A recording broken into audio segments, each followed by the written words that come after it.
Chapter 1001. After sending out the warning, the Dragon Queen gathered her officials to discuss how to deal with the coming catastrophe. Actually, there was only one topic: how to support the trading cities. Well, the question of whether or not to support them was not even considered. As long as Dani was not out of her mind, she would not refuse to help. Even the people of Bravos had been discussing how to support the king's landing with their own rations. The Dragon Queen could not be less knowledgeable than them. Don't forget, half of the western continent of Ursos belonged to her.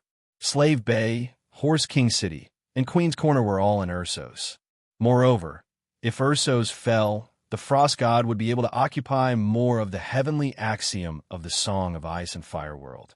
Not just the Westeros heavenly axiom, but the entire world. That was why Dani had to support the free trade city-states. The problem was, how? After discussing with the officials of Dragonstone Island, Dani quickly came up with a preliminary decision. First, provide each city with enough atonement scrolls and dragon crystal weapons to ensure the fighting spirit and ability of the people of the city. Secondly, he would transfer some of the experienced volunteers from Westeros to the free trade city-states to serve as instructors for the city guards. Finally, select a group of priests of the seven gods who had mastered the Eye of Justice to guard the newly built churches in the cities. With the Eye of Justice, they would investigate the faceless people and other ghosts in the cities. Moonsinger Zanza was at least right about one thing. The Dragon Queen did not dare to personally help the city of Ursos. She was afraid of being stabbed in the back. It was not that the Westeros had higher moral integrity than the people of Ursos, but mainly because of their faith.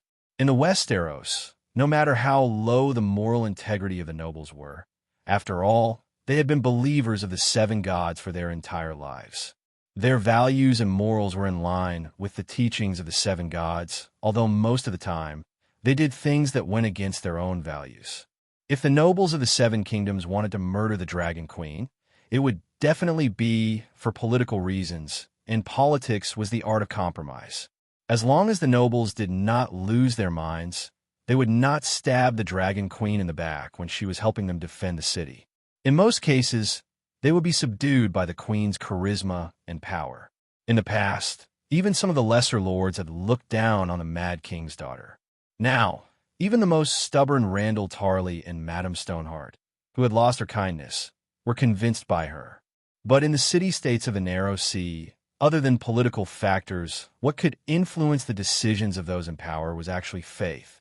Politics can be compromised, but faith is blind and resolute. Even if the Prince of Trade knew rationally that the Dragon Queen was helping them deal with the deviant ghosts and saving their city, once the gods intervened, reason and everything else would be replaced by faith. Believers were willing to sacrifice their own lives for the sake of their beliefs. So why would they care about their rationality? Care about the safety of the city? Therefore, if the Dragon Queen could overturn the seas and rivers in the Westeros, she would rather have two heads when she went to the free trade city-states. The other head would be on guard against the arrows from the back. She did not have two heads. That was why she didn't dare to rescue Ursus. Even if she couldn't do it herself, she would still provide great support to the free trade city-states. That afternoon, the Sea King was still having a meeting with the priests. Blackie led 30 pterosaurs to form the Sky Army, carrying millions of atonement scrolls and hundreds of tons of dragon crystal weapons. They started from Bravos and went all the way south, dropping supplies to the great cathedral in every city.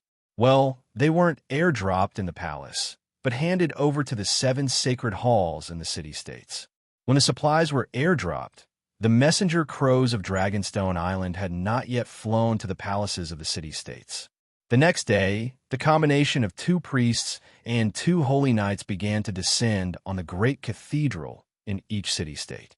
The priests preached, explaining the current dire situation to the people, as well as the appearance, characteristics, habits, weaknesses of the deviant ghosts. The holy knights recruited warriors to form the church's armed forces, publicly teaching combat skills against the deviant ghosts, providing free dragon crystal weapons, and arming the city guards. The whole of the western continent of Ursus was shocked by the news announced by the Dragon Queen. Before they could recover from the shock, They were shocked by her efficiency and generosity. So swift and decisive, as expected of the Dragon Queen. Before the meeting with the priests ended, the Sea King received the news that the Dragon Queen had airdropped supplies against the deviant ghosts. While the Sea King was happy, he was also a little embarrassed. His work efficiency was too low. But soon, Dani was embarrassed too. She hurriedly airdropped supplies, sent priests, and sent hundreds of Westeros volunteer knights after obtaining the consent of the princes of the city-states. The people of the city-states were in a state of panic. They were on alert in every alley, checking every house day and night, and soldiers were on guard both inside and outside the city. Her spiritual power was highly concentrated, and after half a month of torment, nothing happened, and not a single faceless deviant ghost was found.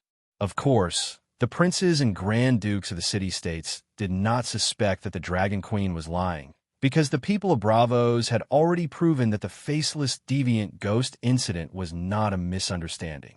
The Sea King began to take action that day, piling up sandbags to encircle the House of Black and White, and throwing kerosene bombs to burn the House of Black and White. But as soon as Jaq'Quin's identity was exposed, the Frost God sent a message to all the faceless deviant ghosts. At this time, there were not many deviant ghosts in the House of Black and White. The Sea King's attack on the House of Black and White seemed to have lit a fuse that broke the tacit understanding on the surface. The deviant ghosts then launched a tide of the living dead in the slums. There were also faceless disguised as assassins, madly assassinating the nobles, doctors, and key keepers in the city. More than a dozen nobles were wiped out, and even the Sea King was assassinated twice, and a chief swordsman died. Half a month had passed, and not only did the tide of corpses in Braavos not subside, but it was also slowly but surely spreading in all directions like moldy spots. Fortunately, Braavos was made up of many islands, and it was easier to divide the cataclysm area. What happened in Braavos clearly told everyone that the faceless deviant ghosts were real, and the Dragon Queen was not lying. After that, they found that the tombs of famous warriors inside and outside the city were empty, and a large number of babies were missing, which proved one thing. Their city was on the verge of crisis, and it might fall tomorrow, or their families might be torn apart by the corpses in the next moment. If terror came, they would numb their nerves and deal with it. But now, terror was hanging over their necks like a guillotine, and it could fall down at any moment.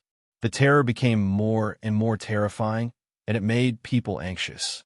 The princes, grand dukes, royalty, nobles, trade princes, freedmen, and slaves in the city-states were all in a state of anxiety and fear, and they began to frantically search for a way out. Then, a secret message from the Sea King's palace about the gods spread like a plague, quickly spreading through the major city-states of Essos. 6,000 years ago, the mandate of heaven had predicted that Dani Rise would sacrifice herself to help Lalo in the long night quickly. Now, the Dragon Queen was afraid of death and resisted the mandate of heaven, but the gods insisted on the original track of fate. So, the two sides were in conflict, and countless creatures in the world were used as chess pieces to play a game of savior. Just as the Dragon Queen announced to the public, the gods knew that the faceless deviant ghosts were scattered in the cities, but they still pretended to be deaf and dumb and did not care. It was because they wanted to fight for the title of savior, and they wanted to force the Dragon Queen to return to the path set by the mandate of heaven. Another week passed, and in front of the Pinto's holy church, there was suddenly a group of civilians sitting quietly to show their power. They did not make a fuss, and they held up signs that said, "Obey the mandate of heaven in the long night, and quell the wrath of the gods." And with numb and hateful eyes, they stared at every monk and believer entering and leaving the holy church. When the Dragon Queen heard about this, she was more surprised than angry, and through the center of the magic net, she gathered all the holy church bishops in the free trade city-states for a meeting. There were many people in the Sea King's palace at that time, and when the Red Bull priest Nyo Ben revealed the secrets of the gods, everyone was very shocked, and they would definitely tell the people around them. Then the news spread, and everyone knew about it. Bishop Sterling said to the glass candles that were shining with milky, white, holy light. The cause of the incident was the mysterious news that the Red Bull priest exposed. However, the Red Bull priest did not encourage the people to force the Dragon Queen to sacrifice herself for others, and he only objectively explained the conflict between the Dragon Queen and the gods.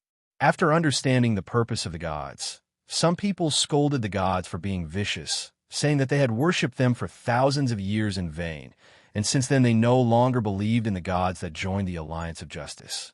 Even more people were pressured by the threat of the deviant ghosts, but they never dared to resent the gods, and only hoped that as a mortal, the Dragon Queen would consider the big picture, follow the will of heaven, sacrifice herself, and help the Red God. This way, they would be able to escape the calamity of the faceless deviant ghosts. There was more than one person with this idea, and even more than a group of people. Not only Pintos, I also heard similar rumors in Tylosai, and it seems that the Grand Duke of Tylosai is behind this. The Holy Church Bishop of Tylosai said worriedly, "I think we should take countermeasures. We can't let such rumors continue to spread." The Holy Church Bishop of Meyer said seriously. The Holy Church Bishop of Pintos said angrily, "Those people are crazy. His Majesty has always been at the forefront, fighting on the front line against the deviant ghosts. What is Lalo doing? What can he do? What are the gods doing? They know that the faceless deviant ghosts are spreading everywhere, but they don't report it, raising bandits for their own sake. Can such gods be trusted? Your Holiness, how about you cancel the Holy Church of Pintos and let me return to the King's Landing? I'm not afraid of sacrifice, but I really don't want to sacrifice myself for such a Pintos person." The Holy Church bishops were all furious, but as the person involved, the Dragon Queen wasn't too angry. It wasn't that she didn't have a temper. A long time ago, when Pale Moon Chunu came to turn herself in, she was told the Alliance of Justice's plan, to end the long night first, then use their power to pressure her, forcing her to bear the pressure of the entire world. At the time, she was already angry, but now it was just a prediction that became reality. Yep, it was a few years earlier than predicted. The gods originally planned to end the deviant Ghost King by summoning the sun to force her. Who would have thought that the human's performance was even worse than what the gods predicted? Before the deviant Ghost King was killed, they were already urging her to sacrifice herself for the big picture. If she really sacrificed herself, would Lalo be able to end the long night immediately? The Dragon Queen sighed and ordered the Holy Church bishops, "From today onwards, imitate the King's Landing Holy Church of Baylor and transform your respective holy churches into castles. Try not to go out and preach as much as possible, and don't go door to door to distribute dragon crystal weapons and atonement scrolls. If they need them, let them go to the Holy Church to get them. Moreover, the atonement scrolls and weapons are no longer free. Even if it's only a copper coin, you have to pay for it. As for you, gather the true believers and stay in the Holy Church to recite scriptures, accumulate magic slots, and wait for the corpse tide." "Your Holiness, wouldn't this be too passive?" a bishop asked. The Dragon Queen warned seriously, "You have to understand one thing. The number one enemy of humans has always been the deviants. The gods are shallow and despicable. The civilians are cowardly and ignorant.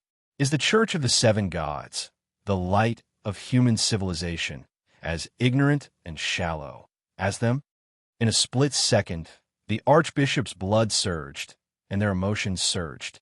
Yes, the civilians and the nobles are ignorant and cowardly. The gods are cunning and evil.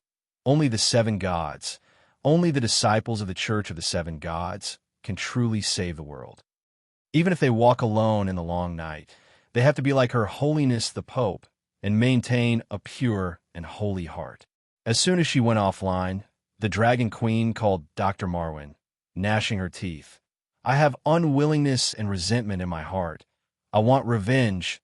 I want to take the initiative to attack. Help me contact Fat Sam." Chapter 1002. In the past few years, Sam's life had been pretty good. When he brought the female savage Jilly to the old town, he didn't want to stay in the City of Knowledge for long. Before leaving the Great Wall, the City of Knowledge could still be maintained.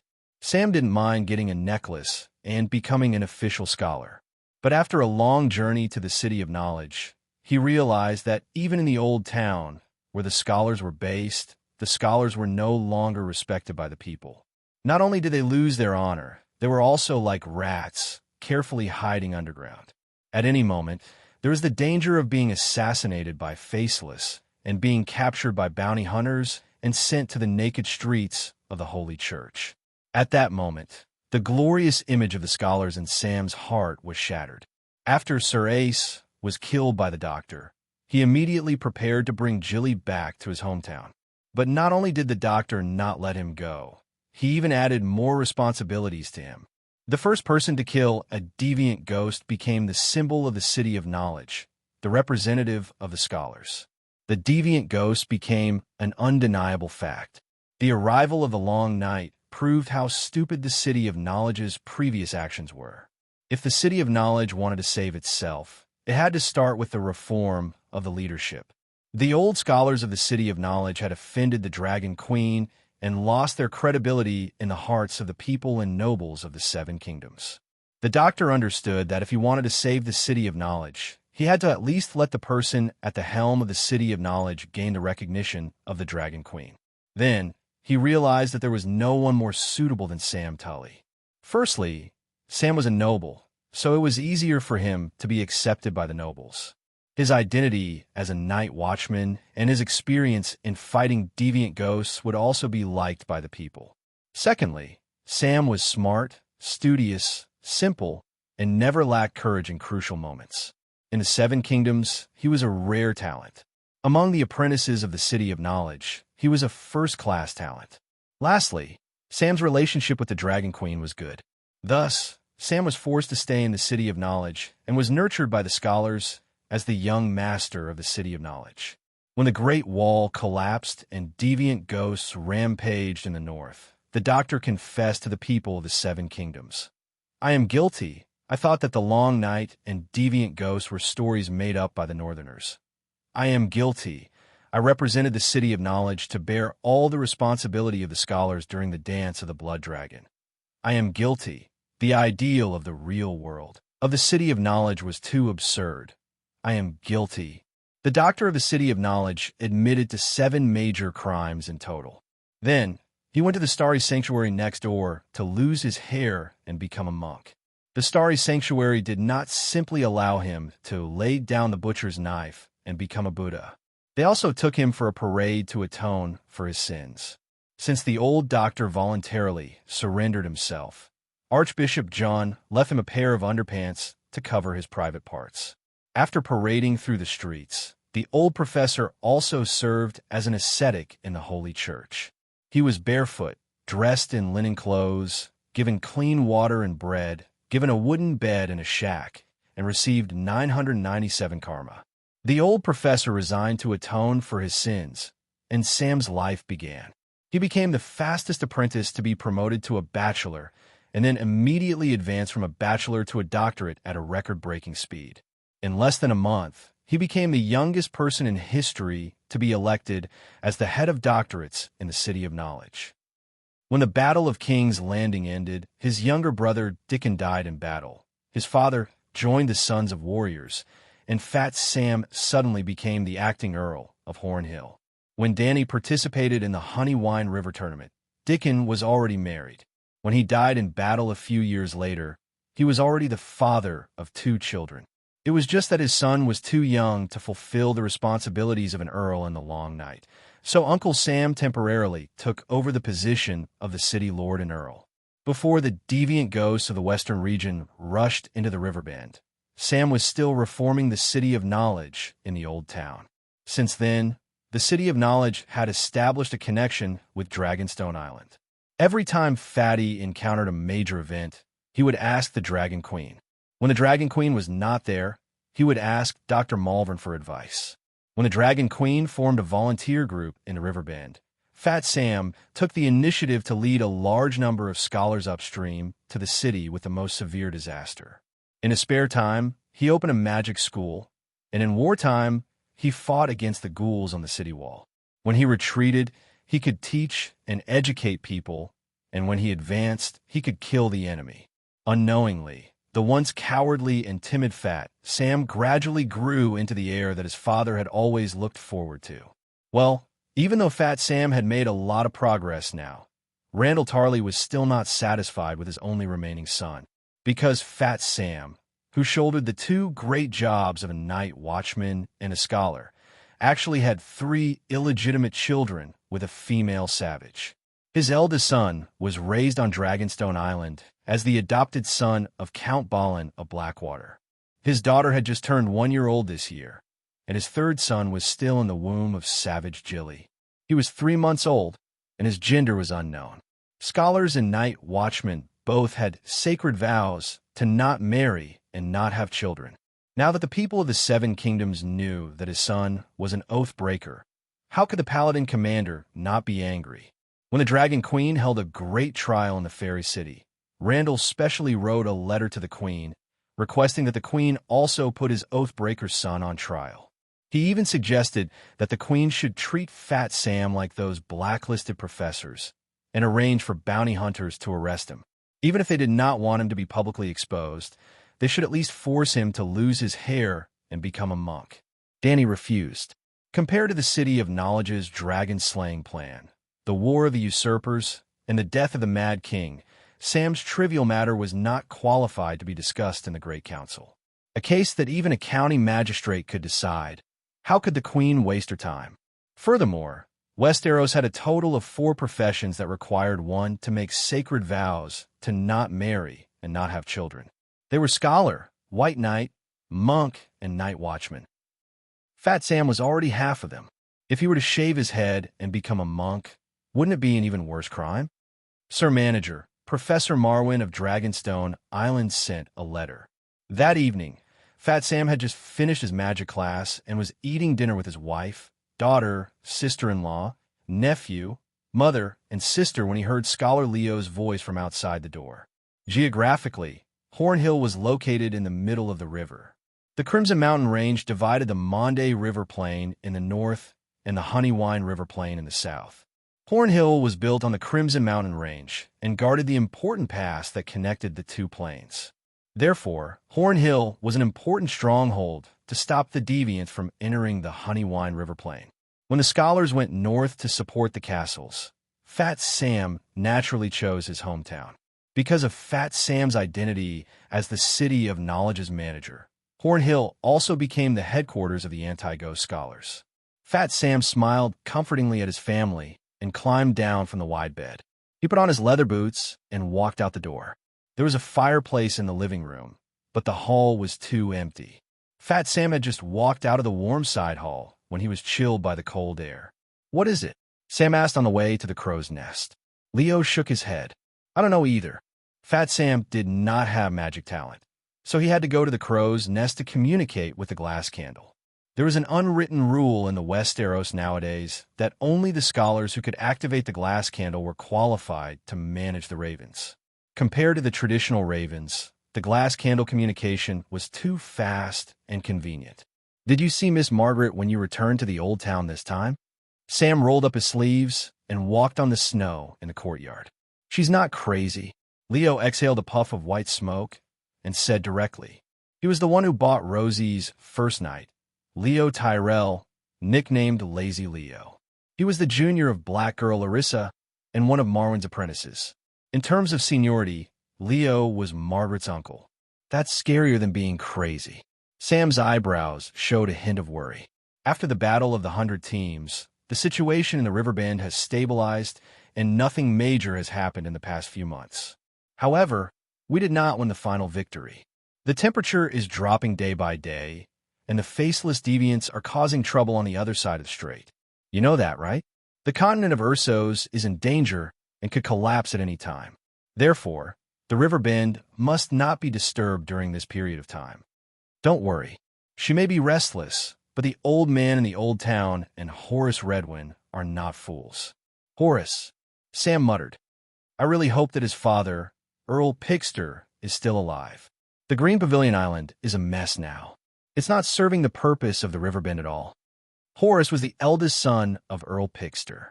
He had a generous face full of freckles. His abilities were as mediocre as his looks. In the early years, when Randall Tully was desperate for an heir, he had thought of sending Sam to the Green Pavilion Island to be his adopted son. Unfortunately, not everyone of the same age could become Robert and Ide. Horace not only failed to guide Sam in the good direction, but also bullied and humiliated him, making him even more autistic and cowardly. Not long after, the fatty returned to his hometown in tears, looking like a coward. No one would have thought that after growing up, the two of them would have completely opposite experiences. Fat Sam had won a lot of praise in the Riverbend over the past few years, while the smart and brave Horace was despised and cursed by all the Riverbend nobles. Horace's abilities are a little weak, but the chaos in the Green Pavilion Island can't be blamed on him. There were too many refugees. Leo was now Sam's follower, but he was in the same circle as Horace back then. Sam shook his head. Look at Taz Island. Its geographical environment and development are far inferior to the Green Pavilion Island, but it's thriving under Madame Sansa's rule. Not only does it accept the refugees from the Stormlands, but even the commoners and nobles in the royal territory and the Riverbend can find a way to survive there. They organize the craftsmen to make glass and build glass shelters on a large scale. They arrange for the people to dig caves to live in or grow mushrooms. They form fleets to fish in the ocean and fish for kelp in the coastal waters. There are more than 600,000 people on the island. Everyone has a job and food to eat. It's well arranged. Look at the Green Pavilion Island. It only accepts less than 100,000 refugees, but it sends out letters every day to the River Bend nobles and the Dragon Queen for food and fleets. I've sent 10 scholars to help him, and the day before yesterday, he sent a letter asking for more scholars. He can't even copy Madame Sansa's homework? Leo could not refute. He could only sigh. Horace can be considered average, but the women in the Westeros are especially outstanding in recent years. If Horace marries Marjorie, I guarantee that he'll be able to take care of the Green Pavilion Island. Sam stopped in his tracks and turned to ask, "Whose idea is this?" Leo's eyes flashed. He probed, "Marjorie has this idea. Horace has always been in love with her, but the High Court rose back then did not like him at all. Does Horace know that she poops in public?" Sam was a little embarrassed. "Don't even talk about watching her shit. That guy is even willing to lick it for her," Leo said absent-mindedly. Sam felt disgusted. He frowned and asked, "Count Hathor agreed?" Leo said heavily, "Marjorie's mother is his biological daughter, under the premise that it doesn't endanger the Hathor family. Of course, he hopes that his granddaughter can have a good ending. You know Horace's character. He doesn't have the ability to covet the position of the High Court Lord." "I'll help you ask Dr. Marwyn," Sam said. He knew that Leo represented Tyrell's branch family and hoped that Marjorie could have a good home. Chapter 1003. The Queen has already handed Marjorie over to Hyder. As long as she completes 5 years of penance, she can marry anyone. Her Majesty doesn't mind at all. Of course, if anything happens, the Hyder family will be held responsible, Marwyn said directly from the other end of the glass candle. Sam nodded and asked, "Doctor, do you have any instructions for me today?"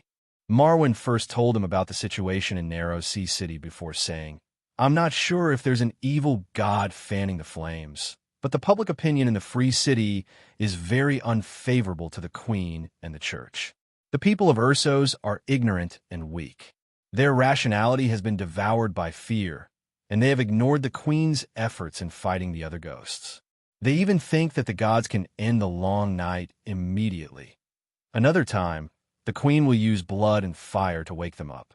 But now, our real enemy is the other ghosts. The other ghosts and the living cannot coexist.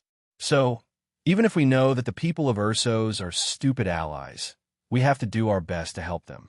If we don't help them today, they will become the living dead tomorrow and will only strengthen the other ghosts. This is really..." Sam shook his head and smiled bitterly. "Before today, I never knew that the gods were so close to the mortal world. It's hard to imagine that they would work together to fight the Dragon Queen. I also can't understand why they would be so unscrupulous and disregard the big picture for the sake of the queen. Don't think too highly of the gods. They are just mortals with extraordinary talents. Marwyn sighed. When I first heard that Chizong killed the guardian of Pintos, I was just like you now. My worldview that I had held onto for decades was shattered. But as Master Chizong killed more and more gods, I gradually became numb and started to reconstruct my worldview. Sam was stunned. You want the City of Knowledge to change the public opinion? Why not explain it to the prince of the trading city? The queen doesn't want to completely tear down the face of the gods. The faceless other ghosts will erupt sooner or later. Even if the gods have other goals, they still want to fight against the other ghosts. If the queen personally exposed the truth of the gods and trampled on their dignity, the gods would be so angry that they might just quit. Then, Ursos would really be finished. At the end of the day, it was only the gods' plan to force the queen to obey their orders. The public opinion in the city of Ursus might not necessarily be related to them. If it's a storm of public opinion caused by the bad habits of humans, there's no reason for the gods to take responsibility. After a pause, Marvin waited for Fat Sam to digest the information before continuing. The City of Knowledge belongs to a third party and is always separated from a queen. Everyone in the world knows that scholars are bold and unafraid of death. They hate gods and supernatural powers, so it's not strange for them to do crazy things. This sounded uncomfortable, but it was the absolute truth. Sam couldn't refute. His fat face twitched as he asked helplessly, "What should I do?" Marvin twisted his bull neck a few times and smiled. In the name of the City of Knowledge, through writing novels, dramas, history books, theological analysis, and other means, we will expose the truth of the gods to all humans. I'm afraid you won't be able to fool an expert if you make things up. Ursos is not a Westeros. There are many supernatural beings there who know the secrets of the gods, Sam said hesitantly. Don't make things up. Just tell the truth. But the scholars only know how to make things up. If the City of Knowledge had the truth, the Westeros wouldn't be in an advanced position, Sam said awkwardly, his fat face red.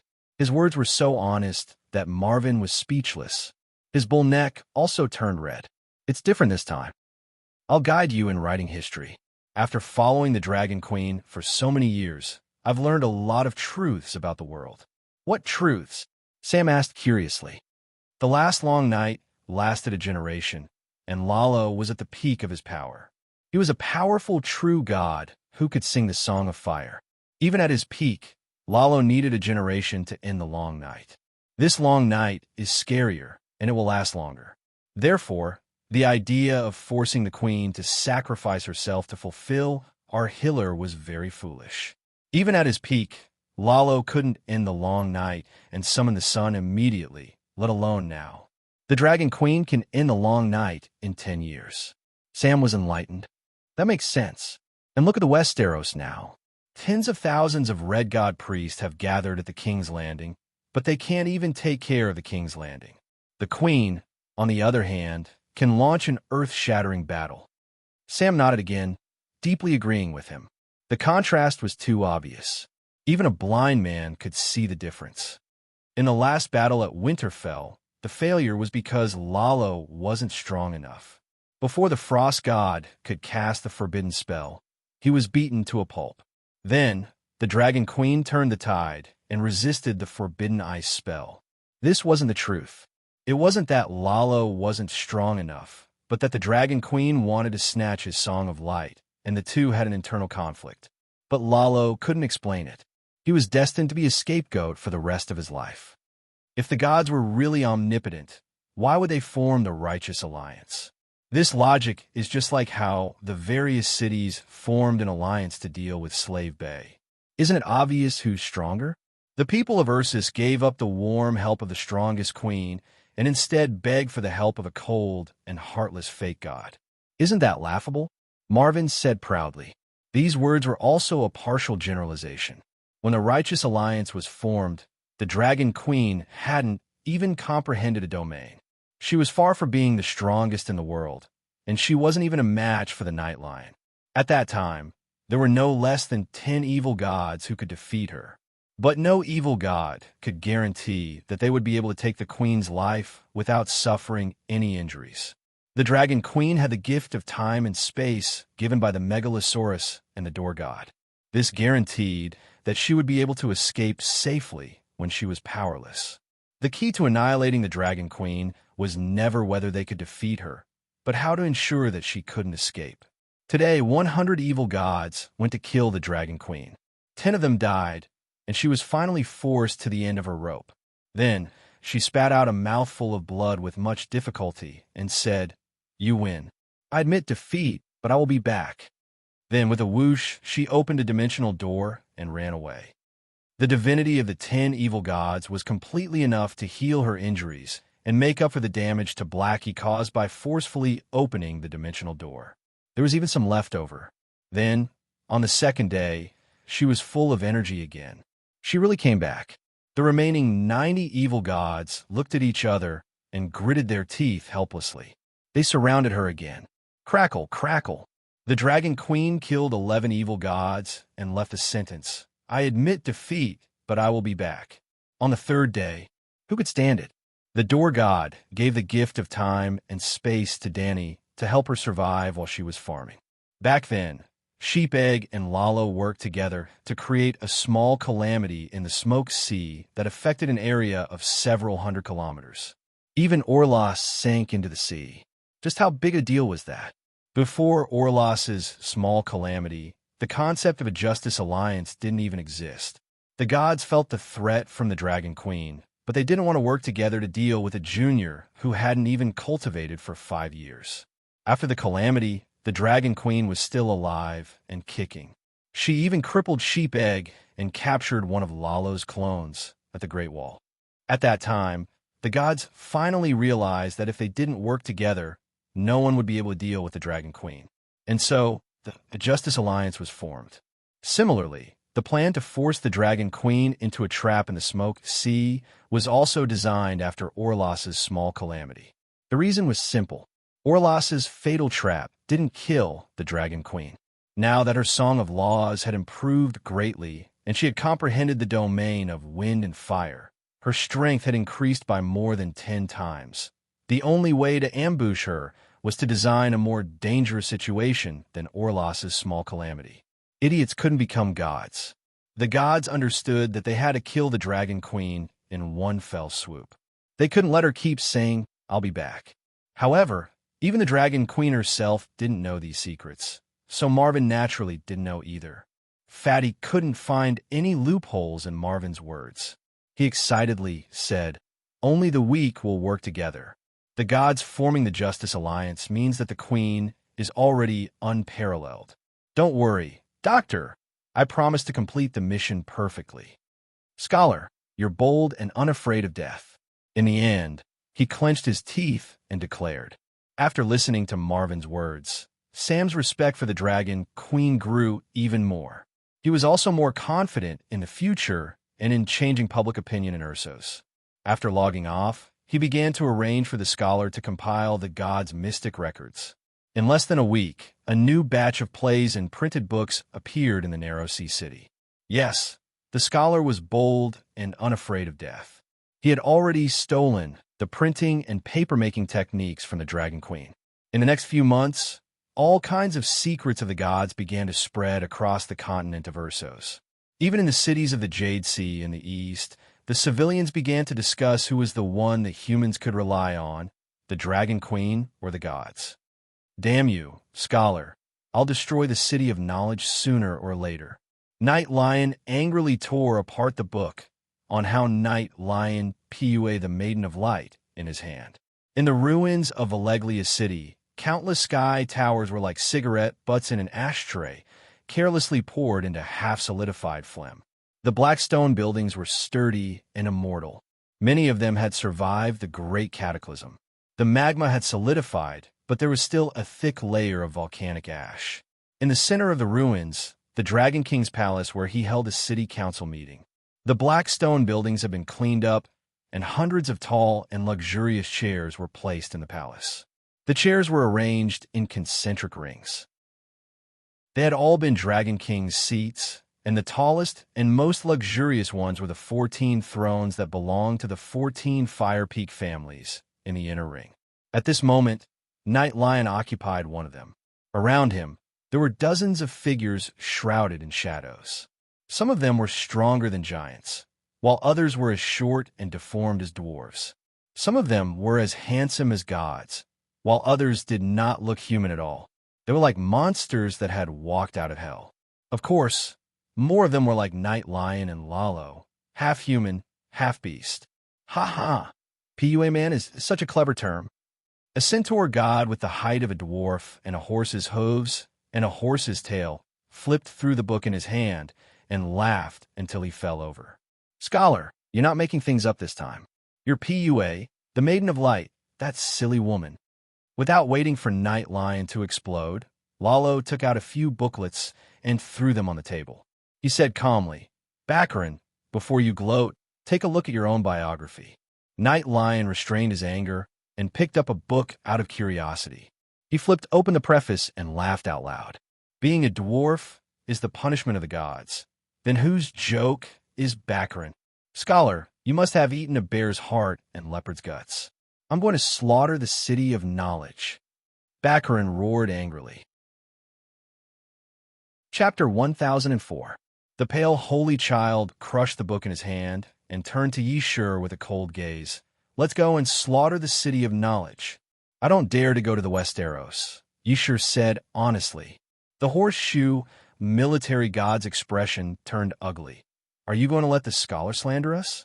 Do you know how the mortals will view us after this kind of book is spread?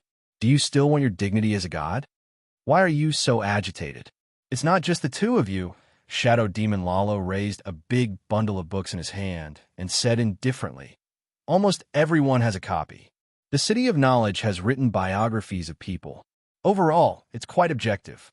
It's all well-known deeds and comments on human values.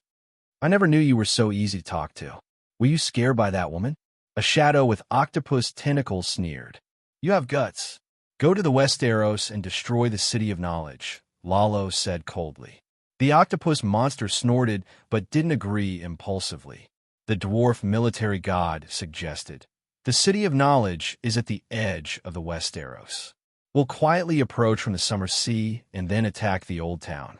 You guys help me hold the line. I'll rush into the City of Knowledge at lightning speed and immediately retreat after releasing the Plague Domain. What do you think? It's foolproof. We can steal a wave.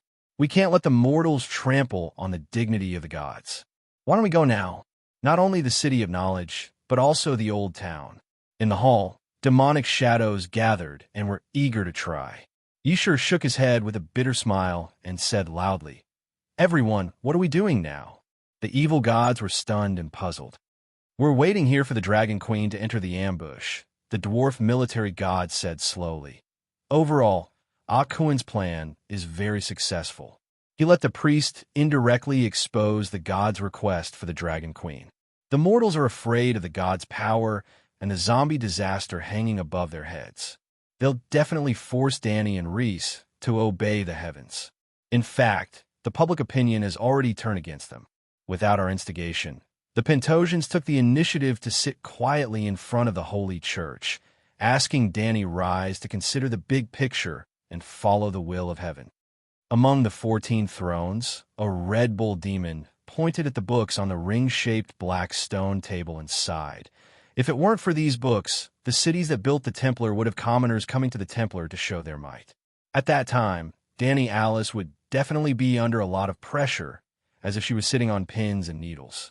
She would feel aggrieved and vomit 3 liters of blood, but there was nothing she could do. In the end, the pressure and grievance in her heart will push her to find ways to increase her strength, and then step into the Smoke Seas ambush. Unfortunately, the pressure has already formed. Otherwise, she wouldn't have arranged for the City of Knowledge to write these books. Yishur waved his hand and said in a low voice, Because of Akuin's plan, Dany Lissy could come to the Misty Sea at any time. That's why we gathered together to ambush her. Then, by the same logic, she had the City of Knowledge print books that slander the gods. Could it be that she was also waiting for the gods in the Old Town who were blinded by anger? This The gods' expressions froze, and they all fell silent. Shadow, Devil Lalo, said, "We can remember the vengeance of the scholar. With the memories and lifespan of us gods, there will always be a chance for revenge. Now, there are two key points. First, when will Danny Lissy come to the Misty Sea? Second, how should we deal with the disaster of the living dead in Ursos? Akuin, you're the best at concealing fate. Danny Lissy shouldn't have noticed that your priest was lying, right?" Yshur looked at the red minotaur. Red Bull Akuin smiled foolishly and said, "My priest wasn't lying at all. I was the one who was lying." After that time, the bishop of the outer holy church even became Bull Ben's good friend. My talent is to confuse right and wrong. As long as the gods here don't betray me, Danny Lissy won't be able to sense the malice behind my simple smile when she sees me. Did Danny Lissy try to rope you in? You're one of the few powerful gods who didn't join the righteous alliance, the tentacled demon asked. Akuin's smile disappeared, and he shook his head regretfully. I've been waiting for her to rope me in, but she doesn't even seem to want to see me. However, the outer holy church has always been on good terms with my Red Bull church. After the fall of the Island of Gods, the 7 holy knights even went to the Red Bull temple a few times. Bull Ben also reached a verbal agreement with Stellan. Whether Danny Lissy falls for it or not, we'll see in a while. In any case, I'm trying to create a neutral and aloof image. I can't take the initiative to get close. How long do we have to wait? An evil god on the 14th throne side. It's her destiny to go to the Misty Sea and merge with Beleriand. Let's wait patiently. She'll come in 2 years at most, Lalo said in a low voice. 2 years. Yshur nodded and wondered. It's been almost 2 months since the incident at the School of Black and White. Why is there only a corpse tied in Bravos? The people of Ursos and the other cities have endured for 2 months and can't hold on any longer. Or is this Frost God's plan to force the humans to collapse and take them down in one go? A humanoid evil god on the Dragon King's throne outside the 14th throne stood up and said, according to the confession of Faceless One Jia Kun, who was captured by Qizong, Frost God didn't plan to attack Ursos immediately. He's waiting for the long night to come. When the north wind stops and the river freezes, then he'll attack. It'll probably take another 2 years. Waiting for the world to stop falling and for the temperature to drop to the lowest point? Yshur pondered. That's reasonable. At that time, the power of the other ghosts and Frost God will reach their peak. However, I've tried to find out the whereabouts of the faceless ghosts and found nothing. That's not normal. The pale holy child frowned.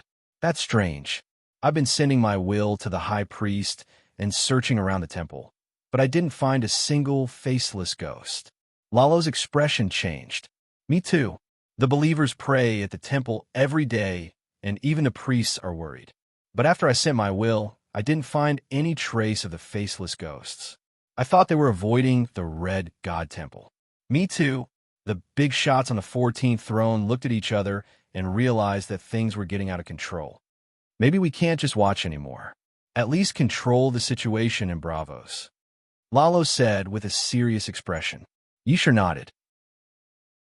Let's see how Frost God reacts by attacking the other ghosts in Bravos. At worst, it'll be the same as the last era, where the human kingdoms will be wiped out. Red Bull Akuin looked at Yshur in confusion.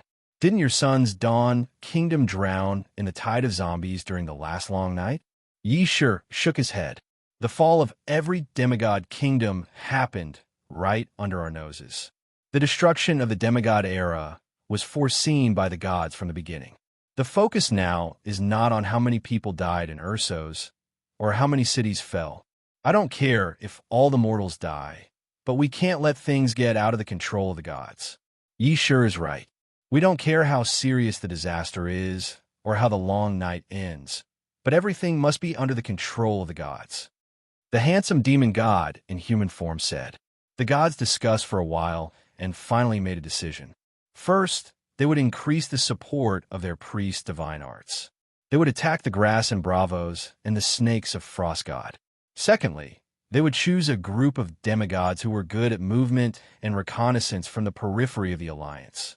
They would scout for the movements of the other ghosts around the city-states. But when selecting the scouts, the gods ran into a problem. Gods who were proficient in flying, stealth, and tracking had become extremely rare. There were hundreds of gods and demons, but not even 10 qualified scouts could be selected. If Qizong hadn't killed so many gods along the way, this mission would have been very simple. Lalo said regretfully. The gods who were good at movement and stealth had all gone to hunt Tyrion, only to be slapped to death by Qizong's holy mother god Palm. This was especially the case when Rhys set up an ambush. A large group of gods and devils with the ability to fly quickly followed Tessa. In the end, Qizong summoned the Holy Mother, and with a first flame domain, more than 10 extremely fast evil gods were burned to ashes. Just the word miserable was enough to describe it. Hearing Arhiller mention Qizong, an evil god among the 14 thrones whose eyes flickered with tiny bolts of lightning, asked curiously, "After coming to the Smoke Sea, we haven't heard any news of Qizong. What has he been doing recently? Has the message team arrived at the Barren Land?" "They've been here for almost a month," an evil god replied. "No more gods to stop them?" the lightning-eyed evil god asked. Yishur explained, "After Myrthea's death, there have been gods following the message team. Every time the dwarf went out alone, there would be gods who couldn't resist the temptation of the demigod blood. Especially after the battle with me, Danny Leesy's Song of Fire's first flame characteristic was confirmed. Those gods who wanted to break through almost went crazy." At this point, Yishur couldn't help but sneer. They didn't even think about how Myrthea died. The dwarf was obviously fishing. After suffering a few losses, no more gods fell for it. Yishur's expression became complicated. When a message team left Dragonstone Island, everyone said that they would never think of the Barren Land or even leave the Narrow Sea. Now, Qizong and his disciple have slapped everyone in the face. Not only did they reach their destination safely, but they were also unharmed. It's indeed unbelievable.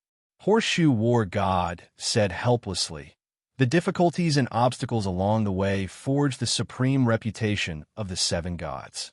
3 emperors, 18 temples, 36 rebel kings, 72 smoke roads, 108 mountains, and 200 dukes formed a huge allied army that was approaching the Barren Land.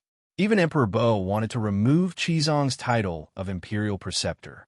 However, when Qizong's battle achievements came, the rebel army began to hesitate. Emperor Bo also issued 3 imperial edicts. The first one conferred Qizong the title of Imperial Preceptor. The second one called him Imperial Preceptor and Imperial Preceptor.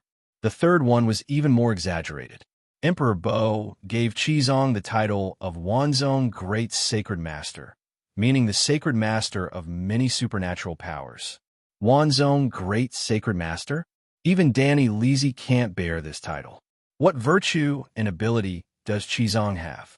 How can the supernatural sex of the Barren Land tolerate it? How can we tolerate it? The lightning-eyed demon god was furious. His body crackled, flickering with blue and white lightning. That's right, no one could endure it. When Qizong received his title in the Edu Imperial Palace and became a legitimate great sacred master, the rebel army that had originally retreated actually once again majestically surrounded the Edu. Right now, Qizong is also fighting with the 3 imperial preceptors of the rebel army. Yishur said with a strange expression, "Why did 3 more imperial preceptors come?" The lightning-eyed demon god frowned. The 3 imperial preceptors of the rebel army are called Great God Lion, Great God Horse, and Great God Ox. Chapter 1005. The teaching team stayed in Shamiliana for half a month, searching for traces of deviant ghost babies and ghouls. They didn't find the little deviant ghosts, the living dead also nowhere to be seen. However, through the guidance of Jia Kuan's departed spirit, Qizong and his disciples found tens of thousands of undead corpse ghosts in an extremely hidden cave. Jia Kuan, who summoned them, died, and the ghouls collapsed on the ground, turning back into corpses. They couldn't be summoned again. The more deviant ghost babies there are, the more powerful the god of cold is. Moreover, He can help a certain faceless person block the prophecy of the gods. I have been very careful, hiding the ghouls in caves, under the ice of creeks, and even the coastal waters where the tide is mild. Jiakuan explained. With the god of cold being so cautious, it was no wonder that the gods couldn't find traces of the faceless deviant ghosts. After burning the corpses in the cave, the teaching team searched for a few days, but they didn't find any traces of the living dead. After that, Qizong and his disciples went south to Furious Roar City, building a sacred hall in the western city of Jade Sea.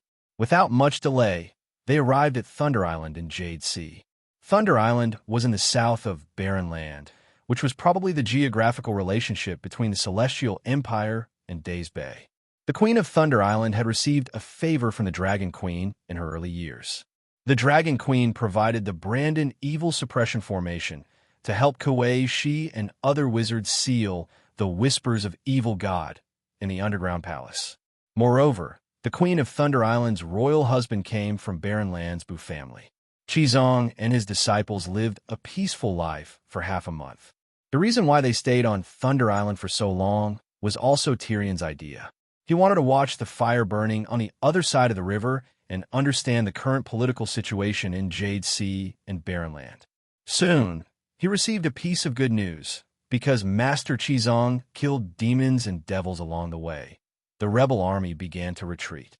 Not only did the 200 warlords set up camp 100 kilometers away from Barren Land, they also avoided Barren Land's sphere of influence and began to scatter to the southern counties to steal food and occupy territory. The reason why the rebel army went south to Barren Land was that the position of state teacher was too hateful. Also, the night was long and the north was hard. They planned to hide in the rich south for winter. This was similar to the 18 warlords of Eastern Han Dynasty. Upholding the Han Dynasty and suppressing the traitor Dong Zhuo were just slogans. Making a name for himself and vying for the throne of the Central Plains were the most important. When Dong Feifei moved the capital to Chong, and when the imperial jade seal was taken out from the well by Sun Jian, when the dignity of the Liu family was trampled into the mud in public. Other than the hot-blooded boss Chao, none of the vassals in the alliance had the intention to kill Dong Fuan. Now that 200 dukes had rebelled, the Bo family had long lost the support of the people and the righteousness of the dynasty. The only area they controlled was Yidu. It just so happened that Qizong was fiercer than Lu Bu. The dukes felt that it was not worth it to fight to the death. Thus, the barbarian lords began to learn from the Guangdong lords. You cut off my army's rations. I stole your camp. I annexed your army. You killed my lord. If they had heard this news at any other time, the mission team would have been as overjoyed as the Bo family. Actually, when Qizong and the others first learned of this matter, they indeed let out a long sigh of relief. The dwarf even went with a hunting dog to the Passion Garden to have some fun. But soon, the Dragon Queen sent an order. Do not let the 200 vassals fall into a chaotic battle. When the dwarf first heard this, he thought that his sister had gone mad. You still lack the big picture.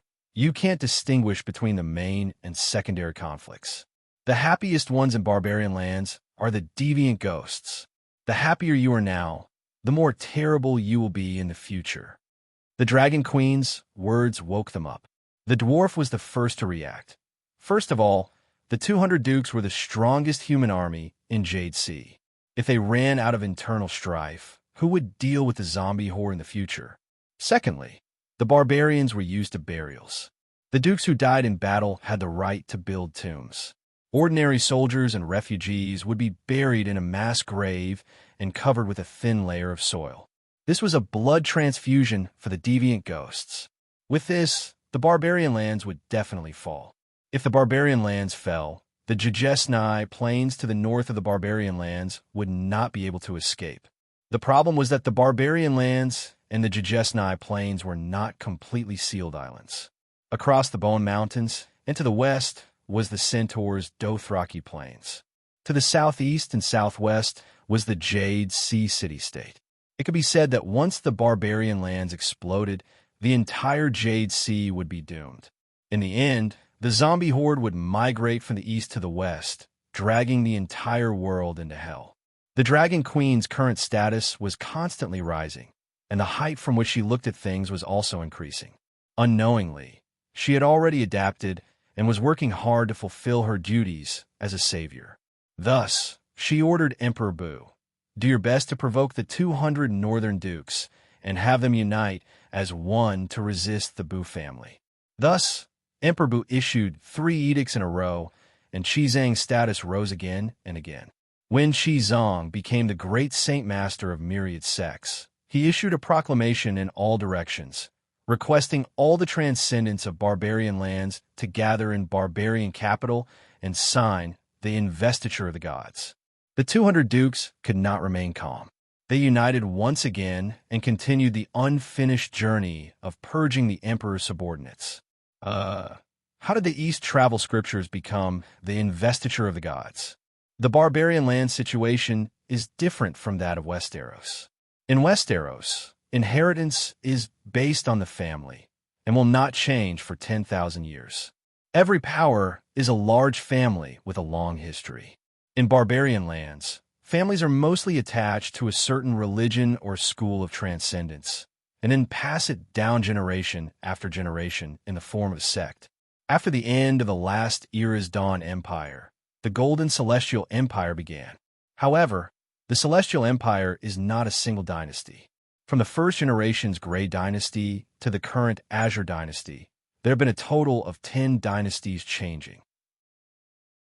Thus, the noble families of barbarian lands have always been changing, and only the religions of the gods and the sects with heritage continue as before.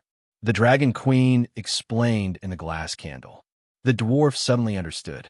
The sects of barbarian lands are equivalent to the Westeros counts and marquises. The 200 dukes' rebel army are essentially 200 sects? The Dragon Queen nodded. The purpose of the investiture of the gods lies in this. By unifying the transcendence forces of barbarian lands, the chaos in barbarian lands can be quickly quelled. After experiencing so many things, Dany was extremely disgusted with the gods who did not care about the big picture, forgot righteousness for profit, and acted recklessly. Now, she somewhat thought she understood Hong Jun ancestors' feelings when he handed the investiture of the gods to the saint of primordial origin. The gods had committed a mortal calamity and were punished with death. They needed a great purge to eliminate the incorrigible trash. Then they would choose a group of their own from the remaining obedient people to establish a supervision system for the Transcendence Realm. Perhaps they could create a heavenly court of Dany Hao Tion. The heavenly court was too far away. It was just a dream. However, barbarian lands was on the brink of a zombie tide crisis. They needed to establish a united front against the ghosts as soon as possible, especially the power of the Transcendence Realm. First, let the 200 rebellious vassals understand the danger they are in. Deviant ghosts will not negotiate with the living. If they agree to join the united front against the ghosts, they will sign a sacred oath in the investiture of the gods. From then on, the entire sect and even the armies of the dukes supported by the sect will be under the leadership of Qizang. Should I give Qizang a barbarian name? His original name is Matthew. Mazia? When the long night is over, Mazia will open the investiture of the gods. According to the contributions and hard work, the person who signed the contract will be given an official position and land. The title will be hereditary and live as long as the heavens. The dynasty will change, but the title will not change. If they resist the will of the heavens and are unwilling to sign the investiture of the gods, they will be declared a traitor and their sect will be exterminated. This was the order that the Dragon Queen gave to the teaching team. It was very awkward. The 200 dukes did not really believe in the faceless deviant ghosts. They thought that Mazia was deliberately using deviant ghosts to scare them. Then, the news of the zombie tide in Bravos came. The dukes who were backed by the evil god church also received the news from the gods to increase their vigilance. Although the dukes were shocked and fearful, they still opposed Mazia's title of Thousand Sect Great Saint Master, and were even more against signing the investiture of the gods. Later on, some dukes were worried that deviant ghosts would sneak up on their homes. They started to reorganize their army and prepared to return home. Some dukes were worried that the north was not safe, so they persuaded their allies to take over barbarian lands. They used barbarian lands with high walls and deep cities as a stronghold to defend against the incoming zombie tide. Even if things did not go well, they could still take a boat from barbarian lands to the south to Thunder Island. For a moment, the 200 dukes who did not have the same thoughts fell into chaos again. However, this time, the chaos was quelled quickly because the northern dukes had an alliance leader. The alliance leaders of the three great emperors came out to mediate. They immediately unified their thoughts and suppressed the injustice. Just like the dukes of Guangdong during the end of the Eastern Han dynasty, as long as Yuan Benshu and his brother did not mess around, it was not difficult to maintain the stability of the alliance. Even if they could not be convinced by reason, they could still be convinced by force. The three great emperors first made a request to the Bo family.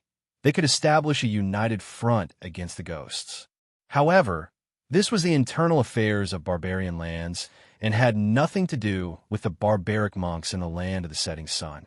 If they chased away the teaching team and abolished the Seven Gods Church, they would cooperate to fight the ghosts. At this time, the teaching team had already arrived at barbarian lands. Qizong was the chief bishop of barbarian lands, the teacher of the emperor, the state teacher, and the great saint master of Thousand Sect. He was definitely a bug in the religious field. As prime minister of the barons, Tyrion held the reins of government and enjoyed the standard treatment of a traitor. His presence in court is unknown, his name unknown, and his sword in court. Within the Holy See, Sangze was training a newly formed team of 5,000 warrior sons. In the imperial court, Hound was also the general of ghost resistance and the commander of barbarian lands. Varys returned to his old profession and became the chief of intelligence. He set up the East and West factories. The East factory supervised the civil and military officials, while the West factory strictly controlled the common people. Even Bo Qianzi had to respectfully address him as factory master. Varys was the illegitimate son of Targaryen and was a relative of the Dragon Queen. There were rumors that Factory Master Varys had secretly set up the Rearguard Commandery, which was responsible for collecting external information. The members of the Rearguard Commandery were mostly nobles. They were the second and third sons who did not have the right to inherit. They were used to wearing brocade robes, so they were also known as the Brocade Guards. There were also people who refuted that the commander of the Brocade Guards was not Factory Master, but the horse-faced girl, horse-faced Reaper Arya. There were also people who said that this was not contradictory. Factory Master and Horse-Faced Reaper each set up a rearguard commandery. The commander of the Brocade Guards was Horse-Faced Reaper. The other rearguard commandery was called Bird's Nest, which specialized in domesticating little birds. The people who put forward this point of view quickly provided evidence. Why was Arya Stark called Horse-Faced Reaper? Firstly, of course, it was because of her long horse face. Secondly, Miss Arya killed people like Scything Flax, just like the Reaper. All kinds of transcendence and sex could operate openly in the barbarian land. As the capital of the barbarian land, there were even more religions in the barbarian land. They were as messy as cattle lice. The imperial court's power was weak, and it had completely lost control over transcendence and transcendence. Horse-Faced Reaper was in charge of managing the transcendence affairs in the barbarian land. As long as the transcendents committed crimes such as breaking the law, not being disciplined, operating without a license, or preaching, they would be killed by the Brocade Guards led by her at night. When the civilians of the barbarian land went out, they would see Brocade Guards traveling at night. When they woke up at night, they would often see a black shadow flashing across the roofs. It was said that it was the horse-faced girl holding a giant scythe. She led the Brocade Guards to leap over roofs and vault over walls. She was either on the way to kill people or on the way back after killing people. The barbarian land's politics, religion, intelligence, and army were almost all controlled by the scripture-passing squad. How could Prince Bu agree to the rebel emperor's request to chase away Qizong? Since he could not chase away the scripture-passing squad, the Duke settled for the next best thing, which was to fight with Qizong outside the barbarian land. Chapter 1006. The rebels believed that Qizong was only barely qualified to become an imperial preceptor, but he was definitely not worthy of the title of Myriad Sect's Great Sacred Master. To become a Myriad Sect's Great Sacred Master, one had to surpass the transcendent sects behind the 200 vassals in terms of virtue and martial arts. And the 200 vassals were led by the 3 traitors, which meant that Qizong had to convince at least 3 traitors. Barbarian land was divided into 3 factions. The Bo family's Azure dynasty entered its final days, and its capital was Barbarian Land. It was located in the southernmost part of Barbarian Land, close to the Jade Sea. The Chai family's Yellow dynasty was established by the descendants of the previous dynasty. Its capital was Kasako, located in the Daybreak Mountain Range to the east of Barbarian Land. Boxiong, a mixed blood of Barbarian Land and Zebra people, established the Boxiong family's Orange dynasty. Its capital was Merchant Town in the north.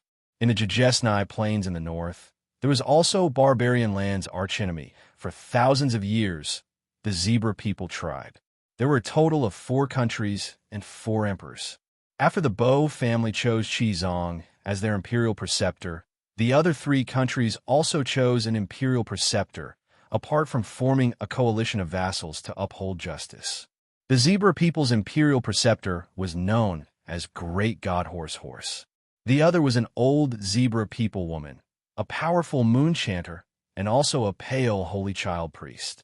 The Chai family's descendants chose the high priest of Night Lion as their imperial preceptor. He was known as Great God Lion Strength. He was proficient in blood witchcraft and was a dark warlock. Merchant Town's mixed-blood emperor, Boxiong, was a believer of Red Bull Akan, so his imperial preceptor came from the Red Bull religion. He was known as Great God Bull Strength and was a Cloud Realm mage. The reason why it was called such a hateful name was not because the 3rd priest had become the state preceptor who was admired by tens of thousands of people. In fact, after the 3 emperors chose them as imperial preceptors, not only were the 200 traitors dissatisfied, the other transcendents who belonged to the same faction were also dissatisfied with them. They were even more willing to accept Qizong as Barbarian Land's imperial preceptor. This was because Qizong had killed many gods, so many that they could not accept it. To convince the masses, the 3 imperial preceptors used the characteristics of the gods they believed in as their titles, naming them as Lion Strength, Bull Strength, and Horse Strength. The so-called Great Gods did not refer to the 3 imperial advisors as Great Gods, but to the 3 mighty heavenly gods of Jade Seas. Red Bull, Akun, Night Lion, and Pale Child were all mainstream gods of the Barbarian Land, just like Red God Lalo of the western continent of Ursus. Even if the extraordinaires of the other sects had any opinions about these 3 great gods, they had to keep it to themselves. The 3 imperial advisors had the same naming method and address, indicating that the 3 parties had the same status. In this way, there would be no more discord between the imperial advisors because of the title. The venue for the battle of the 4 imperial advisors was outside Edu City. Earth was used as a platform, and the stairs were 9 feet high. Below the high platform, the 4 imperial preceptors led their men to each side. The city walls were filled with spectators, emperors, dukes, commoners, and soldiers. More than 100,000 people were there to witness this once-in-10,000 years event. Even Danny was present at the battle through her mental projection. At the north gate of Edu City, there were craftsmen building wooden and thatched sheds on the city walls, which were equivalent to VIP seats. Kueishi had a small private room to herself. The competition was divided into literary and martial competitions, with a total of 6 rounds. The competition topics were provided by the 3 great gods, and then Qizong would choose one of them. For example, Great God Nioli wanted to compete with Qizong in the art of controlling the weather. He proposed rain, sleet, clear skies, hail, fog, and other weather competitions. Then, Qizong chose the most difficult one, praying for rain. Now that the temperature was below -20 degrees, artificial rain was definitely more difficult than other weather events. because under normal circumstances, rain would not fall at all. Under the effect of the cold air, the water vapor in the air would quickly condense into snowflakes. After great God, Nyo Li killed 2 adult virgins, a man and a woman. He stood on a high platform and jumped up. In a moment, 100,000 people cried out in alarm. Black clouds surged in the sky, and it actually started to rain. What is the background of Red Bull, Akuin? Danny looked at the sky and said in surprise, "The laws of physics are simply eaten by dogs. The temperature is so low, the air pressure is constant, and the water without any additives doesn't freeze." "Kuei," she said, "gods will not casually change their divinity and priesthood. Akuin of Edu City is the same as Akuin of Free Trade City. They are both gods of animal husbandry, whose doctrines are more in line with human values. Humans sacrifice white heifers to Akuin, praying that their own female animals can produce more cubs." Danny frowned and said, "Akuin's doctrines are barely in line with my 3 views. Some cultivators have suggested that the 7 Gods Church can form an alliance with Red Bull Akuin. What do you think? If you have the confidence to control Akuin, no matter what his real thoughts are, you can use him. Otherwise, you have to be vigilant against any demon god," Kuei, she said. Actually, Danny's expression was strange. "I will not completely trust a demon god. I am considering to contact Akuin to encourage him to be a spy in the Alliance of Justice and Order." Kuei, she thought for a moment and said, "You can try. I have seen an unconfirmed secret in the archives of the Necromancer Association. Akuin may have a special talent in hiding cause and effect. Maybe he could be a good spy. Does he have a priesthood in controlling the weather?" Danny asked. Kuei, she looked at Nyo Li, who was strolling in the rain, and said, "All gods can control the weather to a certain extent. The key is that Nyo Li is a very special person. Other than the Red Bull priest, he is also a cloud realm wizard who specializes in controlling the weather. Today, he only borrowed Akuin's divine power. He can use the rain-praying technique, but it is his own ability." After a short pause, she introduced great god Nyo Li. His name is Nyo. He is highly valued by Buxiong. He is a great wizard who can be called a national treasure. A few years ago, he sacrificed 64 pairs of virgin boys and girls to Akuin, summoning a heavy rain that lasted for 3 days and 3 nights. The northern land that had been dry for 2 years was thus restored to production. It was also that heavy rain that caused a Gray Plague in Kuin Prefecture thousands of miles away. It lasted for 4 years and spread hundreds of kilometers around. Hundreds of thousands of people died because of it. It was not until your black dragon came to Edu that the plague was completely stopped. Witchcraft is a sword without a handle. It is safest when it is not used. Once used, it is easy to hurt others and oneself. While Kuei, she was lamenting, she saw Dragon Queen's mouth bulging into a big bun, and then she blew hard. The spiritual projection couldn't even blow the thatch on the ceiling, but the wind suddenly blew in the sky. The wind didn't blow in a fixed direction. The wind from all directions rushed to the same place. The sky above the rain-praying platform. The clouds moved with the wind. The dark clouds were like a wet sponge. The sponge, with a radius of a few kilometers, crowded above Nyo Li's head. A giant hand seemed to appear in the sky, holding the sponge and squeezing hard. The water in the sponge felt like a waterfall. The water volume increased sharply, and the drizzling rain immediately turned into uncontrollable hail. It was at least the size of a fist, and the largest was even the size of a small car. The volume of the rain was too large, and even the Cloud Realm wizard couldn't keep all the fresh water liquid. Nyo Li was stunned at first, but soon his head was smashed and bleeding. He covered his head and fled like a rat. The hail seemed to have grown eyes and chased after him. The surrounding audience was shocked and inexplicably surprised. "Kuei," she hurriedly said, "Nyo Rong is an honest elder. Don't kill him. Also, you're looking for Akuin to be a spy in the Justice Alliance. Look at his calm expression when he sacrificed living people. It's obvious that this isn't the first time he's done it. What kind of honest elder is he?" Danny said this, but the hand that was squeezing the sponge loosened. Sigh. According to your standards, every barbarian wizard is guilty and should be killed. Kueishi sighed. That's why we need to sign the investiture of the gods and set up an official organization to supervise the actions of extraordinaires. Danny took the opportunity to promote her investiture of the gods. Kueishi was also firmly against the idea of enlistment. Isn't the reason we strive to pursue extraordinary power to be more detached and free? The shadow-binding knight refused again. That's not up to you, Danny said. Nioli was carried down. Everyone in the barbarian imperial court cheered, but the vassals were furious. They cursed Qizong for stabbing them in the back and being a hypocrite. Well, seeing Nioli bleeding profusely, Qizong's merciful heart was triggered. He walked up to the vassal's seat and suggested using the holy healing art to treat Nioli's injuries. Not only that, he even apologized sincerely. It's all my fault.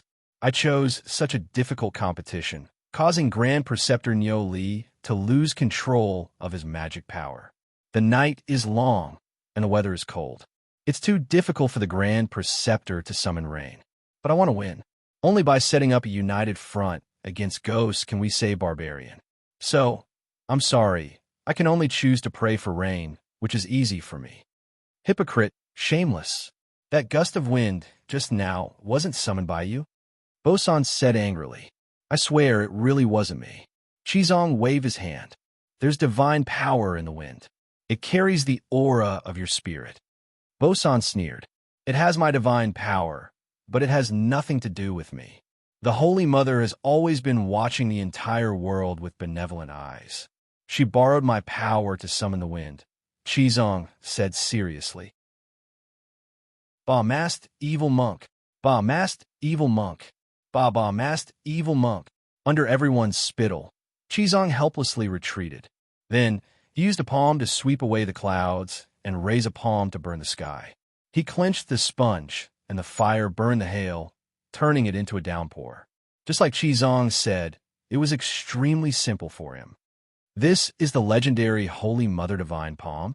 While the 100,000 spectators were stupefied, they also felt reverence for Qizong. Even the vassals no longer scolded him. They all muttered inwardly. Although Qizong is hypocritical, he has true ability. I want to compete with you in prophecy. You can choose any of the good and bad fortune of a person, the change of the weather in the future. Great God Mali looked at Qizong and said sinisterly. Qizong closed his eyes and thought for a moment. He said, Can I guess things through the board? Great God Mali sneered and nodded. That's even better. We'll know the result even faster. This time, Danny didn't help Qizong cheat. He cheated himself. When the Zebra Man Moon Singer operated his demonic energy, racking his brains to guess whether it was a peach or an apple in the chest, Qizong's holy soul left his body, turning into an angel. He entered the chest with a whoosh and saw everything inside clearly. However, even if Qizong cheated, it still took him 3 times to defeat Great God Mali.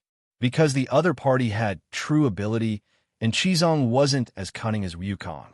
He didn't gnaw the peach into a peach pit, nor did he change the gem bracelet of the number 1 courtesan in Edu into a rag. Therefore, in the first 2 matches, Qizong and Great God Mali wrote the same answer on the paper. For the 3rd time, Qizong humbly accepted the dwarf's suggestion. In order to save the world, he should give up his moral integrity.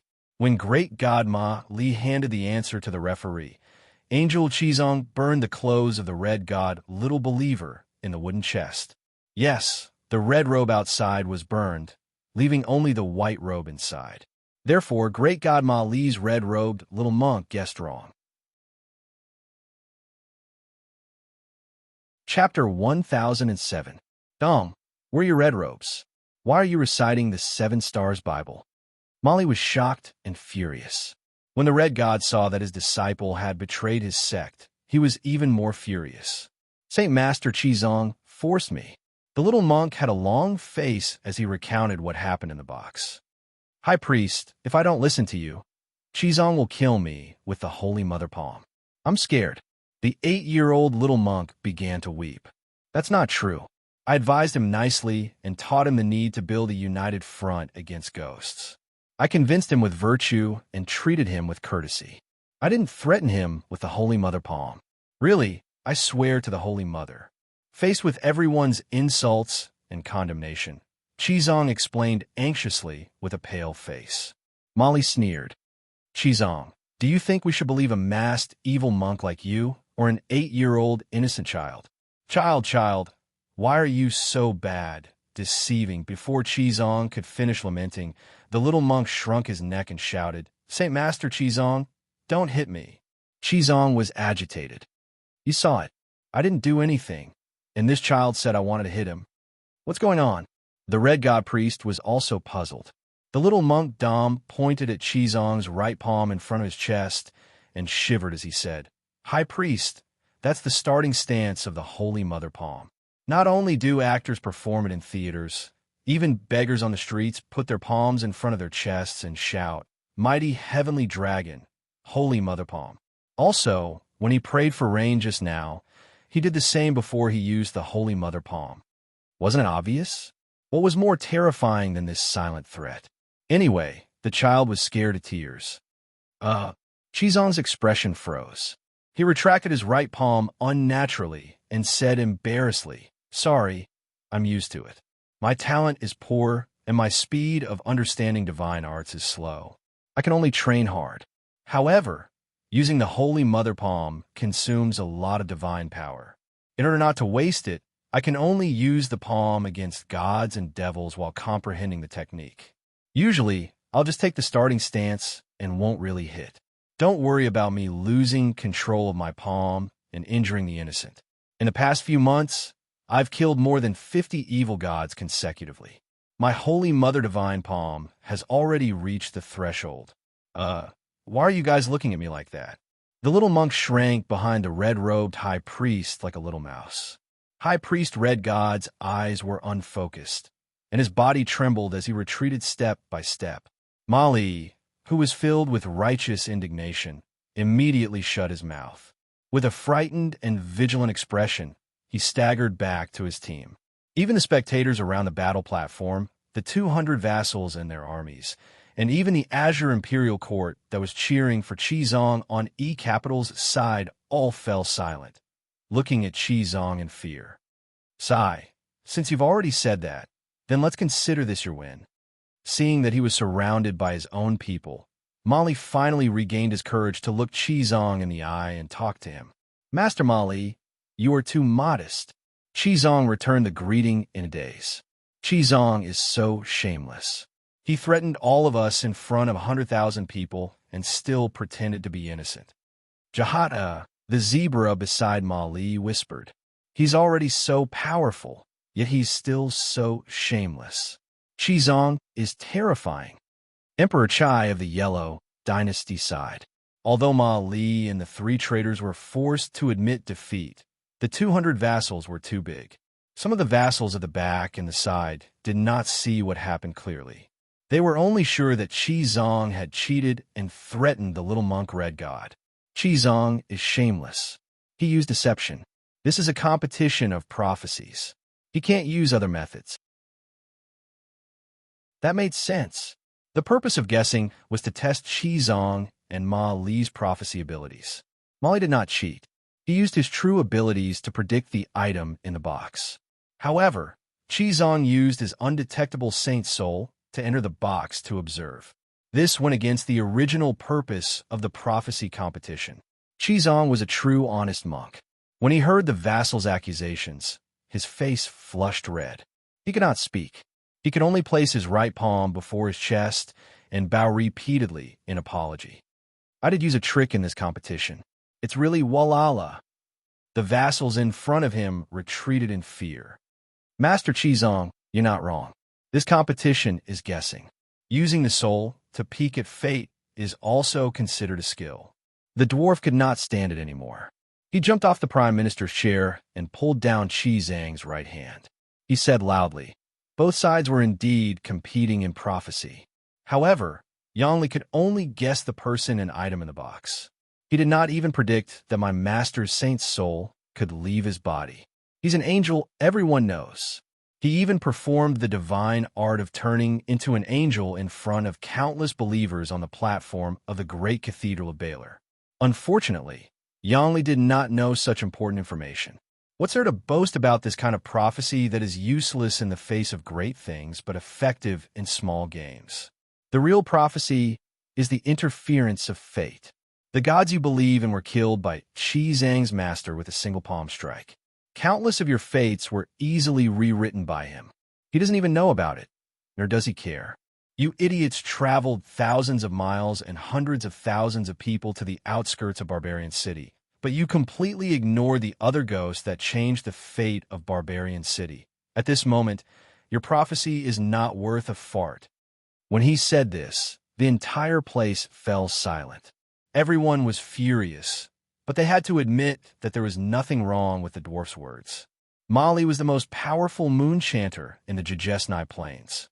He was also one of the most powerful prophets in the world. However, he could not predict the existence and movements of the other ghosts. Of course, it could not be said that his prophecy was completely useless. Under the premise that there was no interference from outsiders, he could predict the weather, natural disasters, the future of a country, the fate of a king.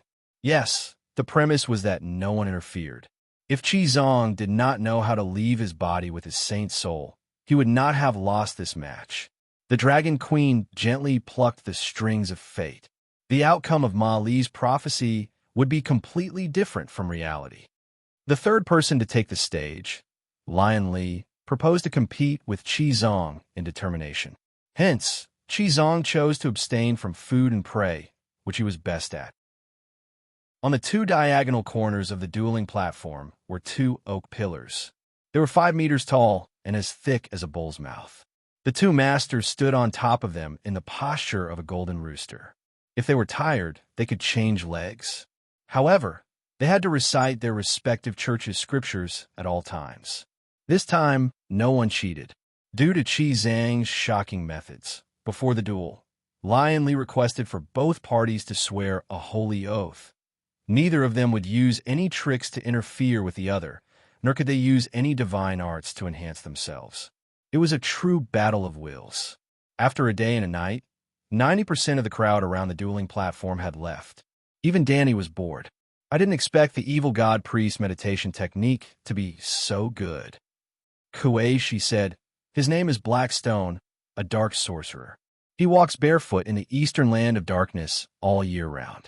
I heard that he once spent 10 years measuring the limits of the land of darkness. When he returned, he was like a skeleton that crawled out of a grave. He was thin and dry, but his mental power was so condensed that it was almost tangible. He was the one with the most hope of becoming a demigod in the past 100 years. All right, you might not feel anything about this at all. Sighing helplessly, the shadow binding night said, someone asked him what he saw in the dark world. He said that he saw infinity.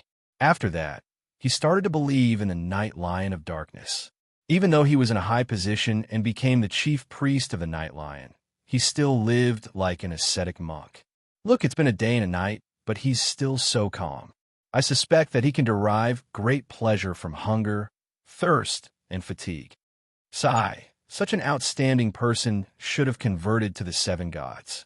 It's such a pity that he chose to be a thief. The Holy Mother, Danny, shook her head regretfully. You should pay more attention to this duel. Qi Zhang is in danger. Kuei, she said calmly. I noticed that you're not anxious at all. Danny asked curiously. Why should I be anxious? The shadow binding night sneered. I said that no one likes your investiture of the gods, including me. It's obvious that you should like it. Based on our old friendship, I won't mistreat you. Kuei, she said helplessly. The idea of unifying the transcendent world is not realistic at all. Danny sighed. Do you think I care about Qi Zhang's victory or defeat? If you don't care, will you help him cheat? You don't understand. The barbarian duel is more like a game to satisfy my bad taste.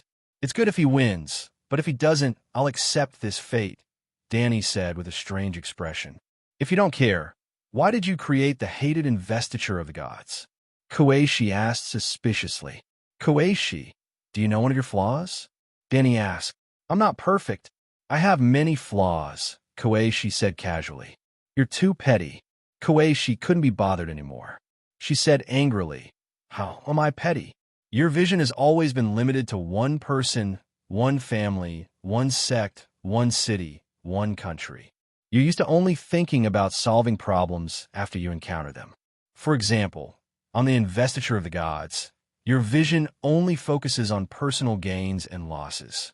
Have you never thought that barbarian lands really had other choices?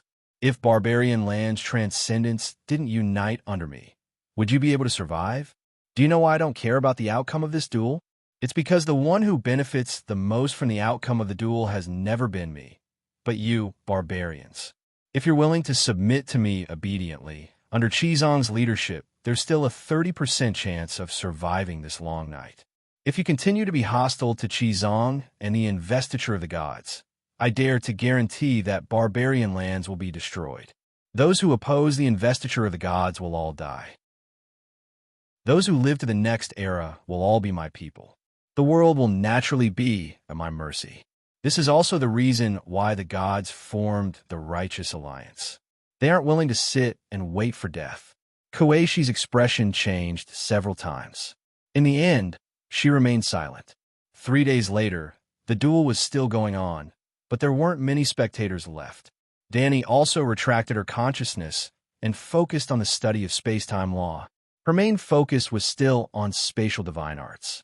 Spatial talent was the polarity of Song of Wind. Therefore, she was actually cultivating Song of Wind. Cultivating Song of Fire was beneficial to saving the world. But before saving the world, she had to save herself first. At this point, Danny, who had gradually grasped the spatial polarity of wind, suddenly felt lucky about the choice she made back then. Dorgod's talent was very powerful. It would be very helpful to her in the early stages. But in the later stages, this talent would seem a little repetitive. This was because she was also cultivating Song of Wind.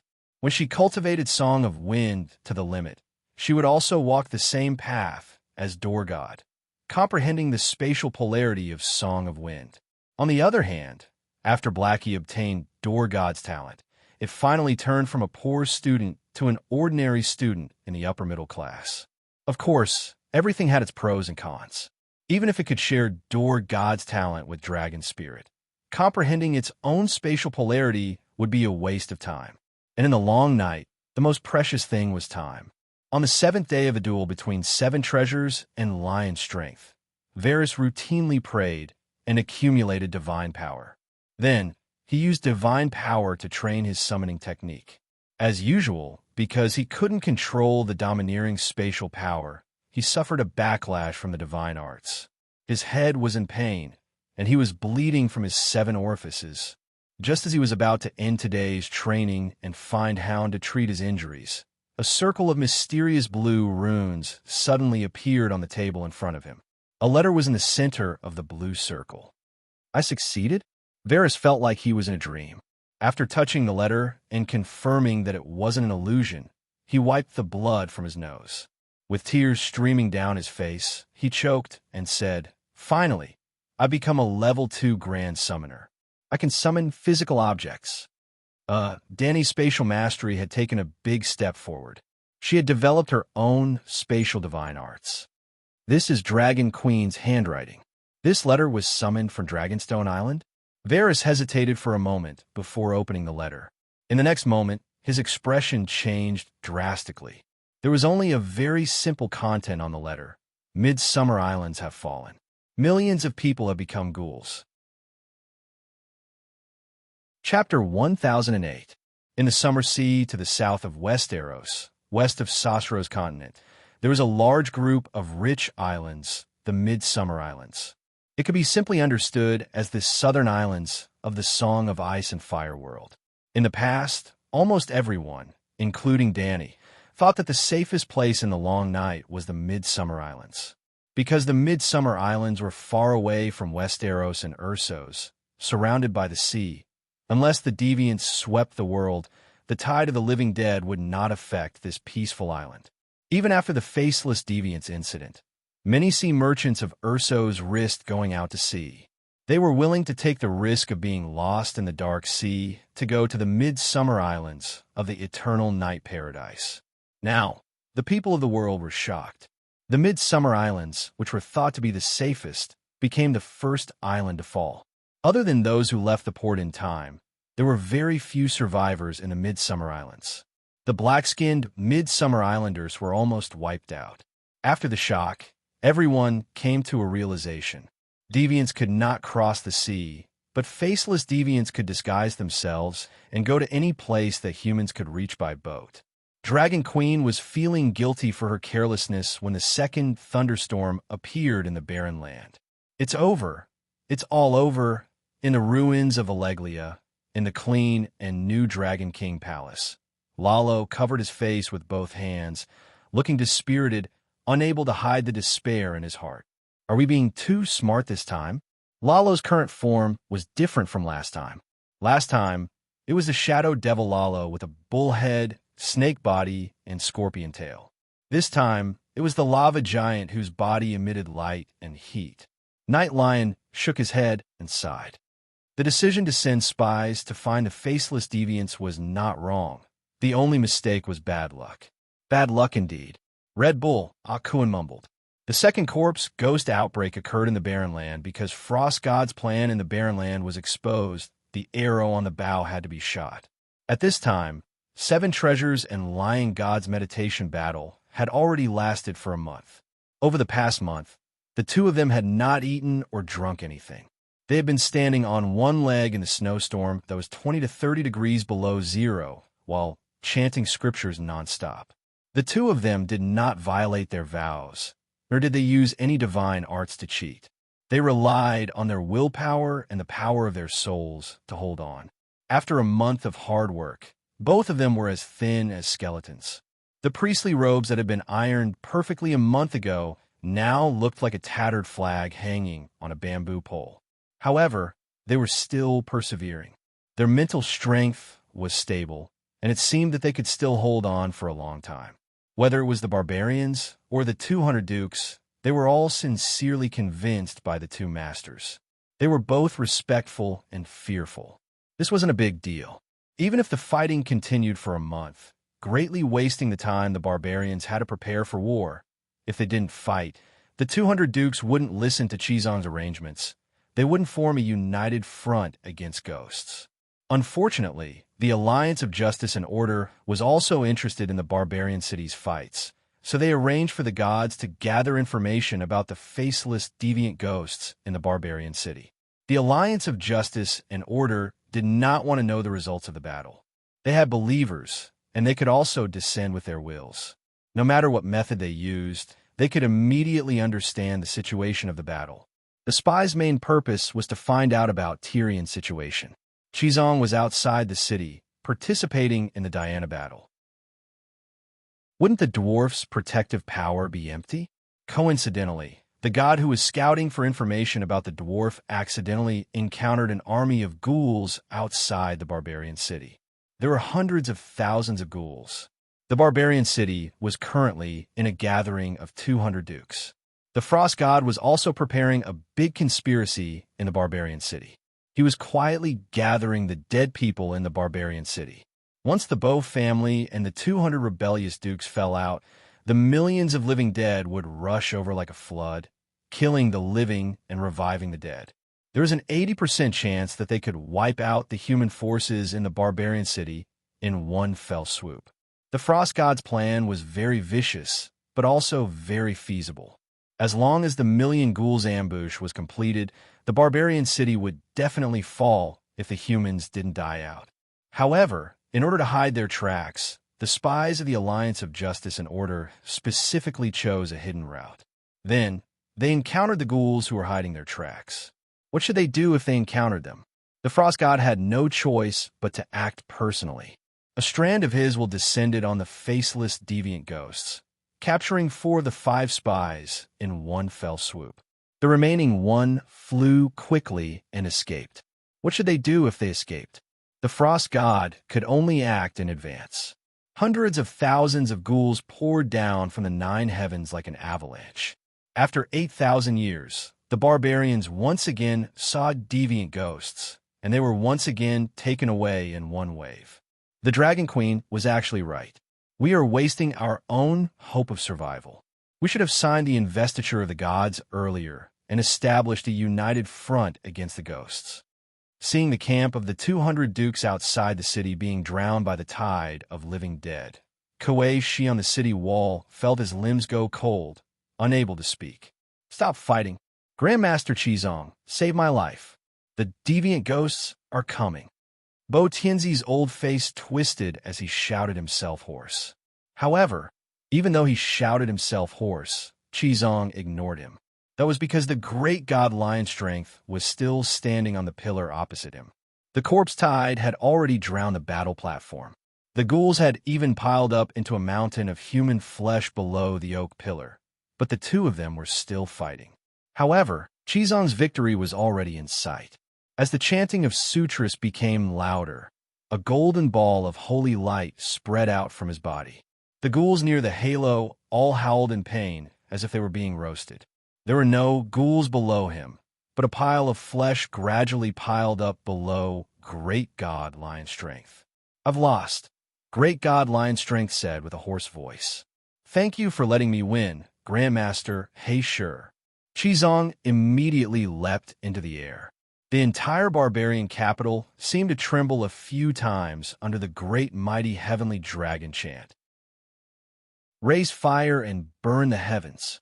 Qizong's entire body was covered in a layer of flames. He charged left and right amidst the ghouls like a human-shaped Tyrannosaurus Rex. Deviant ghosts and ghouls, as long as they were hit by him, they would immediately burn into matchsticks. Wherever he passed, a long trail of flames would be left behind in the snow. It's all thanks to Qizong this time. Otherwise, barbarian capital would have fallen, and the 200 dukes would have been wiped out. Barbarian land would really be finished. Lian Lalo sighed. "You're saying it as if we didn't do anything," Pale Holy Child said in displeasure. "As long as we're willing to do something, protecting the main cities of barbarian land is not a problem. However, what should we do next?" Lian Lalo said hesitantly. "Why don't we transfer a few powerful deities from the Alliance to oversee barbarian land? We're not going to ambush Danny Lilith. The more dangerous the situation is, the more anxious she will be. The more anxious she is, the more likely she will come to Yanhai," Night Lion said solemnly. "But I'm anxious too," Lian Lalo said anxiously. "This long night is different from the past. I have a bad feeling that Frost God might be going all out in the World Pennant this time. He's going all out. He wasn't this active the previous few times, allowing deviant Ghost King and Savior to do whatever they wanted. He wasn't as smart as this time, not willing to let go of any flaws that humans reveal. Frost God is serious," he said solemnly. "Don't forget your identity, Lalo. You're no longer Savior," Red Bull Akuan mocked. "Saving the world is Danny Lilith's matter. It has nothing to do with you. We're now the Alliance of Justice and Order. The Alliance of Justice and Order's only goal is to get rid of Danny Lilith. After dealing with her, you can play the Savior game as much as you want. We'll also applaud you from the side." "Idiot, not every long night is destined to end." Lalo's eyes were full of disdain. He said coldly, "If we're too optimistic, the worst thing will happen. How bad can it be?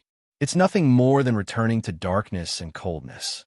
Red Bull Akuan shrugged and said disapprovingly, "We have at least 20 gods here from that era, including you, Lalo. There's no white heifer in the dark world." A god of darkness laughed. Akuan was conflicted. A world without the white heifer is indeed unbearable. Night Lion said, "Lalo, change into the shadow demon form." Lalo hesitated. "You're too radical now. Your brain is muddled." Night Lion frowned. Lalo sighed. With a bang, he exploded into a ball of red flames with black smoke. There was a shadow under the flames. The flames gradually extinguished, and the shadow grew bigger. Finally, the flames disappeared, and a tall demon with a bull's head, snake's body, and scorpion's tail appeared on the throne. It was the shadow demon Lalo. Amidst that dark, cold, and ancient era, Let the Savior meet the deviant ghosts. Let the Frost God do whatever he wants. We'll just wait here for that bitch Danny rise. After changing into the shadow demon form, Lalo no longer felt a sense of urgency and responsibility towards the long night. That's more like it. Akuin laughed. The Light King only became the savior once, and his brain was already affected by the world will. Night Lion said coldly, I let the shadow demon out because the flame demon is too impulsive. But his thoughts are not wrong. We have to do something. We can't let the deviant ghosts continue to wreak havoc in barren land. It's not to save the world, but to save ourselves. How are we in danger? Red Bull was confused. Idiot. Army God Backer mocked. When the deviant ghosts become the main character of the next era, the Frost God will be the king of all gods. We have to bow down to him. Don't you understand this? Akuin's eyes widened. He had an awkward expression. I really neglected the Frost God. You're right. We can't let that outsider take advantage of us. Then, he had an idea. He laughed sinisterly. Why don't I go to barren land and become the savior? While attacking the Frost God and stabilizing the situation, I can also become brothers with Chizong, the savior of the world, and become sworn brothers. Then, through Chizong, I can get in touch with Danny Rise, and then he... Pale Holy Child's eyes lit up. He praised, Akuin, you're really good at eating brains. Night Lion and the Dark Demon Gods also looked at Red Bull Akuin with admiration. Not a bad plan. Unfortunately, I heard it all. A bone chilling will spread from outside the hall. The gods' expressions changed drastically. They stood up in unison. Their god powers surged, and all kinds of powerful witchcraft were ready to be unleashed. Don't be nervous. I'm the only one here. Cold mist flowed into the Dragon King's hall with the wind. In the pale white mist, there was a pair of blue eyes that resembled flashlights. As it approached the gods, the mist quickly disappeared like cotton in fire. It revealed the butterfly spirit in the mist. The woman's body had a pair of icy blue butterfly wings with strange patterns. There was also a pair of pink and cute fleshy feelers on her forehead. This was supposed to be a beautiful butterfly fairy. However, her skin was very strange. It was like an African with albinism. It also looked like a poor quality foundation was applied on her black skin. It was powder made from ice shards.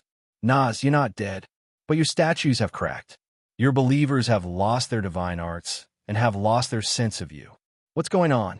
Have you become a god spirit ghoul? Night Lion gulped and spoke with difficulty. I'm dead, but I'm alive again. My almighty Lord sang the song of ice and converted all my god power and divinity into the powerful ice attribute. Then, he sang the song of death, and I returned from my slumber. I returned. I'm no longer who I was in the past. Believers in temples are meaningless. Butterfly spirit flapped her wings. Ice shards with a faint blue glow fell and surrounded her body. It was very beautiful. Meaningless. The gods' expressions were unpleasant. I'm afraid this world is meaningless to you? What are you doing here? The world is more meaningful to me now. I'm working hard to build a new world. It's a pity that I'm alone and need your help. The butterfly sprite laughed. Chapter 1009. Did Frost God send you here? How'd he know we were in Valeglia? Lalo asked nervously. Isn't that nonsense? Don't you know what happened to Flying Fish after seeing me? Butterfly Fairy laughed. The gods were silent. That day, they sent out a total of 10 gods to inquire about the faceless deviant ghosts. 5 of them went to the western continent of Ursus. The other 5 were supposed to be scattered in the cities of the Jade Sea, but they accidentally encountered Frost God's army. Other than the god with the fastest flying speed who escaped, the remaining 4, including Butterfly Fairy and Flying Fish, were all killed by Frost God. The Alliance of Justice and Order thought that they were completely annihilated.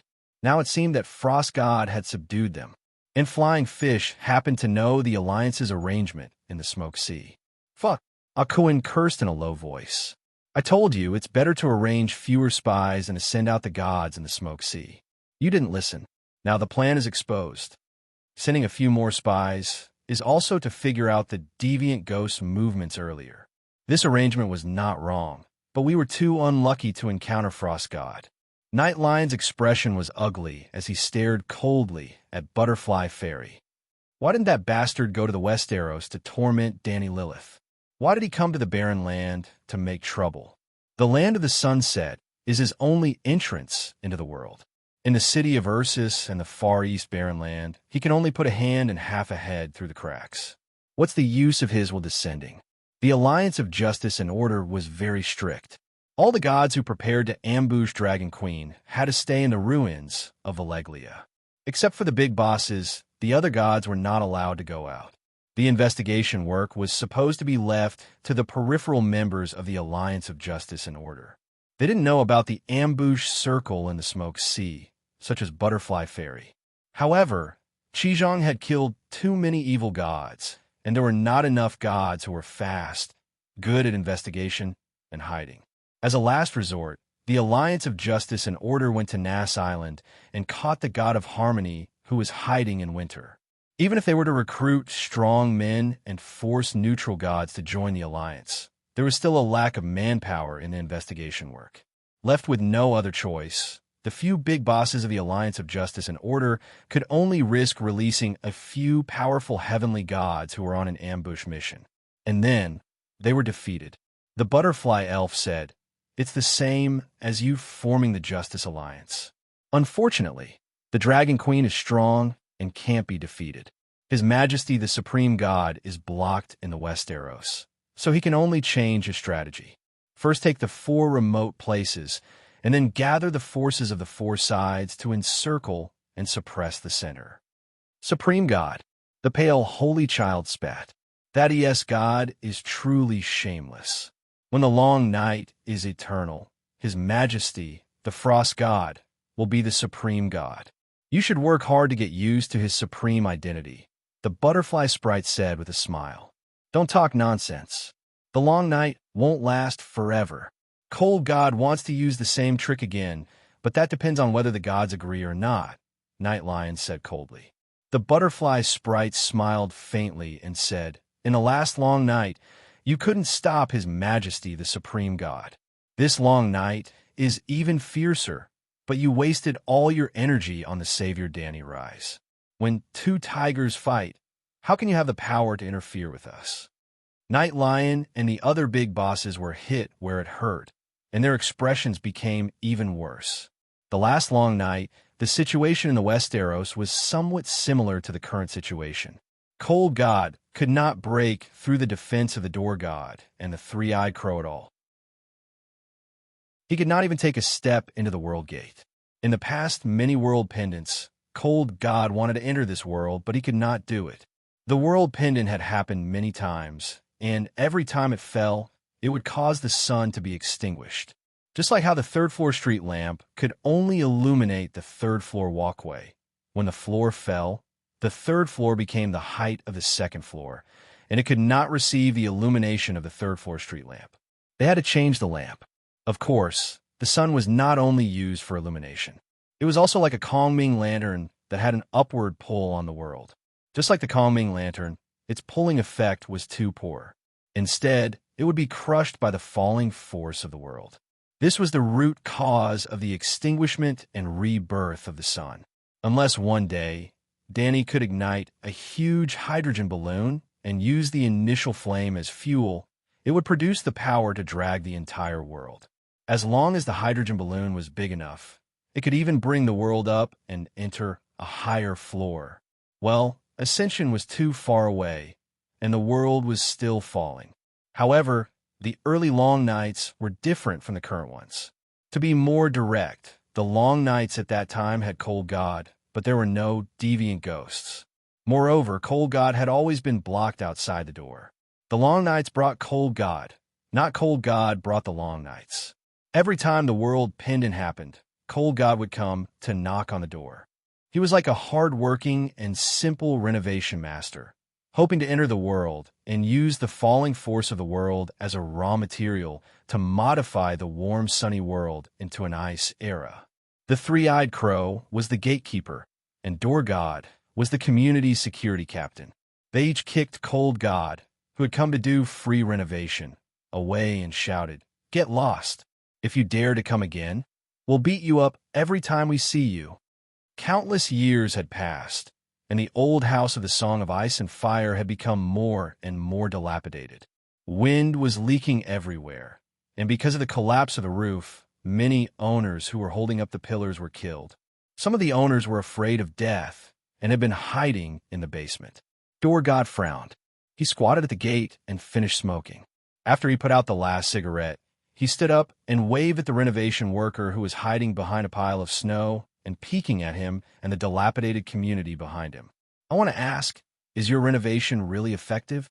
Seeing this, the renovation worker was overjoyed. He ran over, took out his iPad, opened the PowerPoint, and eloquently sold his renovation plan to Door God, as well as the bright future that the new renovation would bring to the community. On one hand, Door God felt that the renovation worker who was doing the PowerPoint was unreliable, but on the other hand, he had no choice but to do so. Half of Door God stayed in the community and continued to be the community's security captain, while the other half formed a team with the renovation worker. The latter was then upgraded to a more powerful contractor. Even though only half of Door God stayed in the community, the contractor still couldn't get through the gate. However, with the other half of Door God's help, the contractor could easily find loopholes in the broken wall and interfere with the community's internal affairs. One day, the contractor came up with a good idea. He used the loopholes in the wall to lure a group of community members into becoming loafers. The loafers caused trouble in the community, and the security captain was too tired to deal with them, so the contractor broke into the community. That was what happened during the last long night. At that time, Door God's strength was weak, but he hadn't died yet. Cold God had set the world's first empire, the Kingdom of Dawn, as his primary target. The prince of the Kingdom of Dawn got a piece of black stone that fell from the sky. From it, he realized a set of peerless divine arts, and trained himself into a cold and bloodthirsty devil. He first usurped his sister's throne, then directed a bloody chaos that affected the land. Only then did the long night reach its climax. Now, Dragon Queen had inherited the position of Door God's security captain. She did a good job and left several footprints on the contractor's face. In desperation, the contractor could only repeat the same trick. The reason why I repeated the same trick is because this strategy can't be cracked and it works every time. When the land falls and the corpse tide appears all over the world, what can Danny and Reese do? The door of the Westeros will be opened. This time, the supreme cold god will come to this world in its entirety. With all his power, he will be unrivaled and unstoppable, the butterfly fairy said with a fanatical expression. "You are a butterfly fairy," the night lion reminded. "You naturally desire dew, morning sun, and nectar. The world of ice is purgatory for you." The excitement on the butterfly fairy's powdered black face disappeared. She looked at him with resentment and said, "Do I have a choice? My nature is tranquil. I guard a small Nass island and live a small life that stands aloof from worldly affairs. It's you. You came to Nass Island and forced me to join the Justice Alliance. If I dare to disobey, I will be beheaded without mercy. It's just because I fly fast and have the help of the butterfly envoys to spread out and gather information. Even Danny and Reese are not as arrogant as you. She has my believers under her and has long known that there is a god on Nass Island. After the Justice Alliance was formed, I asked the people of Nass to pray to me and discuss the possibility of forming an alliance. I didn't want to participate in your affairs, so I didn't respond to those believers. When Danny and Reese understood what I meant, they never bother me again. What about you? You are not even as good as her evil king. The weak are prey to the strong. You are not qualified to resist my orders, the night lion said coldly.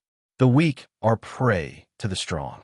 You are not qualified to resist my lord's orders, the butterfly fairy said sarcastically. What does Frost God want to do? Lalo asked solemnly. The butterfly fairy spread her wings. Her figure was graceful and light. Blue ice crystals surrounded her body like stardust. She turned around and asked with a smile, "How am I now? No horns and no scales. Your skin looks like it has psoriasis. It's very ugly, Lalo said honestly. The butterfly fairy touched the ice powder on her face and shook her head. I'm not talking about your appearance. Gods don't care about appearances. You seem to have become a mutant ghost god. The night lion frowned. Your strength has also become stronger, Red Bull said solemnly. The butterfly fairy nodded and said, My supreme lord used the cold power of the void to transform my body from the inside out, from my soul to my body. She was originally a black girl with colorful butterfly wings. Her skin was darker than carbon, and her eyes were golden. She was a proper Nas person when she folded her wings. Or rather, the Nas person was her descendant. In the last era of the descendants of God, she, like many gods, had established a kingdom with her bloodline as the main body on Nas Island. Now, the butterfly fairy's golden pupils had turned icy blue. Her skin was as pale as a mutant ghost, but it was not completely white. She looked like she had vitiligo, or like a black person who had applied pearl powder on her face, but what fell were ice shards. When the supreme god's power entered my body, that feeling, the butterfly fairy looked intoxicated, like a drug addict who had gotten too high. I experienced a fullness and satisfaction that I've never experienced before.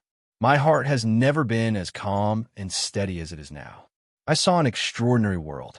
Our world is very big, but it's just a wave in the boundless void. Compared to the cold and void of the outer realm, the bright and lively world is so short and insignificant. Pausing for a moment, he scanned the gods.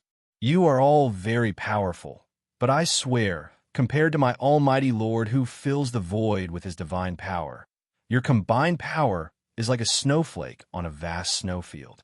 If we're only equivalent to a snowflake, why would the frost god send you to be a lobbyist? Lalo said coldly. You've all felt my current power.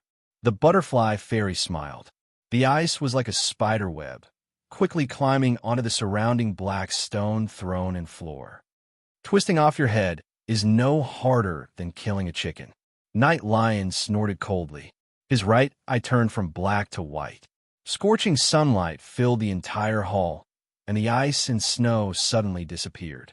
The butterfly fairy staggered back a few steps and forced a smile. Your Majesty Night Lion has misunderstood. I have no intention of provoking you. It's just that I was once like an ant. Now, after receiving the Supreme God's transformation, I've immediately become a chicken.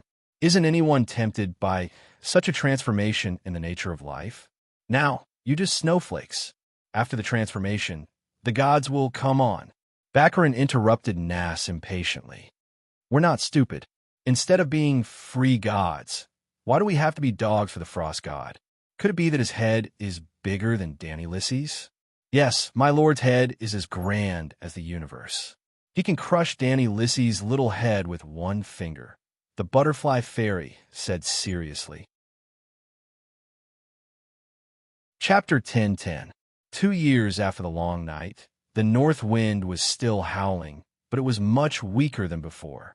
The snow had long stopped because the entire sky was dry and cold. There were no more clouds dropping water vapor. All the rivers in the world were frozen. The Blackwater River, the Mander River, the Trident River, the Honey River, and the Greenblood River in the Westeros were all frozen. The Rhone River in the Ursos continent was also frozen at its source. One day, in the future, the human world would have the same temperature as the Great Wall. The north wind would stop completely, and there would be no more sound in the natural world. It would be as quiet as a tomb.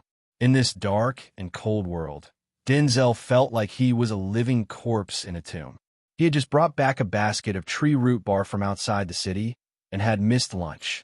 He huddled by the fire and numbly gnawed on the hard bread made of tree root flour and bran. As the flames flickered, he seemed to be hearing things.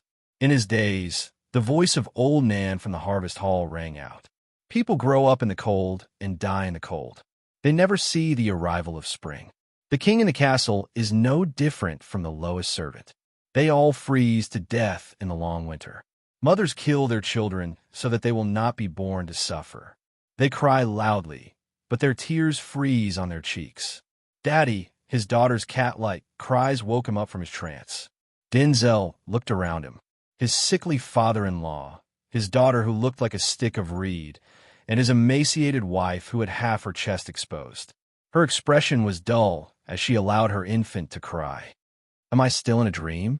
I should be. Otherwise, why would the scene in front of me be exactly the same as an old Nan's story? He mumbled blankly. I'm dreaming. Old Nan's story is too scary. I have nightmares. I can't sleep well. If I doze off while plowing the fields tomorrow, I'll be scolded by the Count Daddy. His daughter tugged at his sleeve pitifully. Ah! Denzel screamed. He was so shocked that the bread in his hand fell out. His daughter looked at the black and dry bread and gulped. However, she still picked it up sensibly and handed it to her father. Brother is crying, the 9-year-old Dina said softly. There's no milk. Hannah eats tree bark flour every day. There's no milk to feed the child. His father-in-law turned over in the tattered sheepskin bedding and sighed. He was only 50 years old, but he looked like he had lived for 150 years. Once upon a time, his father-in-law's loud voice could make him tremble with fear even from 10 acres away. Now his voice was so weak that it could not alarm the sparrows on the threshing floor, if there were any sparrows left. Denzel was now fully awake. He did not have nightmares. Instead, he lived in a real world that was even more terrifying than nightmares pintos under the long night. Denzel hastily ran to the outer room and retrieved a large earthen jar from the square table. He threw his black bread into the jar and hesitated for a moment. Then, he bent down and retrieved a bronze key from the 7th floor tile in the southwest corner of the room. He crawled under the square table and uncovered the 8 floor tiles in the center. A window-sized oak door appeared in front of him. He unlocked it with a key, revealing a dark hole under the door. The sallow and emaciated middle-aged man quietly came to the door of the central room and peeked into the courtyard through the crack of the door. It looked like a courtyard house, but the courtyard was long and narrow. There were long rows of houses on both sides, and dozens of families lived there. To be able to live in such a house, one must be above the middle class in Pintos. At least the house belonged to him completely. Most of the freedmen either relied on renting the houses of the princes of trade to survive, or were burdened with mortgages that they would never be able to repay in their lifetime. At that moment, the courtyard was dark. The snow had been shoveled away, leaving the ground and sky dark. Only the top of the low chimney of the brick bed and the fireplace could be vaguely seen. Black smoke with tiny sparks rose from it. Without the starving refugees staring at his house, Denzel heaved a sigh of relief. He returned to the square table and burrowed into the dark hole like a groundhog. After about 10 minutes, he crawled out again. His hands, which were covered in yellow mud, were holding something. In his left hand was a shriveled apple and a frozen turnip. In his right hand was a piece of black-red smoked meat the size of a cell phone. He carefully washed the turnip, apple, and smoked meat, cut them into pieces, and placed them into the earthen jar. He filled it with water and carried it into the bedroom. 2 years after the sun went out, the brick bed that Dragon Queen had invented gradually became a standard feature of the surviving families. Everyone was already used to sleeping in a shared bed as a family. If conditions permitted, they would even build a fireplace next to the fire pit. The warmer the house, the slower the hunger. It's not dinner time yet. If we eat now, we'll still be hungry at night, the father-in-law mumbled. Let's eat one more meal today. Eat 3 meals to nourish Hannah's body. Denzel hung the earthen jar on the fireplace before walking to his wife and daughter. He split the remaining apple core into 2 and gave 1/2 to his daughter while stuffing the other half into his wife's mouth. An apple. The little girl, Dina, was pleasantly surprised. She carefully placed it in her mouth. You went to the cellar to get food again? The middle-aged woman, Hannah, was a little angry. We have tree root noodles now. Although it tastes terrible, it's not like we can't survive. Those fruits are one less fruit after another. We have to leave some for Jamie. Denzel looked at the baby boy in the swaddling clothes and frowned. He's only 6 months old. His teeth aren't even fully grown yet. We'll eat it when he grows up, when he gets married, and when he's a child, his wife said. Denzel was speechless. You're thinking too far ahead. The long night will last for a generation. Perhaps Jamie will never see summer in his lifetime.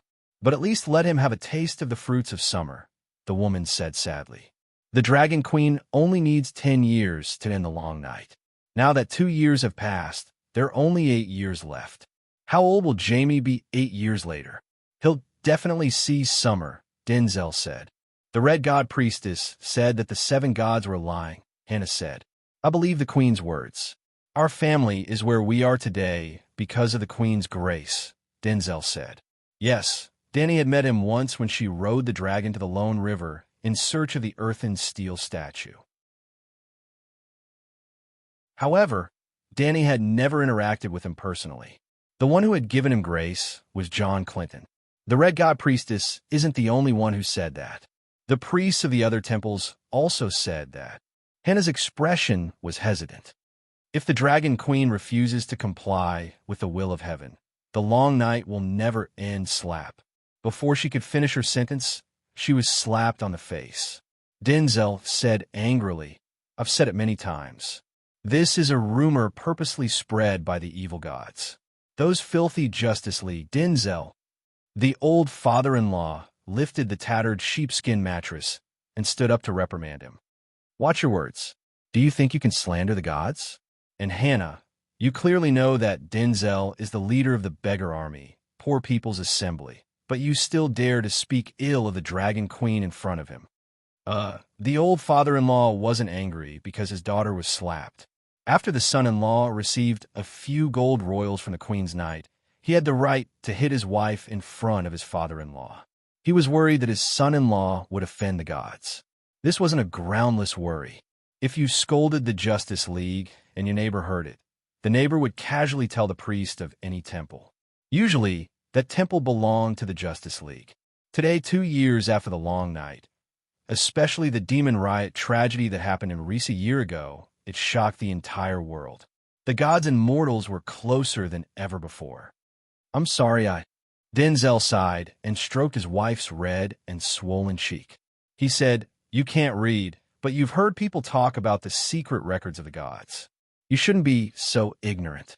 Hannah turned her head angrily and avoided her husband's right hand. She said coldly, The secret records is a forbidden book compiled by the scholars. The words in it can't be trusted. The more the gods listed it as a forbidden book, the more it proves. After hesitating for a moment, he didn't say anything taboo in the end. He only said, It doesn't matter who's right. It only matters who's done more. If it wasn't for the Church of the 7 Gods, Pintos would have fallen like the Midsummer Islands and the cities of the Jade Sea. Even if you don't know about the Midsummer Islands and the cities of the Jade Sea, you should know about the neighboring Koer, right? They claimed that they were protected by the gods and didn't allow the Church of the 7 Gods to enter the city. In the end, the city of more than 300,000 people, plus the millions of people in the surrounding cities, were all drowned in the tide of corpses. In the face of a mere 100,000 corpses, Koer, which was protected by the gods, couldn't even hold on for a day. Before the city fell, Prince Koer had nowhere to go and no one to ask for help. He shamelessly sent a message to the Holy Church of Pintos. I was in the Holy Church at that time, listening to Bishop Hagen's preaching. I saw with my own eyes Prince Koer and hundreds of other nobles crawling on the ground like dogs in the candlelight. They begged the bishop to send a message to Dragonstone Island while crying, The gods are useless. The gods couldn't even withstand a single wave of the descending gods.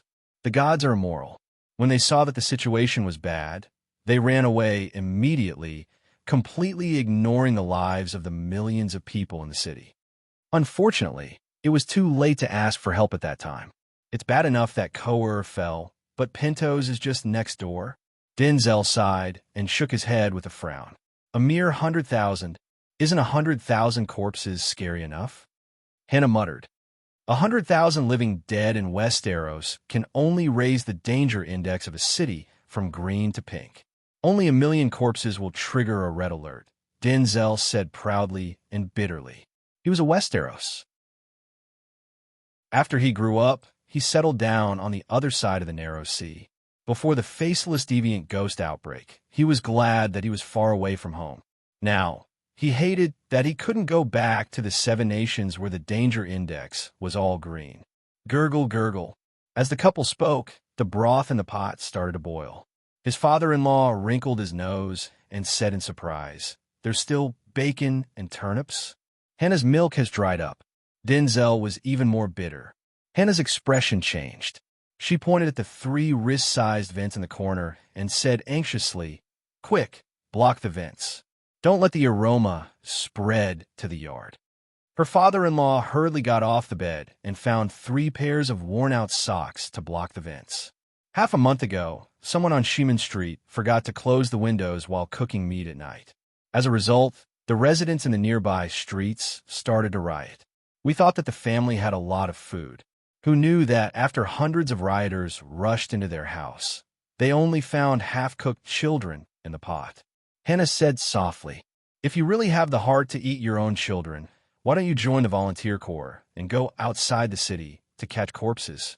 Corpses can be eaten too," Denzel said disdainfully. "But corpses eat people too," Hannah said with a trembling voice. "The ones that eat people are deviant ghosts." Her father-in-law looked at the steaming pot and gulped. He said, "After we finish the broth, make a pot of pine needle tea to suppress the taste of meat in your mouth. Also, remember not to burp in front of outsiders. Don't poop outside for the next 2 days. We can't let people know that we've eaten meat." Chapter 10-11. It's all thanks to the gold royals that Lord Knight gave Denzel. It's also thanks to Denzel's trust in the Dragon Queen that he stocked up on a large amount of food before the long night arrived. How could there be so many? Denzel shook his head. If we had known that the eternal night was real, we wouldn't have spent 3 gold royals to buy this house. Now that the property prices have plummeted, we've suffered a huge loss. Woo, woo, woo. Suddenly, a deep bugle call came from outside the house. 3 times. The 2 men looked at each other in shock. Deviant ghosts are attacking the city. The sound of the bugle horn became more urgent, and the urgent shouts of the soldiers could be heard on the streets. "Quick, let's eat. The 3 of us have joined the church's armed forces. We'll most likely have to participate in the defense of the city." The old man said urgently, "If I have a full stomach, I can at least be a full ghoul." His father-in-law was right. In less than half an hour, there were city guards shouting along the street, "Deviant ghosts are attacking." Adult men without a church background report to the city wall guards. Those with a church background report to the church you are affiliated with. The rest of the elderly, women, and children go to the shelter arranged by the church. The old father-in-law burped and immediately shut his mouth, swallowing the smell of meat. He quickly grabbed a handful of pine needles and stuffed them into his mouth. As he chewed, he asked his son-in-law, "What should we do now? Our family has joined 3 different religions. Who will the children go with? Something's not right. I'm afraid this isn't a small fight." Denzel was also chewing on pine needles with a tinge of green in them. With a solemn expression, he said, "Why don't you bring Dina and Jamie to the great cathedral?" Hannah frowned and said, "I joined the Red God Church, and my father joined the Church of Earth and Sea. We get 1 kilogram of bran noodles from the church every week. If we don't go to the roll call today, I'm afraid that it will be difficult for us to get any relief food in the future."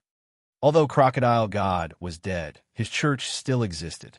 As the guardian of the city of Pentos for many years, the Church of Earth and Sea was the wealthiest church.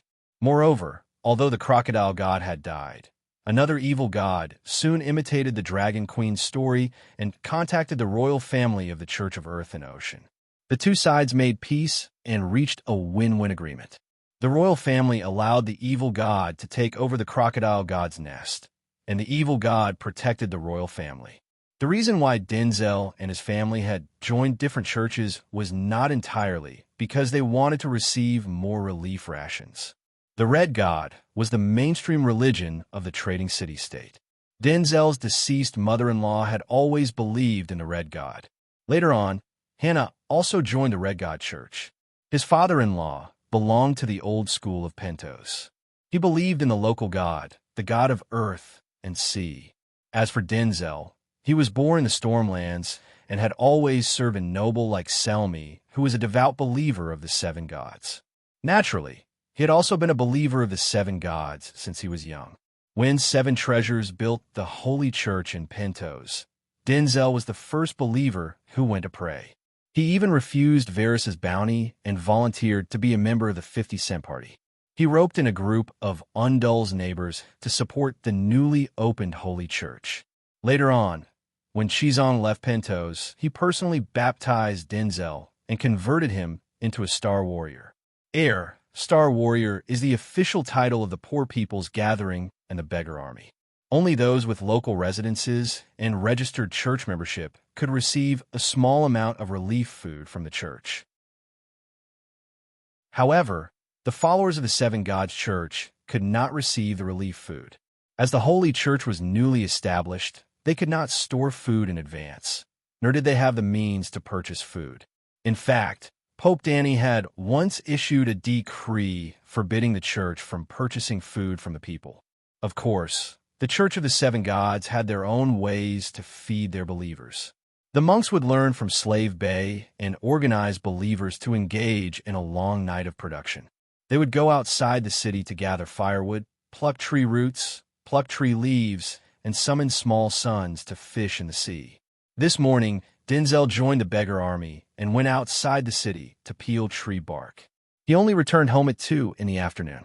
Compared to other families, Denzel's family was already considered to be in the upper middle class. However, once they gave up on the church's relief food for his father-in-law and wife, their living standards would definitely drop by a level. "Don't worry, the Red God will protect me," Hannah said as she looked at her husband, who was struggling. "Child," Denzel gritted his teeth and took the baby boy from his wife's arms. He said, "Dina will take care of Jamie. Follow me to the holy church. Even if Pentos falls, the other ghosts won't be able to enter the place of glory of the seven gods."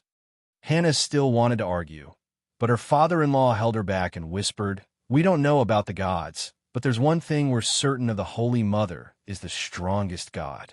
She far surpasses the Light King." Lalo formed an alliance with the gods to deal with the Dragon Queen. However, the Dragon Queen is only one of the Holy Mother's believers, the old man said wisely. Hannah was convinced. She looked at the swaddling clothes reluctantly and began to put on a patched light yellow robe. In the Red God Temple, only great monks who could represent the Red God and possessed extraordinary talent were considered red-robed monks. The Red God's priest apprentices were dressed in orange robes. The yellow-robed monks were the temple attendants, while the orange-robed and red-robed monks were the servants. However, the yellow-robed monks were considered to be part of an institution. They were official workers and had an iron rice bowl. The employees of the institution were much stronger than the wild monks. Denzel also put on a tattered leather armor and the gray linen robe of the beggar army. When he walked out of the house, he realized that the streets were already brightly lit. All the torches, and braziers in the city were lit. It was as if they wanted to use these sparks to scare the monsters of the cold and darkness. Passing through the chaotic crowd, Denzel carried his son with his left hand and his daughter with his right. After many twists and turns, he quickly arrived at the holy church in the center of the city. Seeing the tower of light shining from the dome of the holy church, he, like everyone else, heaved a sigh of relief. He slowed down and no longer panicked. His daughter carried her brother and walked into the basement in the backyard of the holy church with a group of old women and children. Denzel took the iron sword and the dragon crystal spear and went to find Archbishop Hagen. He would be the Archbishop's bodyguard. Yes, Denzel had a good political background and a good resume. He served the Dragon Queen and Chizong. He was trusted by the current Archbishop. In Pentos, many atonement scrolls were given out, but there were not many true believers of the seven gods. There were 200 warriors' sons and 500 beggar army members. Among the warriors' sons, there were 30 Westeros, 10 church paladins, and 20 volunteer knights. They were all elites. Archbishop Hagen, the prince, hopes that you can guard the East Gate and defend against the zombies coming from Valeglia Avenue. Soon, the palace guard rushed to the holy church and handed the archbishop a letter of appointment. "The deviant ghosts are coming from the east." A paladin frowned. The guard smiled awkwardly and approached Monk Hagen. He whispered, "Please forgive us, Archbishop. The princes know that the East Gate is the most dangerous, but you're the strongest in Pentos. Including the beggar army members, we only have 700 people." Hagen sighed. The guard came from a branch of the royal family, so he knew some secrets that only the higher-ups knew. He smiled bitterly and said, "The Church of the Seven Gods has you, 10 priests, 10 paladins, and a total of 21 transcendents. You are much stronger than the other churches." Transcendence. Hagen's mouth twitched. "You flatter me." He did not expect that a level 2 priest of the great cathedral of Baylor would become a transcendence one day. Moreover, other than him, the paladins and priests of the great cathedral of Pentos were only level 1. They were peripheral characters in the Curia, the guard said in awe. "You are too humble." In the past year, half of the Transcendence gatherings in Pentos were hosted by Priest Neymar under your command. Only the strongest Transcendents are qualified to host the Transcendence gatherings. Everyone knows that. Back then, when the Dragon Queen wanted to attend the Transcendence gatherings, she was rejected. Today, her underling's underling became a Transcendence boss and began to host the Transcendence gatherings. The Transcendence gatherings were not a competition of fame, and it was impossible to become a master with just one receive hair. It was a competition of magic power and Transcendence knowledge. It was a comprehensive competition, so Mr. Nangwa and Ma Baowa could not take advantage of it. Hagen glanced at the white-robed priest Neymar, who had a solemn expression. That guy's priest level was not high, but he was a doctor in his early years. He was one of the doctors of the Naked Street. Because he was a rare believer of the 7 gods, he was kept in the great cathedral by the Sparrow to repent and atone for his sins. Later, he became a priest. Because of his rich Transcendence knowledge, he was arranged by the Archbishop to go to Pentos to make a name for himself. Now it seemed that the effect was not bad. However, Hagen hoped that Neymar could rope in a group of Transcendents to convert to the 7 gods. The Transcendence priest was stronger. Half of the 10 priests under his command came from the Dragon Queen's Royal Mage Regiment. Those guys were all old foxes who were familiar with the affairs of the trading city-states, so they were sent to Pentos. However, there was still some estrangement between the Transcendence priests and the native Westeros priests. The Transcendence priests knew the details of the Holy Mother, but they could not tell their 7 kingdoms priests in detail, so the estrangement was naturally born. In the end, Archbishop Hagen accepted the prince's commission. When they climbed up the city wall, the Ghoul army was already within a 1-kilometer radius of the city wall. The Pentos people had built a sentry post outside the city. When the horn was blown 3 times, the ghouls were still 20 to 30 kilometers away from the city. In the darkness, deviant ghosts rode on huge ice spiders and resurrected dead horses. They walked out of the snowy plains, holding ice swords that were as thin as blades. The sentry post warned the soldiers of the corpse tide and escaped. They cried and drove the sleigh towards the city gate. Then the ghoul horses caught up with them, and the ice swords slashed. They slaughtered all living things in front of them, humans and sleigh dogs. In the next moment, the dead were resurrected and joined the dense horde of corpses behind the deviant ghosts, which was like a moving carpet. It's over. This is not a small-scale attack by ghouls. There are more than 1 million of them, and no army can resist them. Denzel's hands and feet were cold, and he murmured, "I should have thought of it. Coer fell 2 months ago, so how could Pentos, which is next door, be spared? This ghoul army must have come from Coer and follow Valeglia Avenue, which is a smooth journey. No, the ghoul army came from Norfoss. Coer and Pentos are separated by Norfoss. Norfoss fell half a month ago, and the entire city and the surrounding villages and towns lost more than 2 million people." Denzel tilted his head and looked. It was the holy knight Arthur Errol, a young lord from the Hay Hall in the Land of Storms. Yes, the youngest son of the Count who did not have the right to inherit. Denzel's hometown, the Harvest Hall, was next door to the Hay Hall. He had seen Arthur's father from afar a few times in his early years. Although one was a lord and the other was a farmer, they were still from the same hometown, and their relationship had always been good. Norphos has fallen as well. Denzel's throat was dry. In the continent of Ursos, except for the coastal trading cities, almost all the inland cities have fallen. According to the news from Dragonstone Island, more than 20 million people have died in the past 6 months from the Narrow Sea to the Jade Sea, Arthur said with a serious expression. Chapter 10:12. 20 million? How many people are there? Denzel exclaimed. No less than 20 million. Sir Arthur looked at the ghouls approaching the city wall and sighed. According to the Queen's estimation, the world's population is only 1/3 of what it was before the sun was extinguished. If a narrow sea city-state like Pintos falls as well, then the human race is doomed. Denzel was confused and shocked. In fact, the real death toll was far more than 20 million. It had been more than half a year since the faceless deviant ghosts outbreak. The Dragon Queen's hell had collected more than 15 million souls, all of them from the continent of Ursos. 1/10 of them died of hunger and illness, while the rest died from the tide of zombies. Just the raised land alone contributed 10 million souls. In this era, because the rich kept slaves and remote villages were difficult to manage, the population of a country was almost impossible to calculate. But generally, they could be divided into the countrymen in the cities and the barbarians in the remote mountains. The countrymen had the opportunity to receive atonement scrolls from the 7 gods, but the barbarians had never even heard of the Holy Mother. The total population of the raised land was close to 20 million. Among the souls that entered hell, more than 90% did not have atonement scrolls at all. They could enter hell only because of one person, Aria.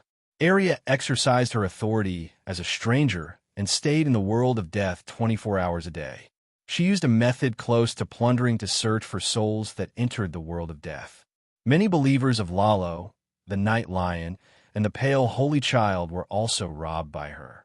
The Night Lion's main body was not in the raised land, and their faith was damaged, so they could not snatch as much as the Grim Reaper.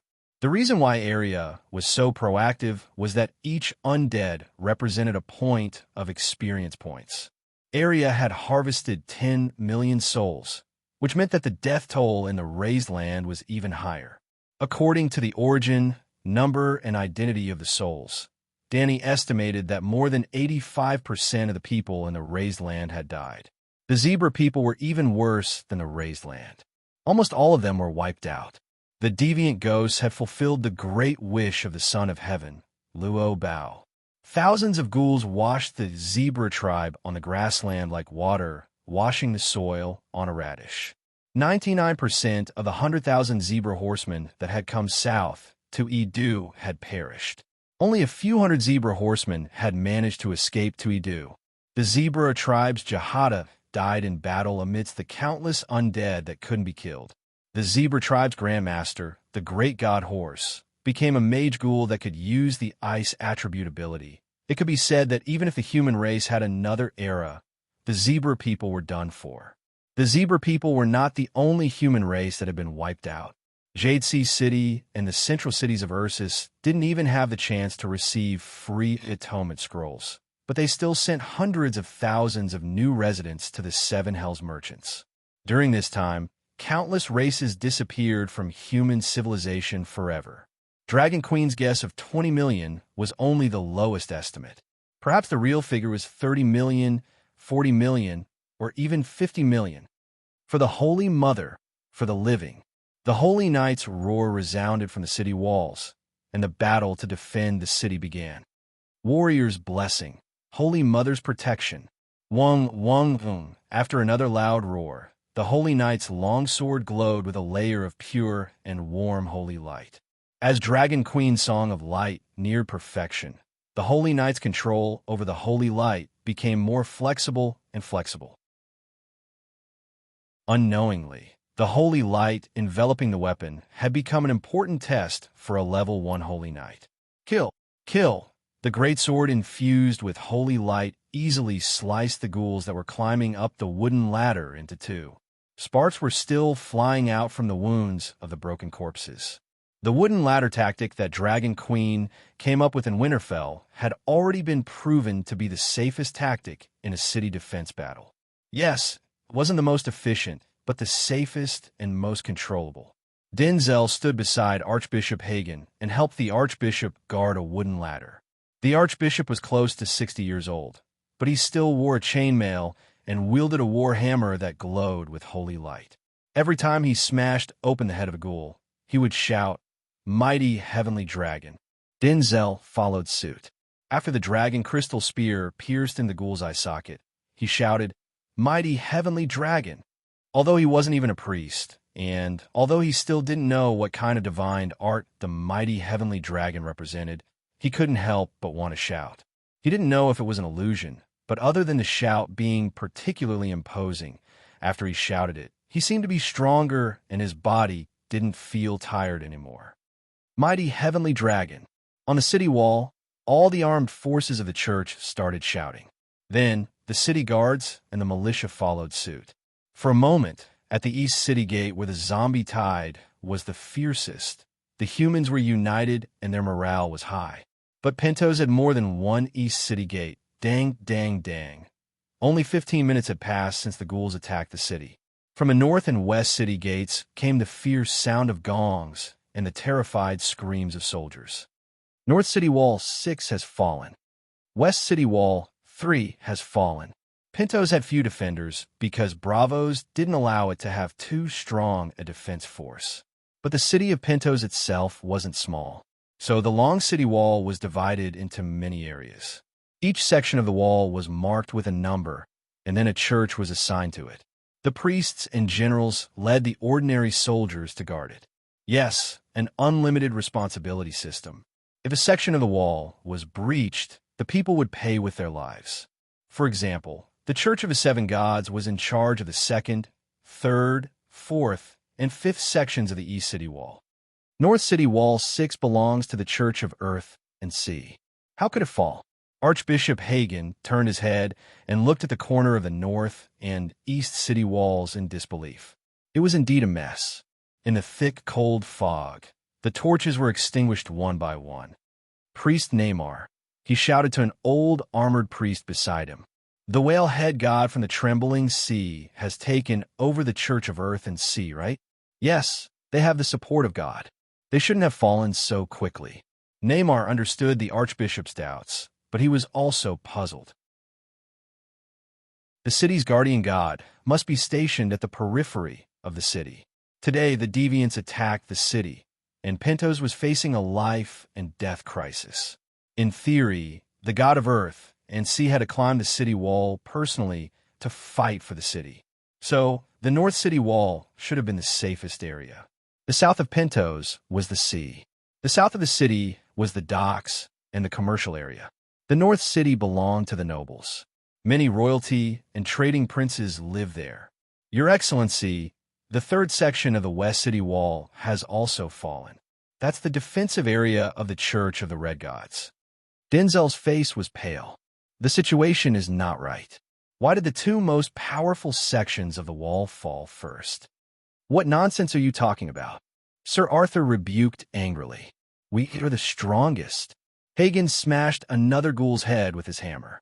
With a serious expression, he said, "It doesn't matter who is the strongest, but Denzel's concern is very reasonable. Be careful." Before he finished speaking, his face suddenly changed. His eyes flashed with a golden light. He shouted, "There is a high-energy magic reaction in front. There is a powerful monster hiding among the ghouls.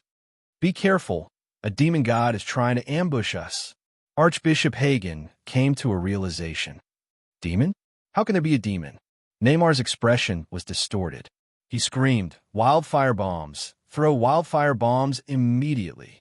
Denzel and the rest of the beggar army did not know what was going on, but they quickly threw out wildfire flasks the size of a melon. Boom, boom, boom. The wooden ladder burned. The ghouls' corpses at the bottom of the wooden ladder burned. The green and dark red flames formed a moat of smoke and fire outside the city. But in the next moment, the red flames on the corpses and wooden ladder gradually extinguished. The wildfire was like a candle in the wind, swaying and dimming. The torches and braziers on the city wall were extinguished row by row. From near to far, even the houses behind the city wall were dark. Then, the residents screamed in panic. Some of the demon gods activated their ice domain. The fire elements were gradually repelled. The cold fog surged toward the east city wall like a tsunami. When the exposed skin around the eyes of the warriors came into contact with the cold fog, they felt a needle-like pain. In just a moment, a layer of white frost hung over their eyelids. The cold fog was so dark that one could not even see their own fingers. But accompanied by a soul-freezing laughter, a pair of blue eyes the size of bronze bells rose. As expected of a cultivator of the seven gods, you're much stronger than the archbishops of the churches. Before I even got close to the city wall, I was already discovered by you. But I'm curious, what kind of detection divine art did you use from so far away? The power of the seven gods is limitless. How can a traitor like you understand it? Archbishop Hagen's eyes widened in anger. More than half a year had passed. Countless large cities were clearly prepared, but they still fell to the zombie tide at an incomprehensible speed. It happened again and again. Gradually, some secrets were no longer kept secret. For example, after extraordinaires became ghouls, they would become ice mages. For example, there were deviant ghosts and demigods in the ghouls' army. They were once the gods of this world, but they accepted the power of the frost god and transformed themselves into the frost god. Of course, the news that those who had seen the frost god had become the living dead was only spread among the upper echelons of the major churches. Even the Dragon Queen was not 100% sure. Today was the first time Hagen and the others had seen the gods and deviant ghosts. Traitor! The gods and deviant ghosts laughed coldly. Cold air surged toward the city wall like a tidal wave. The wildfire was finally extinguished. Kacha, as long as the stone city wall and the people on the city wall came into contact with the cold fog, a thin layer of light blue frost would immediately form on their bodies. Denzel's teeth chattered. The heat and vitality in his body were like happy drinks in a small Coke cup. They were sucked forcefully by the oily mouth with the straw in it. In the blink of an eye, the bottom of the cup let out a dry sound. Almighty Heavenly Dragon, Holy Mother God Palm, suddenly, Archbishop Hagen's voice boomed in his ears like thunder. Holy Mother's Palm, the evil god exclaimed. The blue eyes in the cold fog were quickly distancing themselves from the city wall. After the frost evil god retreated, the cold fog and cold air disappeared as well. Denzel came back to life. He looked at the archbishop expectantly, hoping that he would leap up and fly into the air to unleash a palm technique that would descend from the sky. Palm, Archbishop Hagen merely assumed the posture of the Holy Mother's palm. He dragged out the word, palm. Denzel did not know that the archbishop had such good lung capacity. Palm, huff, huff, huff. Finally, Hagen stopped and panted. He said hesitantly, sigh, Holy Mother's palm? I don't know how to use it. What a pity. What? The surrounding believers and militia were on the verge of breaking down. I don't know how to use Holy Mother's palm. Archbishop Hagen said awkwardly. I've watched too many dramas in Journey to the East, and I've always put myself in the role of the Archbishop of Seven Treasures. It's like a street kid shouting slogans. I've subconsciously shouted it as well. After shouting it, I realized that it wasn't right, but I was too embarrassed to change it immediately. I could only sigh. The expressions of Denzel and the others contorted. Bald Donkey Hagen. In the distance, the evil god roared into the sky. How dare you make fun of me? I'll skin you alive.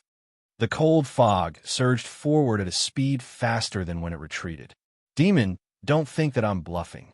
Hagen did not show any fear. Instead, he sat cross-legged with a solemn expression. Holy Mother of Mercy, Pintos can't be defended any longer. Your Majesty, please descend.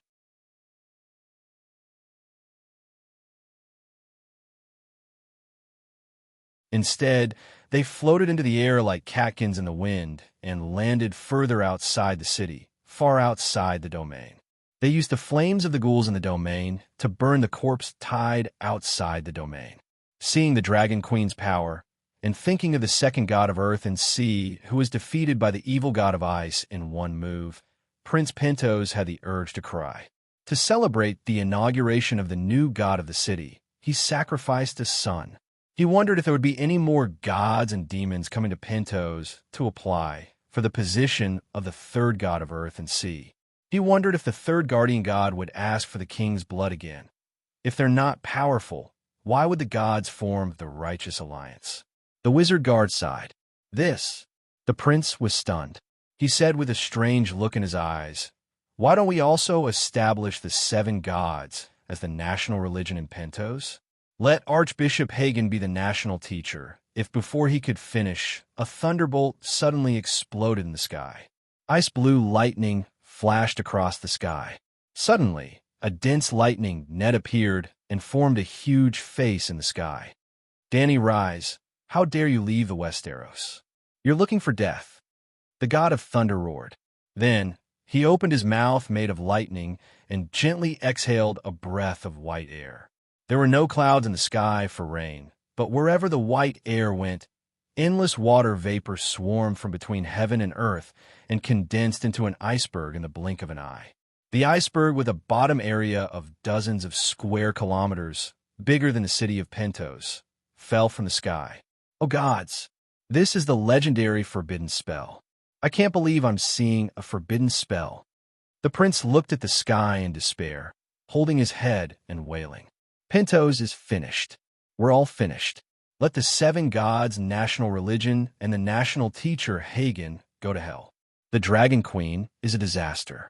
She attracted the god of frost, and the god of frost cast the forbidden spell. Without the Dragon Queen, we'll die too. Even if we're buried under the iceberg, at least we'll have a quick death. We won't have to become zombies and wreak havoc in the human world. Also, the god of frost isn't the only one who knows forbidden spells. The guard opened his eyes wide and looked at the Dragon Queen on the east gate with anticipation. He was waiting for a miracle. Then the divine light in his eyes dimmed, along with the holy light above the east gate. The Dragon Queen disappeared. Did she run away? Damn it, that woman is the same as the gods. She ran away when she saw the situation was bad. The prince stomped his feet and cursed. His face was full of despair and resentment. Hoo-hoo-hoo. While the people of Pentos were in despair, a gust of wind suddenly blew above their heads. A strange wind column formed in the blink of an eye. It was a light green tornado in the sky. The green streamers were distinct and emitted a faint glow. It was extremely beautiful. The iceberg that fell toward Pentos like the heaven-flipping seal was stuck in the tornado in the sky. Like the soles of shoes stepping on ice in winter, the iceberg couldn't help but slip and tilt toward the outside of Pentos City. Rumble, the mountains collapsed and the ground cracked. Ice shards flew everywhere. It was as if the whole world was shaking. The continental plates were broken like sugarcane. Everyone heard the sound of ice and earth exploding. Their vision was filled with ice and snow of different sizes. Countless zombies were smashed into meat paste by the iceberg. Pentos City, however, was intact. The danger of the iceberg was eliminated. The tornado in the sky also turned into wisps of green lines and disappeared without a trace. The figure of the Dragon Queen, emitting holy light, appeared again in the center of the tornado. Obviously, she didn't run away. Instead, she used the tornado to slip the iceberg. God! The prince fell to his knees on the cold marble floor. His heart was filled with the joy of surviving a disaster. He couldn't help but cry. Long live the Holy Mother! The extraordinaire beside the prince shouted excitedly. Long live the Dragon Queen! Long live the Holy Mother! The nearby guards and the prince's family cheered together. Roar! An earth-shaking dragon's roar sounded in the sky above the face of thunder. The fierce roar that cut through the air, the angry dragon's roar, the scarlet dragon's flames, and the icy blue lightning mixed together. The Megalosaurus was fighting the god of frost in the sky. The people of Pentos stopped cheering and stared at the sky with their eyes wide open. Swoosh! The Dragon Queen disappeared in the blink of an eye. Higher up in the sky, the flames were more intense. The raging flames lit up the entire sky. The icy blue lightning was completely drowned out. Only the thunderous roar of the god of frost shook the world from time to time. Walala crackle. Everyone looked up at the sky, but soon found that it was raining. The raindrops were boiling hot. In the rain, there were also bean-sized hailstones that were bone-chilling. The Dragon Queen is fighting with the god of frost. Protect the prince and enter the palace. The head guard shouted, "No, I don't want to go to the palace. I want to watch the battle of the gods," the prince said loudly as he broke free from the guard's pull. "Go to the balcony and watch. The hailstones won't kill anyone, but it's hot and cold at the same time. There's also the high-energy magic of the gods in the water. It's easy to get sick," the extraordinaire guard advised. "Besides, you're just a muggle. The wind, thunder, fire, and fog in the sky are all messy. What can you see?" he complained in his heart. Not only the muggle prince, even the extraordinaires in the city didn't know the situation of the battle. Only the gods who were hidden in the dark could see clearly. Their feelings were even more complicated. "I didn't expect the god of frost to be so strong." He casually threw down an iceberg. Danny Lilith's methods are even more ingenious. "She easily dispelled the forbidden spell," Lalo said bitterly. "The world doesn't seem to reject the god of frost anymore. It's not surprising for him to display such power. The white frost is an old trick of the god of frost. Danny Lilith suffered a loss in Winterfell last time. She must have secretly studied a countermeasure at home. It's not surprising for her to have such a performance," the pale, holy child said calmly. Both of them had churches in Pentos. They also responded to the prayers of the priests and descended their wills to help the churches fight against the evil god of frost among the deviant ghosts.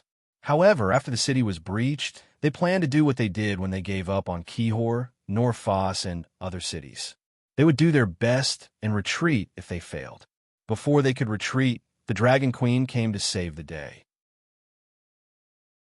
"You don't understand. I've fought the god of frost many times. He's obviously stronger than before," Lalo sighed. "If we attack together, we can definitely take him down," the horseshoe war god said. "Whether it works or not, we'll only know after we fight." Danny Lilith has already activated the characteristics of the first flame to the extreme, but she's still at a disadvantage. Lalo's heart was heavy, and his tone was bleak. The pale holy child said slowly, "She has the Megalosaurus, the fire raven, and the wind raven. The god of frost hasn't completely entered our world. He won't last as long as she does." Lalo said helplessly, "How is this comforting for us?" The power displayed by the Dragon Queen and the god of frost had hit the hearts of the gods hard. "Danny Lilith's growth has slowed down a lot," the pale holy child said. "Slow down?" Lalo found it ridiculous. "Are you blind, or is your brain muddled from the cold?" The growth of her Song of Fire is obviously not as fast as the god of frost's integration into the world. If she cultivates step by step, the long night is destined to be eternal. What do you think she'll choose? The pale holy child smiled slyly. "This," Lalo stared at the sky and murmured. "This year, she seems to have used all her energy to develop the Song of Wind's spatial polarity. She gave old Fish Liang Mu's talent to the Black Dragon, but now she can easily use spatial teleportation. From Dragonstone Island to Pentos is 400 kilometers. Overall, her growth hasn't slowed down. It's just that there's a limit to human strength. Even if she's the child of an era, she can't take care of both sides." The pale holy child chuckled. "Danny Lilith isn't stupid. She knows that the Song of Fire is the foundation to end the long night. So, she's working hard to develop spatial divine arts for Balerion of the Smoke Sea. Maybe she's still thinking that sharpening a knife won't delay the work of cutting wood. She'll spend a year to master spatial magic, go to the Smoke Sea to seize Balerion's 6,000 years of accumulation, and then cultivate the Song of Fire. It'll be twice the result with half the effort. Makes sense. Let's wait patiently. After this battle, she'll soon go to the Smoke Sea," Lalo said excitedly. "Maybe we need to find another ally to interfere with her spatial holiness," the war god murmured. "How about the storm god?" Lalo was moved. Chapter 1014. Most of the inland city-states of Ursos have fallen, and millions of people have died. Now, it's the coastal city-states' turn. But they can't hold on, and neither can I. The frost god's power is increasing too fast. I have to go to the Smoke Sea. What do you think? After returning to Dragonstone Island, Danny asked Bran and the Weirwood staff. The strange phenomenon of ice, fire, wind, and thunder in the sky of Pentos lasted for nearly 10 hours, from afternoon to midnight. The 10-hour battle exhausted Danny. For the first time, she used up all her magic and stamina in a battle. Ever since she learned the fire creation mastery, her body had been full of energy and almost never felt tired. Fortunately, she had the Megalosaurus. When her magic was exhausted, she chose to overclock and fuse with Little Red on Dragonstone Island, and the Frost God was exhausted. Before the battle ended, the other ghosts outside the city began to retreat. Seeing this, the people of Pentos immediately understood that the Dragon Queen was about to win. So, the Prince of Pentos and the Prince of Trade took the lead and formed the highest level of welcome team. They set up a banquet in the palace in advance, waiting for the arrival of the Dragon Queen. Not only were the nobles of Pentos looking forward to the arrival of the Dragon Queen in the sky, the ordinary people also spontaneously gathered around the Holy Church, waiting for the Dragon Queen to come down and shout, "Long live the Dragon Queen!" To establish a friendly relationship with the other ghosts, they could invite the Dragon Queen to help them when they came to Pentos again. Archbishop Hagen was also very excited. He had been arranging for people to clean up the Holy Church in preparation for the arrival of the Holy Mother. Well, he had been in Ursos these days and had come into contact with many extraordinary people and supernatural secrets. Subconsciously, he had gradually accepted the fact that the Dragon Queen was the Holy Mother.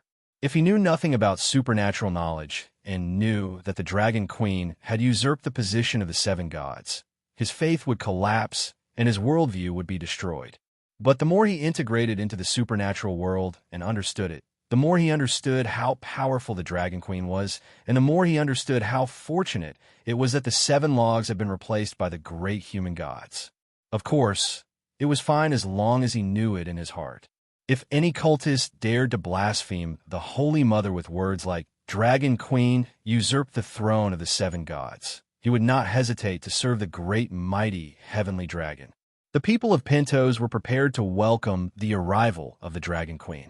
However, after Frost God retreated, she did not go down to clean up the deviant ghosts on the plains, nor did she bid farewell to Archbishop Hagen.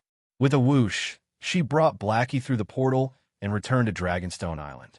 Danny was exhausted after the overclocking fusion was canceled. How could she stay in Pentos and let the evil gods take advantage of her? In order to ensure her safety, the Dragon Queen reluctantly gave up such a good opportunity to show off in front of others and show off. She was too difficult.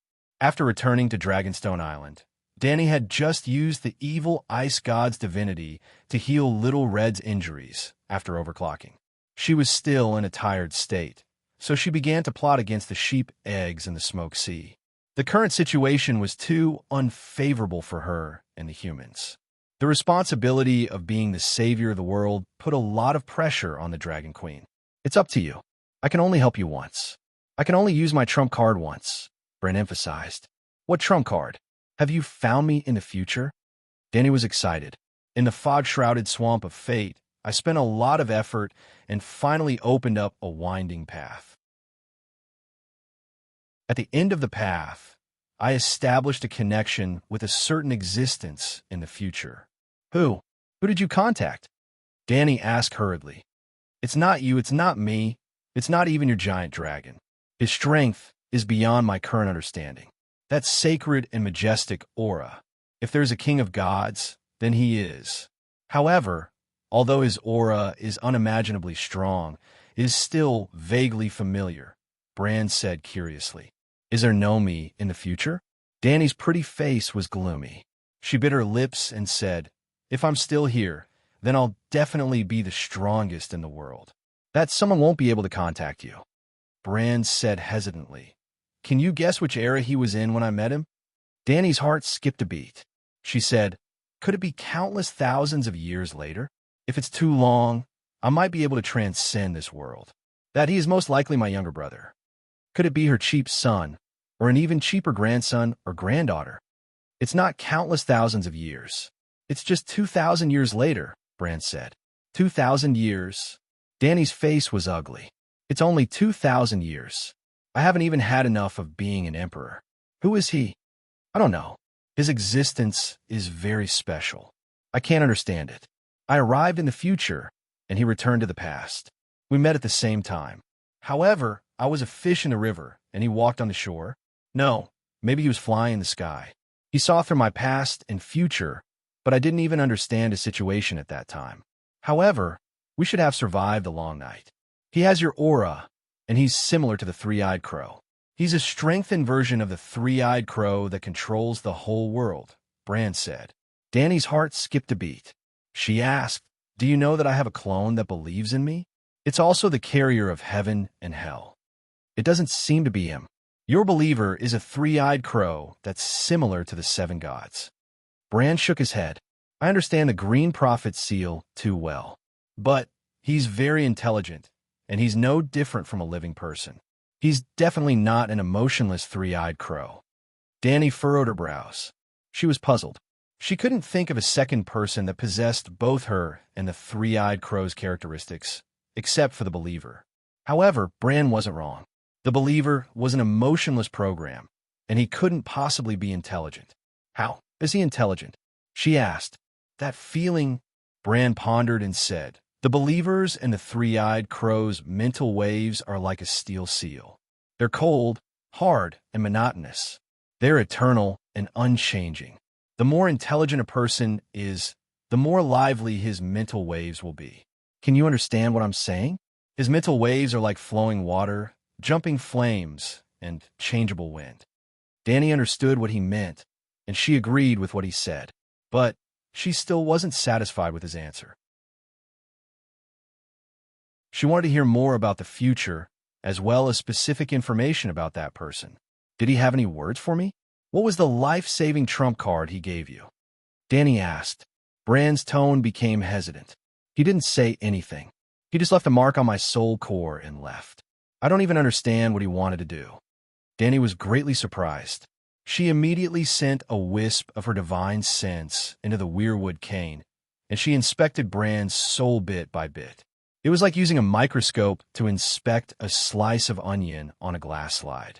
Although Bran could not see the memories and emotions inside, the feeling of being naked and having his body examined still made Bran uncomfortable. But he also understood the Queen's thoughts. In desperation, he could only try his best to show the part where the mark was engraved in front of Dany. This thing seems to be carving the boat to find the sword. Now, why can I understand it? Compared to the strangeness of the mark, Dany was more surprised that she could understand space-time divine arts that were far beyond her ability. It was just like how a primary school student couldn't understand a high school student's homework. If you can't understand it at all, how can it be your trump card? Bran didn't care. Makes sense. Dany was deep in thought. It seemed that that person really had a close relationship with her. What is carving the boat to find the sword? Bran asked. There was a river knight who was riding a boat on the Trident River. Due to a moment of carelessness, his sword fell into the river. Then, he pulled out his dagger and left a mark on the side of the boat where the sword fell. His friend was puzzled. He said, "The water is deep and the water is deep. Leave a mark first, and wait until the boat reaches the shore before going into the water to touch the sword." If this story was told at another time or another person, the listener would laugh at the knight's stupidity. But Bran didn't know much about the mark. At this time, when he heard the fact that Dany carved the boat to find the sword, he suddenly understood. After pondering for a long time, he sighed and said, I didn't expect there to be such a method. That person is really terrible. For ordinary people, the passage of time was irreversible. For some existences above time, time was just a different perspective of looking at the world. There was no distinction between the past, the present, and the future. Since the past and the future had the same meaning, of course, at a certain time in the future, one could pick up the iron sword that fell from the past from the mark. On the other hand, in the future, if one picked up a sword from the mark, then, on the boat of the past, there would inevitably be a sword left at the mark. Of course, this process would certainly have to pay a price that Danny couldn't understand at this time. Otherwise, Bran wouldn't have kept emphasizing that the trump card could only be used once. What kind of sword will he throw to me following your mark? Danny sat on the wrought-tan chair in the garden, her right hand supporting her cheek. Her eyes were full of expectation. A life-saving sword that can only be used once. Take it easy. The powerful existences in the future are more of a hint you are in danger now, and you will be in more danger in the future, Bran said. Maybe there will be a fatal situation in the Yen Sea, and I still need help. Danny bit her red lips with her white teeth. Her big purple eyes seemed to be covered with a layer of mist. She murmured, "With my current spatial magic, I should be qualified to find those two bastards." Just when Danny adjusted her state and came to the thousand-faced island in the Holy Eye Lake again to start the altar of the old god for the second time, a person that she had forgotten for a long time came to find her.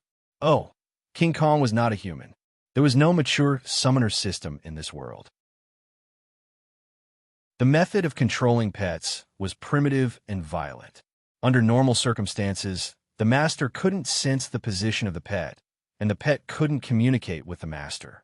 If the master wanted to summon his little brother, he would usually blow the magic horn to stimulate the part of the demon beast's soul in the horn, and use the pain to wake up the pet.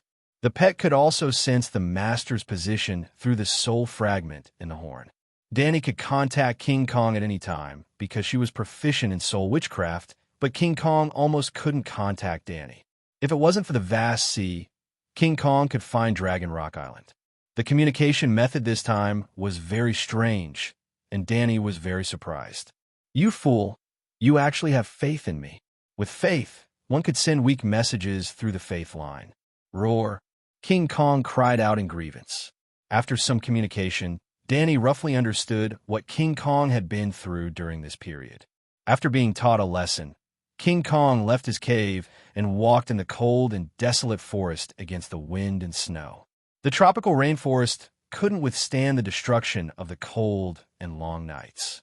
The rivers were frozen, the swamps were covered in snow, and the trees and beasts froze to death in large numbers. The once bustling forest became dead silent and cold, which made King Kong feel strange and scared. However, such an environment made it easier to find the evil god. Creatures in tropical climates that could survive in the ice and snow were at least high-level demon beasts or magical plants. In just a month, King Kong found 4 or 5 locations suspected to be the strongholds of the evil god, which was enough to complete the mission given to it by the queen. It had been waiting for the queen's will to descend. However, with Chizong on a killing spree, Danny ate until her mouth was covered in oil, and her eyes were filled with meat and fish. She completely forgot about the distant Sosros and the pitiful gorilla that was working hard to find small fish and shrimp. If that was the case, King Kong wouldn't be in a hurry to find the Dragon Queen. In fact, 3 months later, the weather outside was too cold. Seeing that Danny still hadn't come, King Kong ran back to the cave to sleep. However, there was no safe place in the long night, and the ice god's claws finally reached Sosros next door. Chapter 10:15. At this time, King Kong was in a very bad state. Not only was his body thin, like a walking skeleton, but his hair was also not as smooth as when they first met. Instead, it was clumped together, withered and yellow, like decaying hay. There were many scars on its body. Some of the wounds had hair falling off, and the skin was black and swollen, festering and oozing pus. Some of the wounds seemed to be caused by sharp teeth, and the blood around it had solidified into dark red ice crystals. Through the holes, the torn green fascia and broken white bones could be seen. King Kong was no longer in the gourd-shaped canyon. It was like a stray dog being chased around. It had no home and no place to stay. Now it was hiding in a crack in a steep cliff. The cave was simple and crude. It was located in a remote sea cliff to the east of Sosros. Behind it was the Jade Sea, and it was thousands of kilometers away from its home. The crack in the mountain was deep, but King Kong's skeleton was big. It couldn't go deep, so it could only hide at the entrance of the cave. 3 meters away was a pile of snow-covered rocks. You were ganged up on by them. Danny gloated. Woo-woo. King Kong blinked its big eyes and nodded gently. It was like a big boss that could drop the best equipment. It was attacked by mages, warriors, assassins, poison wizards, and other classes. The long night was a worldwide disaster. No place in the world was safe, and no one could avoid it. After the faceless deviant ghosts broke out, all humans and gods guessed that Bravos would be the first to fall. At least, it was the first target of the deviant ghosts. Then, all the way to the south, the corpse tide swept through the major trading cities. The result was unexpected. The dark-skinned people of the Summer Islands were the first to be wiped out. But Hanshin's vision was not limited to the island countries around the mainstream civilization. Sasro's rainforest, which was the same latitude as the Summer Islands, was also his target.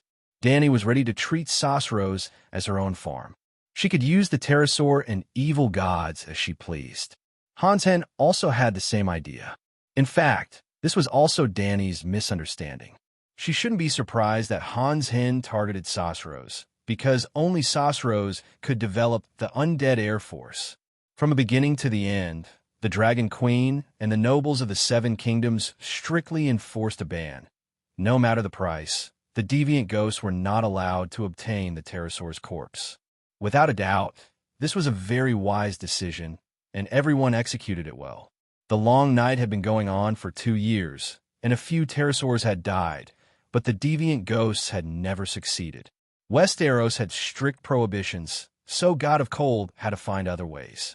He thought of the origin of pterosaurs, Sasrith. Pterosaurs, powerful magic beasts, evil gods, and the striped man aborigines had all become frost gods' targets. The tall and powerful Vajra was no exception. The attack of the Vajra deviant ghosts was enough to make any castle despair. Are there many pterosaurs? Danny's expression was grave. King Kong shook his head. He roared and gestured with his hands. Danny heaved a sigh of relief. After the long night fell, the pterosaurs and a large number of beasts began to migrate to the south. There were only about 20 pterosaur ghouls chasing after King Kong. Perhaps there were more than 20 pterosaur ghouls, but at least the swamp pterosaurs weren't completely wiped out. Will the climate in the south be warmer? She stood at the mouth of the cave in the cliff and looked at the dim southern sky. King Kong shook his head. He wasn't sure. The last long night lasted for a whole generation. Naturally, the Sasrith rainforest, which was close to the mainstream civilization, was also frozen. With the pterosaur's appetite, it was impossible for them to survive in the snow for more than 10 years. However, they did survive the last long night. Perhaps migrating to the south was indeed effective. Danny couldn't help but feel itchy. She secretly decided that when the long night was over, she must go to the south, west, and north borders to take a look. Well, she would also go to the east border, but not as a tourist. Roar! Seeing that Danny was daydreaming, King Kong roared pitifully and pulled her back to reality. Actually, the Ice Vajra is also very promising. Danny looked at it, and an idea came to her mind. We could try to trick the Frost God. Thanks to King Kong's strong combat ability, it could escape from the ice ghouls many times. If it was really caught by the evil Frost God riding the ghoul pterosaur, she would be facing a black-skinned, albino, blue-eyed gorilla. Of course, it was also because of its strong combat ability that Frost God kept an eye on it. Danny couldn't imagine how terrifying the Ghoul King Kong's destructive power would be to a human city. Roar! Fear appeared on King Kong's bony, hairy face. He kept shaking his head and waving his hands, refusing to become the Ice Vajra. Don't worry. Other than me, no one can distort your thoughts, not even Frost God. Danny comforted him. Roar! King Kong still shook his head like a rattle drum. How about this? I'll add a layer of insurance to your soul. If you can escape the evil Frost God's pursuit, you'll be lucky. Pretend I didn't say anything. But if you're caught, don't fight to the death. Just play the part of spy. Not a spy. It's more like borrowing arrows from a straw boat. Danny chuckled. With King Kong's size and weight, how many arrows could it borrow from Frost God? Danny began to look forward to King Kong being caught by the evil Frost God. The evil Frost God was frantically recruiting strong men in the Sasros continent. The team was like a rolling snowball, increasing in number and eventually forming a huge demigod ghoul army. Danny couldn't sit back and do nothing. Otherwise, the city of Ursos would be destroyed. The citizens of Slave Bay hiding in the pyramids and underground caves wouldn't be able to defend against the demigod's attack. But she had to stay in the Westeros and take care of the city of Ursos. She couldn't go to Sasros continent thousands of miles away to kill the evil Frost God. Perhaps King Kong could help her solve this problem? Whoa. King Kong's lake-like brown eyes were filled with tears of grievance and scabs the size of pancakes. Danny, who was a little reluctant at first, turned her head away in disgust. Her heart hardened. It settled then. Frost God doesn't know that you're my war beast. This time, I'll make him suffer. If I can severely injure him, I can even buy a year or two of buffer time for the war. In order to fight the deviant ghouls, in order to save the world, you should sacrifice a little. Then, without giving King Kong a chance to resist, she quickly left a set of hidden runic circles in the core of its soul. She mixed it with King Kong's Song of Strength rune to ensure that no one could distinguish them in a short time. After that, Danny ended the spiritual projection and returned to the Thousand Faces Island. Just like last time, the green men slaughtered the sacrifices and danced a barbaric sacrificial dance around the 31 heart trees. In order to enhance the sacrificial effect, Danny went to the King's Landing's dark prison and stole 7 prisoners who were on death row for killing people for their flesh. This is the arena to please the Red God. I am the Red God's priest. The 7 of you fight. The one who survives will not only be forgiven, but will also receive wine, food, women, and reward from His Majesty Stannis. Danny sat on the tall throne and said to the 7 strong men in the center of the altar. Her appearance was a little strange. She had taken off her gorgeous armor, and her hair was disheveled. She only wore a small vest and a rough sheepskin skirt. Not only was there red and blue paint on her snowy white skin, but she also wore a weirwood mask that represented the storm god's priest. Of course, the prisoners couldn't tell the difference between her outfit and the non-mainstream Red God priest of the King's Landing. They were bewildered and confused. When they saw the inhuman squirrel men and strange creatures around them, they screamed in fear, shouting in panic, "Where is this place? Emperor Stannis, please spare us," and the like. Danny gave the old priest, the child of the forest, a look.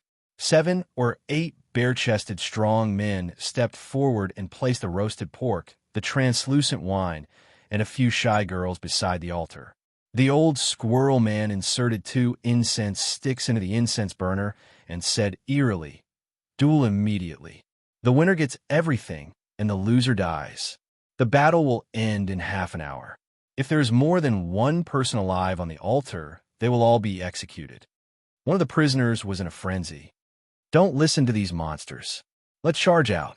Then he raised his sword and charged out of the altar, but he was shot to death by arrows.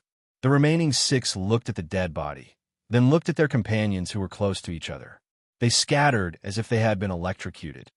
In just half an hour, only a gray-haired, middle-aged, bearded man was left standing in a pool of blood. "I won. I'm free. I want to eat meat. I want to drink wine. I want to have women." He held a bleeding sword, and his naked upper body was covered with dozens of wounds of various sizes. Danny walked over step by step. Under his expectant gaze, she hooked her leg, and the sword in the corpse's hand jumped into the air. She caught it with her right hand. "I lied to you. The winner will not only get no reward, but also Danny left slender sword marks on his body like an adult playing with a child. He was only injured but not killed. It was like a death by dismemberment, until half an hour later, the flames were completely extinguished. Evil God Priest, you broke your oath. The Holy Mother and the Holy Father will not let you go." The bearded man who was tortured to death cursed. Danny cut off his head with the last sword. The blood from his neck just fell on the face of the heart tree that represented the storm god, the human face carved on the surface of the tree trunk. The human face on the trunk was exactly the same as the carvings on Danny's wooden mask. Alas, I don't want to torture you, but the storm god, that bastard, likes this. Danny sighed helplessly and threw away the iron sword in her hand. Teach believers to destroy others, and then set a trap to destroy believers. This was the core doctrine of the storm god. The blood was like a living thing. In a dimension that was difficult for ordinary people to observe, it evaporated into a sweet red mist. 7 ghosts were floating in the mist. Their faces were all distorted, their eyes were wide open, and their teeth were bared. They seemed to be cursing loudly. When the red mist approached the heart tree of the storm god, it was immediately sucked in like smoke under a range hood. The anger on the faces of the ghosts turned into pain and panic. The power of the blood sacrifice began to boil. The dance of sacrifice didn't stop. The power of faith gathered from the green men. In the end, the huge power of faith mixed with the power of the blood sacrifice opened a channel of faith in front of Danny. Danny waved her hand, and the fishbone cane flew to her palm, surrounded by a blue wind belt. Boom! She stomped on the fulcrum of the root, and the channel of faith was connected to the fishbone cane. "You, Lewin, go home," Danny called, and the blue marble floor under her feet suddenly turned gray. A jagged black line opened like a mouth, revealing a dark space. Yolan of Scylla, who was barefoot, floated out of it. It was the dragon queen who opened the gate of hell and took Yulun's soul out of the 7th floor of hell. As soon as Yulun escaped from the shackles of hell, a strong suction appeared on his body. Under the rule, the storm god's holy kingdom was fighting for Yulun's soul. Just like when Lalo released the souls of the believers of the 7 gods in the Westeros, the souls would automatically go to the 7th floor of hell. Crack, crack, crack. The channel of faith of the storm god connected to the fishbone cracked into a door, the gate of faith. Before the appearance of heaven, the big sparrow could automatically open the gate of faith, and the soul returned to the space of faith. In a similar way, Danny used the blood sacrifice to forcibly establish a channel of faith with the storm god's holy kingdom. And Yulun was like a navigator, guiding her to the location of the holy kingdom. With a step, she left the Thousand Faces Island and came to a strange place.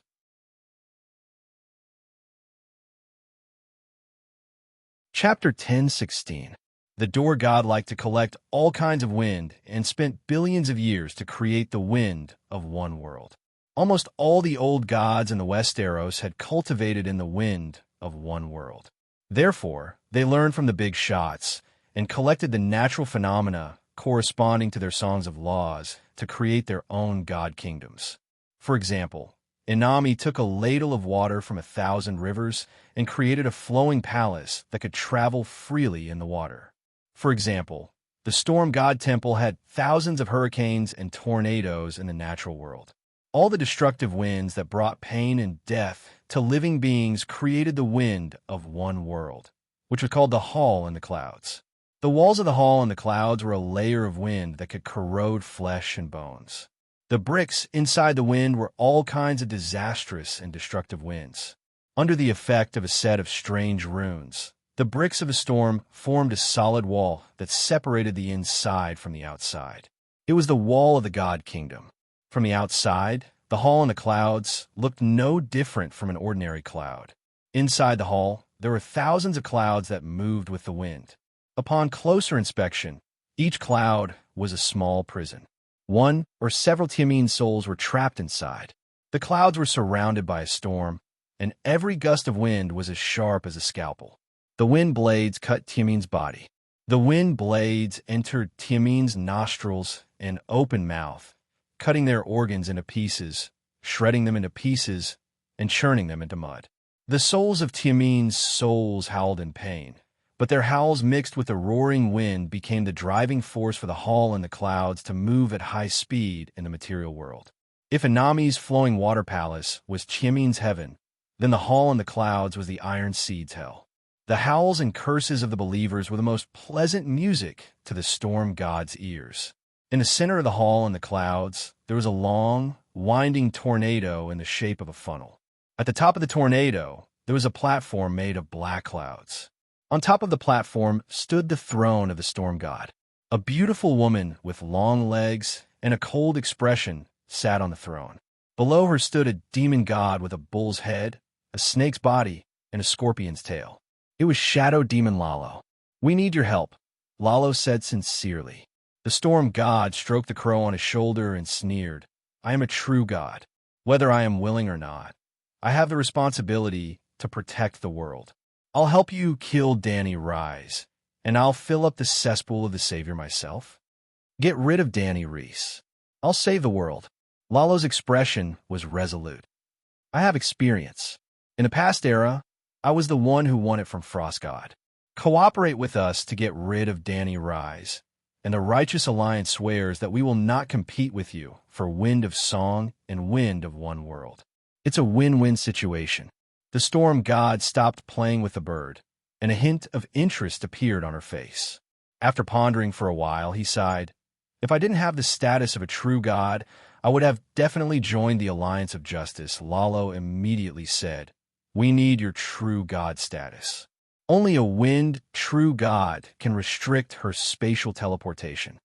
She seems to have given old devils time and space talent to the black dragon." The storm god was puzzled. Lalo looked around, and his eyes fell on the big crow on the storm god's shoulder. He frowned and said, "You didn't release your crow? The narrow sea is not remote. Why don't you know about the battle that happened above Pintos? It's not remote. But during the long night, I don't want to ask about the outside world." In the end, he emphasized again, "It's best that you never disturb me. Just a few days ago, Danny Rise and Frost God fought at the top of the sky. Both sides showed shocking power, and Danny Rise's spatial magic was especially amazing." Lalo recounted the battle that happened at Pintos that day in detail. He said with emotion, "We were going to be the Oriole, and dozens of powerful demon gods had quietly surrounded Pintos.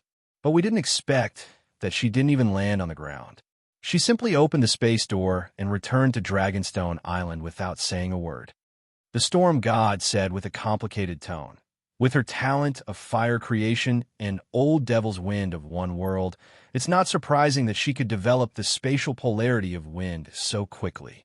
If you were at Pintos at that time, you should be able to interfere with her spatial magic," Lalo said. "Interfere?" The storm god sneered. "I can interfere with her a little, and she can interfere with me a little. I fought with her in Riverbend. Even if she's not a true god, she can still suppress me when she sings the Song of Wind. To be frank, I don't dare to face her at all, and I will try to avoid her in the future. Wherever she is, I will stay away." Lalo said excitedly, "When she sings the Song of Fire, the whole world will belong to her. Where can you hide? Even if you only stay away from her for a little, you will have to leave this world and wander in the dangerous outer space. Are you willing? Instead of waiting for death, why don't you take the initiative and join forces with us? Kill her, and you will have the hope of mastering the Song of Wind. Once you master the Song of Wind, you will be complete as the Storm God." The Storm God was tempted, but in the end, he shook his head regretfully. "In the early years, before I did anything, Old Devil once regarded me as his successor. Well, he predicted that he would die in this era and was ready to pass the Song of Wind to me. In the Wind of One World, he taught me for 30,000 years." He raised 3 fingers and sighed. 30,000 years have proved one thing. I may be talented in the law of wind, but I am not suitable for the Song of Wind. You were once a true god, so you should know this. Some demon gods comprehend the chorus because they are afraid of responsibility, but more people don't have enough talent and can only use the chorus as their goal. Only 30,000 years. Lalo didn't think so, but he was also a little embarrassed. 30,000 years was not enough for him to review his lessons again. Law cultivation is a serious, sacred, and persevering career. We have to study every law with the most devout heart, the most focused spirit, and the most determined will. When we are immersed in the comprehension of the laws, time is meaningless. What is 30,000 years?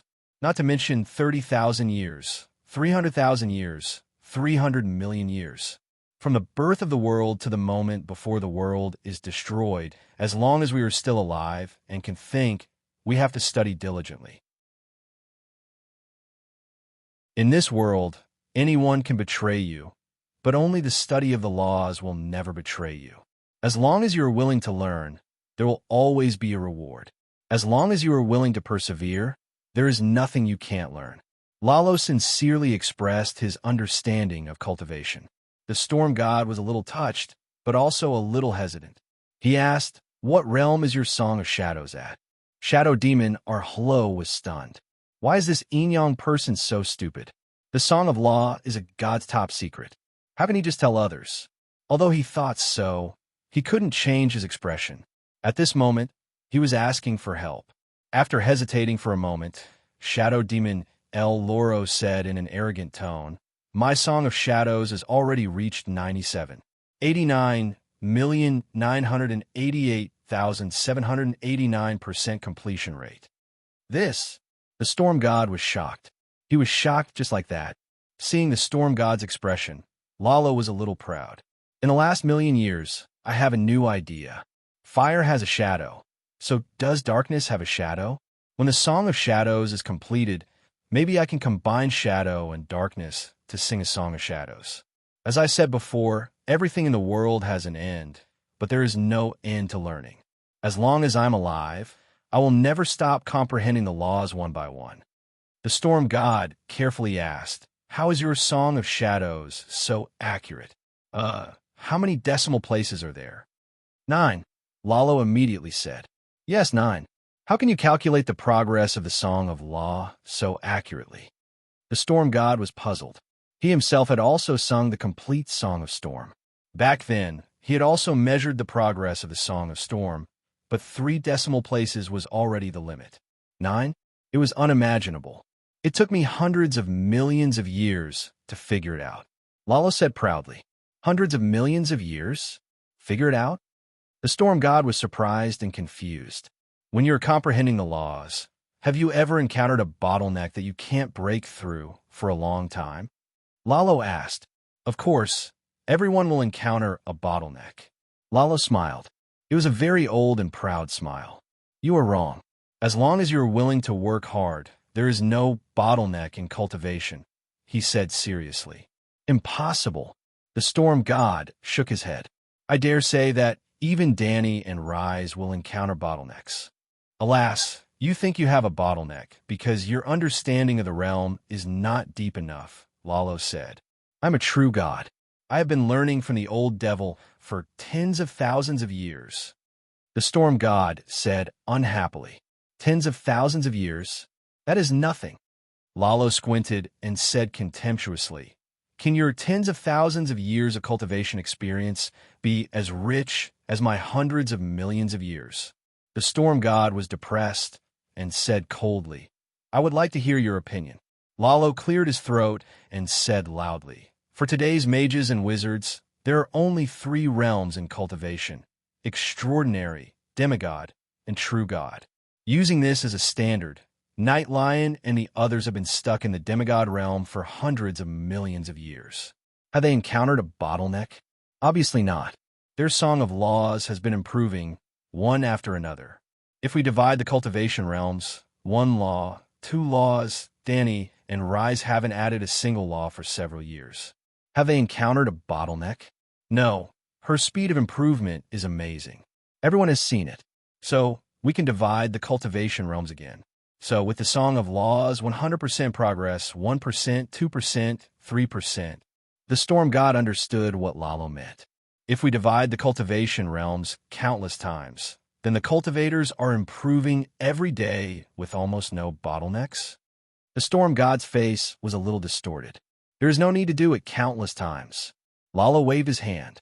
Just like me, the progress of the Song of Laws is accurate to the 9th decimal point. Even if I am in a daze every day, the Song of Shadows will increase by 0, 0.000000001% every month. If I work hard, the speed of improvement will be faster. After working hard and seeing the realm improve quickly, I will be more motivated and work harder. This is a virtuous cycle. My Song of Shadows has improved rapidly and is finally close to perfection, Lalo said excitedly. The storm god's face twisted and he asked, "How long have you been practicing the Song of Shadows?" "Since I was born, I have been listening to the Song of Fire in the world. At the same time, I have also heard the Song of Shadows." Lalo patted his chest and said proudly, "I'm the first fire in the world. When the fire was born, the shadow appeared. Therefore, I have two bodies. One is the fire, the other is the shadow. I am the shadow itself." The storm god covered his face and sighed. The night lions have stuck the Song of Laws at 99% to avoid the responsibility of the true gods. You are brave and eager to learn the Song of Laws. You have been improving every day, but you have not been able to complete the Song of Shadows for hundreds of millions of years. But the Song of Shadows is your innate talent. He did not know whether to admire or despise Lalo. "I spent all my energy on the Song of Fire," Lalo said awkwardly. "But your Song of Fire is not very powerful. It has been snatched away one after another. I can't learn your method." The storm god shook his head. "Can't you have some ambition?" Lalo felt an inexplicable anger in his heart. The young people nowadays were too impetuous. They had such good talent and learning environment, but they did not want to be like the old seniors who persisted for hundreds of millions of years. What a pity. "If I had your conditions," the storm god raised his hand and interrupted him. He stood up in surprise. "Someone is sacrificing to me and even opened the door to the god's kingdom."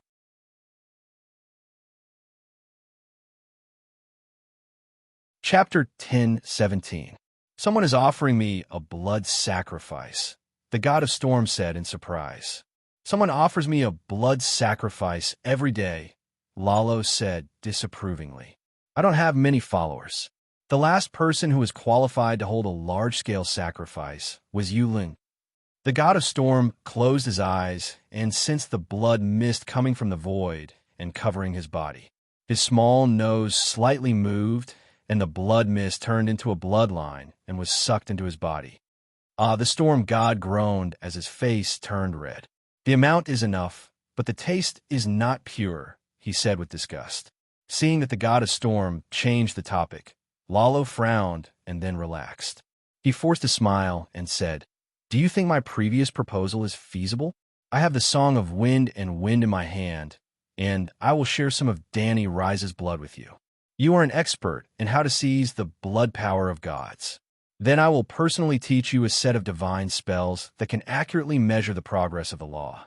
As long as you can see the progress, no matter how small the progress is, you won't be annoyed or upset. Persevere, and one day you will become the true wind god." "Let me test." The god of storm was about to say something perfunctory, but suddenly his face changed greatly. He turned his head and saw a stream of light coming from the void and landing in front of him, revealing 8 confused ghosts. "Yuluin, why are you here?" He did not know the other 7 people whose faces were full of resentment, but King Yurun was his most favorite priest. He was as clear as the sun in the dark night. Yolan of Scylla gradually woke up and looked around.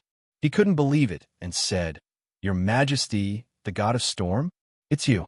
I have been in touch with your breath since I was 5 years old, and I have always remembered it. Is this the hall in the clouds? Your Majesty, you finally came to save me." At this moment, Yolan of Scylla was no longer as arrogant as before. He knelt on the ground like a pile of mud and wailed, "It's too scary. The 7 hells are too scary. Every day, I had to climb a mountain of swords, jump into a pot of boiling oil, pull out my tongue. All the methods that I used to torture the innocent were used on me in turn. In the end, there were 18 strong demons with horns on their heads. They used the same method I used on Circe, but 100 times stronger. Ooh, Your Majesty, you don't know how I've been living these days. It's been hard, too hard. I didn't go to the 7 hells to save you. How did you get out?" The storm god was confused. After the Andromeda City Council, Yolan of Scylla was used as an example and was devoured by hell in front of countless people. Everyone in the world knew about this, and the storm god was no exception. Lalo's expression changed, and he said in shock, "Not good. He is the bait. Danny Leasy is going to attack your kingdom." Before the storm god could react, a transparent square wall that looked like a mosaic appeared above the throne. The spatial wall expanded and collapsed. It was uneven and quickly changed. Pop! A white root pierced through a protruding spatial wall, creating a hole. Then, the bricks on the wall changed shape and formed a door in the shape of a ferocious megalosaurus head. "This is the hall in the clouds." A figure stepped out of the dragon's mouth. Who else could it be but the Dragon Queen? Her current appearance was somewhat unconventional. She wore a weirwood mask on her head and held a weirwood tree in her hand. She wore a short vest that exposed her arms and lower abdomen, and a fluffy sheepskin skirt. Her straight calves and slender feet were not covered, and her exposed skin was painted in various colors of black, red, blue, and white. She was like a modern person cosplaying a priestess from the ancient times. There was nothing wrong with the costume, but the smell was wrong. The storm god was dumbfounded. "Why are you a female? Shit, Lalo." Danny was also stunned when she saw the person on the scene. The storm god, who was always a rough and violent man, had become a cold and mature woman, which already shocked her. However, the shadow demon Lalo beside her made her even more confused. This time, she came to the hall in the clouds to force the storm god to be her follower as the boss. If she had already joined the alliance, then Lalo shouted, "Quick, trap her. This is a rare opportunity.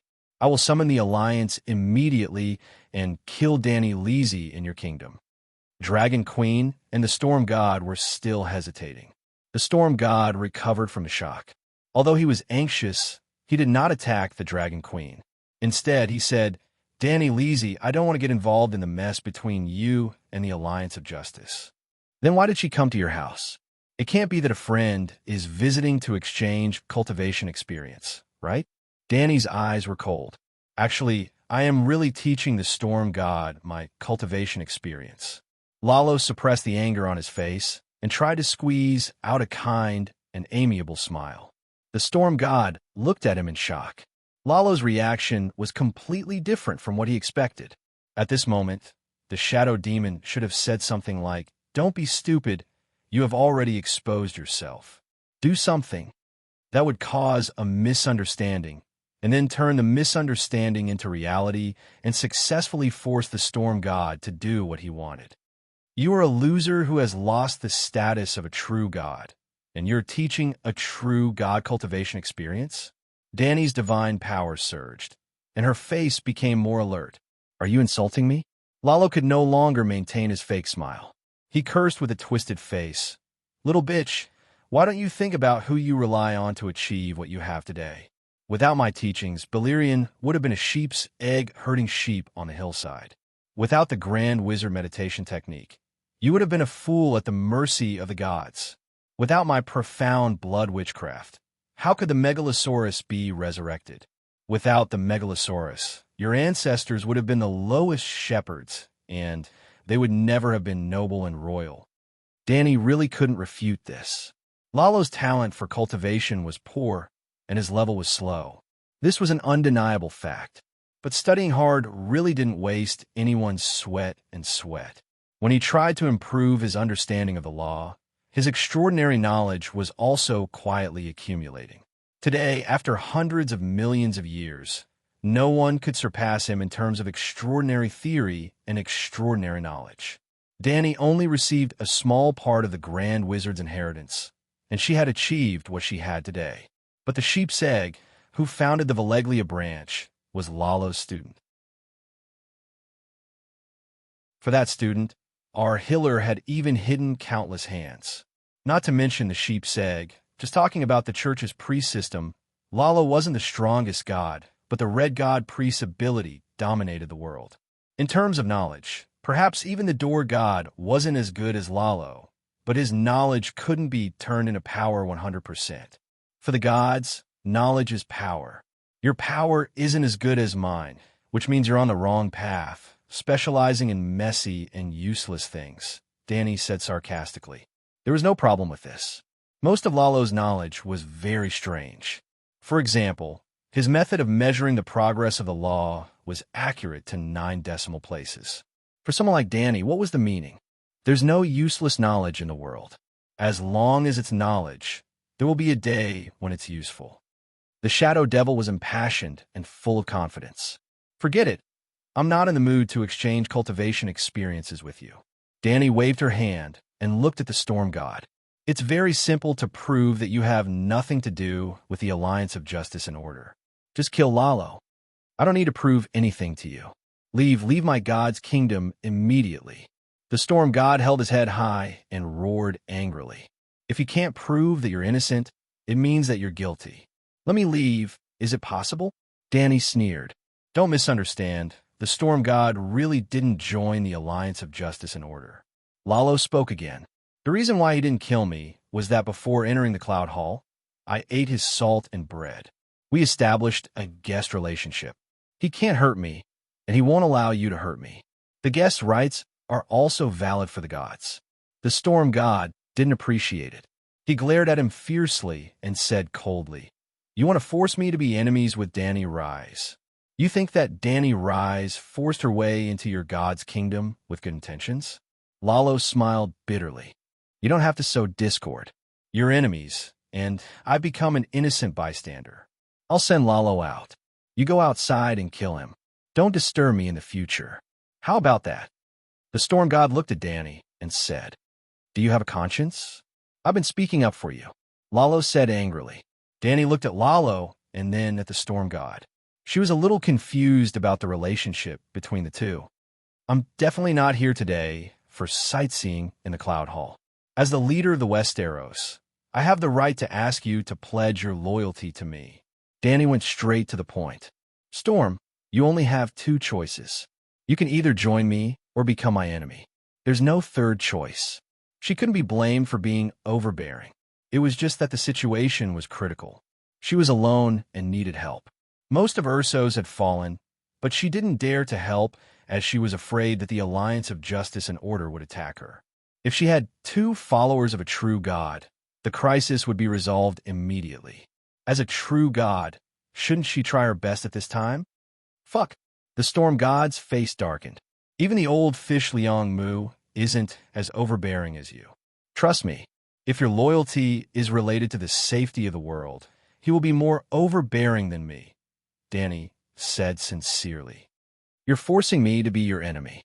The Storm God's eyes flashed with crazy hatred. I'm forcing you. A green tornado formed around Danny. A ball of fire rose in her purple eyes. Surrender or die. The Storm God's face turned pale. The Cloud Hall began to tremble slightly. The Storm God is a true god. It's not good for you to be so aggressive. Lalo couldn't help but say something fair. Stay on the side. I'll kill you later, Danny said lightly. Lalo took a few steps back and said to the Storm God, I told you to learn from my cultivation experience, but you didn't listen. Now, the chance to learn is slim. Slim chance? What was Lalo implying? The Storm God's face changed slightly. He hesitated and said, I want to learn now. Can I? Of course. Lalo smiled. Danny narrowed her eyes and glanced back and forth between their faces. How dare you talk dirty in front of me? Lalo is stalling for time. It's very likely that his original body and a group of evil gods are coming to encircle you. Bran's voice came from the strange fish Liangmu. Danny clenched her right hand, and green ribbons began to form an illusory big sword from her palm. Dragon Queen turned her wrist, and the green wind sword pointed at the Storm God. Do you want to abandon evil and become good, or do you want to be stubborn? The Storm God looked at Shadow Demon Lalo for the last time. Lalo didn't pretend anymore. He looked at Danny coldly and said confidently, If you can hold on for half an hour, she will die today. If you move the Cloud Hall to Volantis, maybe we will meet in 10 minutes. You forced me to do this. The Storm God made up his mind, and the expression on his face became more and more ferocious. You asked for it. Danny's body flashed, and she was about to teleport behind the storm god. However, the next moment, her upper body was left in place, and her lower body was replaced by various colored mosaics.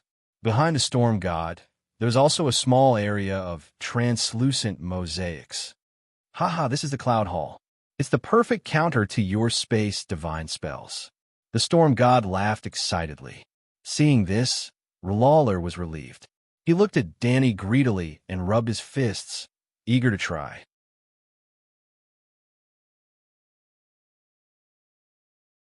Chapter 10:18.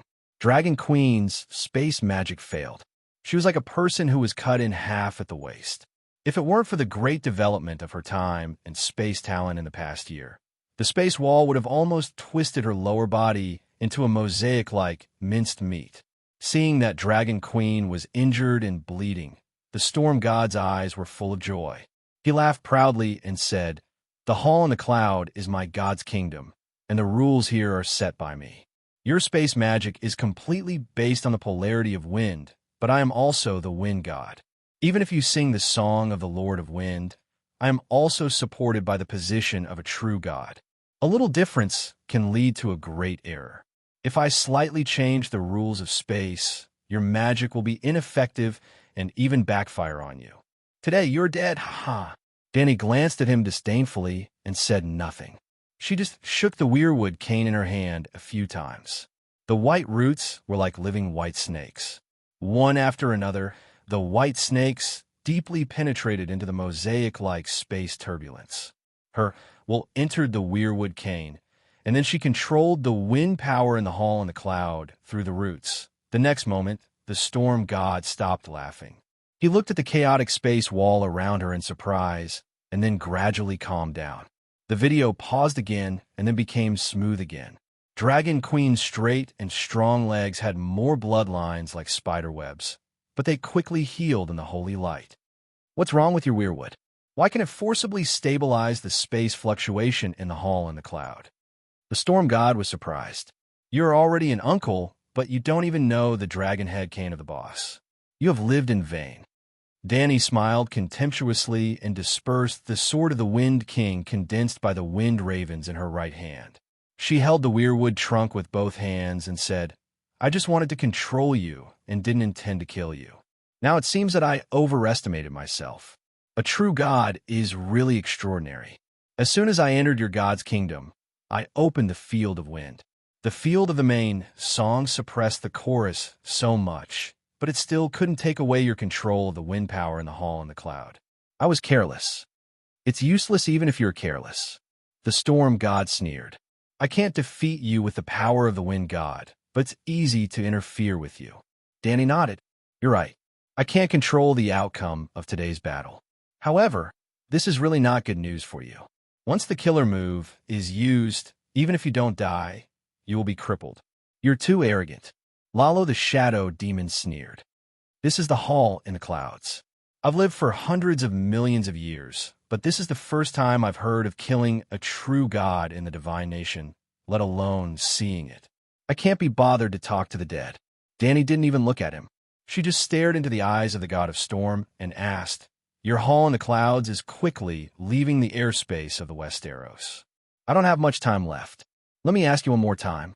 Would you rather die than be a good god that is beneficial to the world and mankind? Trying to scare me? I won't fall for it." The storm god's face twisted. "Let me tell you, today is the day you die. This will be your grave. You will be torn apart by the gods. Your skull will be left under the throne of the hall in the clouds and trampled on by me every day. I'm not your opponent, but I'm not alone now. I have countless companions in the alliance of justice and order behind me." The storm god looked up to the sky and roared. In the center of the hall in the clouds, the black tornado holding the throne suddenly expanded to infinitely large and infinitely long. Dragon Queen was immediately sucked into it. "Ha ha ha. After falling into my cage of wind, even if the old fish Liang Mu comes back to life, he won't be able to break through in a month." Cage of wind? Lala the Shadow Demon was surprised and overjoyed. Looking at the huge black tornado, he said with a complicated expression, "So the goddess of wind's body is right under my feet, placed in the most conspicuous position in the hall in the clouds." Huh? The storm god's eyes became sharp and cold. "Even if I'm in your alliance now, it doesn't mean you can be so presumptuous in front of me. Sorry, I shouldn't have mentioned her name in front of you." Lalo's sincerity was mixed with some fear. "Where are the gods? It's been almost 10 minutes. The storm god put his hands behind his back and looked calm, as if he was 100% sure that the situation was over. "We have to wait a little longer." "The gods have just set off," Lalo said awkwardly. "What?" The storm god was shocked and angry. "Are you bluffing me too? Listen to me." Feeling the wind blades tearing his skin and flesh, Lalo hurriedly said, "Your attitude was unclear before. If the gods come and you make love with Danny and Rise, won't we be like lambs in a tiger's mouth?" When Dragon Queen broke into the hall in the clouds, Lalo immediately notified the Alliance of Justice and Order in the Smoke Sea. But the Storm God didn't join the Alliance of Justice and Order at all. This time, Lalo came to the hall in the clouds to persuade him. Before the two sides could reach an agreement, the Dragon Queen broke through the door.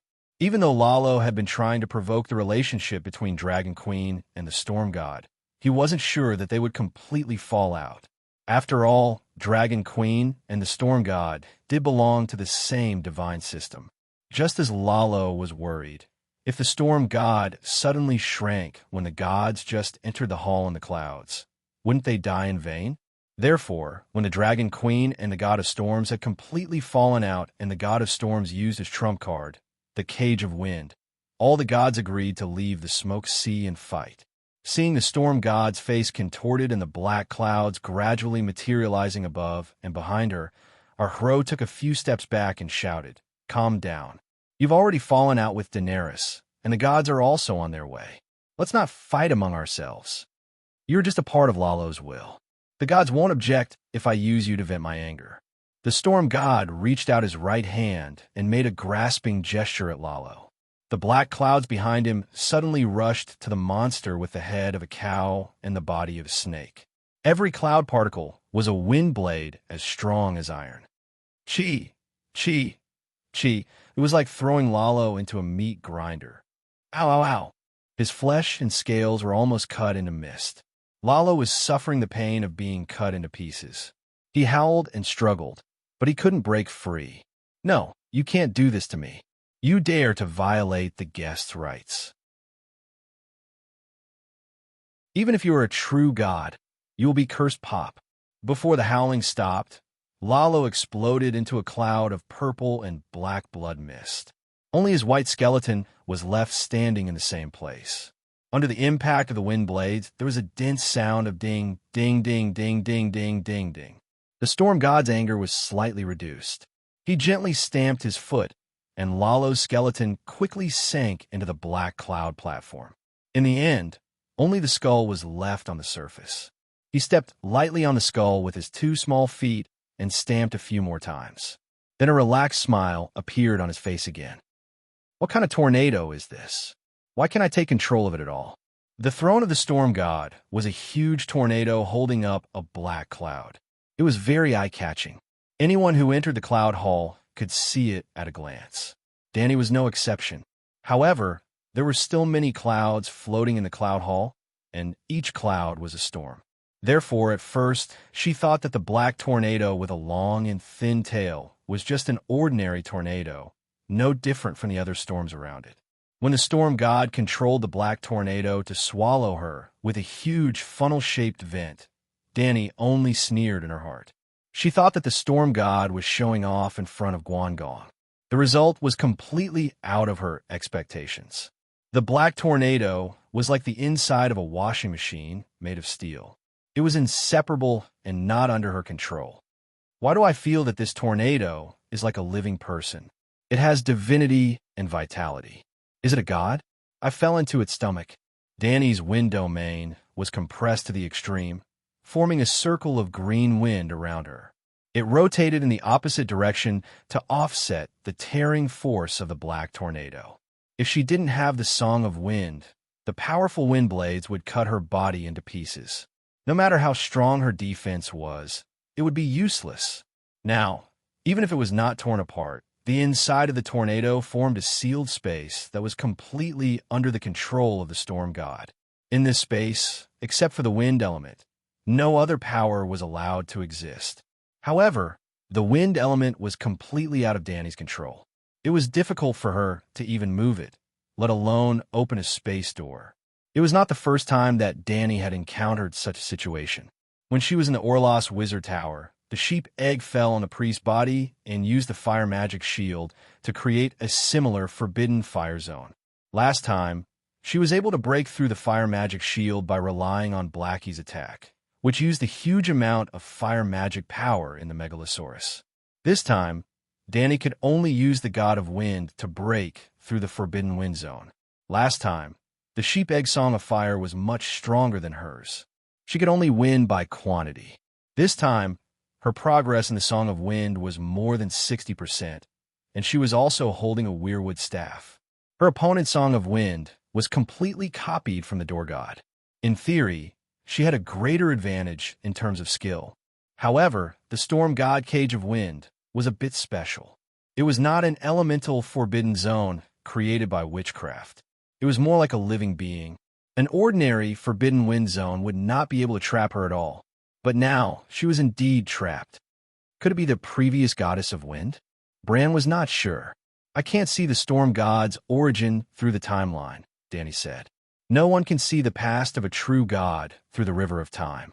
I can only guess based on the information I have and my own experience. This tornado, which is full of vitality and divinity, is the body of a true god. Perhaps it is the previous storm god, the goddess of wind, Bran said. Inami's wife, the mother-in-law of the god Durin? What happened in the past? What is the origin of the current storm god? Danny asked. I don't know. The three-eyed crow will not look into the secrets of the old gods. It is just like how the followers of the seven gods will blaspheme the Holy Mother if they look into her origin. You should pass this trial first before you think about the old gods' past. The gods will arrive soon, and you do not have much time left, Bran reminded her. Murderous intent appeared in Danny's eyes. She held the weirwood cane with both hands, as if she was holding a sword hilt. Whoosh at the top of the tree. On a few branches, the red palm leaves danced. Wind ravens flew out of Danny's left eye one after another, turning into green ribbons of wind that circled around the tree trunk and went up. Huff, huff, huff. Gradually, a disharmonious wind sound came from the inside of the black tornado. The wind sound came from the weirwood cane. No, it was no longer a cane. The tree root was the sword head, the tree trunk was the sword hilt, and the leaves at the top were the sword guard. 1,000 wind spirits formed a 30-meter-long green sword that was as thick as a Ferris wheel. It was like a giant marshmallow. The wind domain was activated, and the wind space's polarity turned every gust of wind on the sword into a space blade. With the sword god's godhood, every gust of wind was a space blade, and every sword had a spirituality that could cut through all things. The wind ring in her mind revolved quickly along with the second soul, and all of the wind divine power was released. Sizzle, the green marshmallow sword staff was dyed black, and the sword god's space blade cut through the space. Soon, the space around the staff was shattered, and it turned into a pitch-black mosaic. Whistling gales were poured into the pitch-black hole, and the wall of the cloud hall was broken. This is impossible. My god's kingdom is broken? The storm god's cry of disbelief could be faintly heard. Eat my big marshmallow. Danny was still embarrassed, and she only said it in her heart. She did not shout it out loud.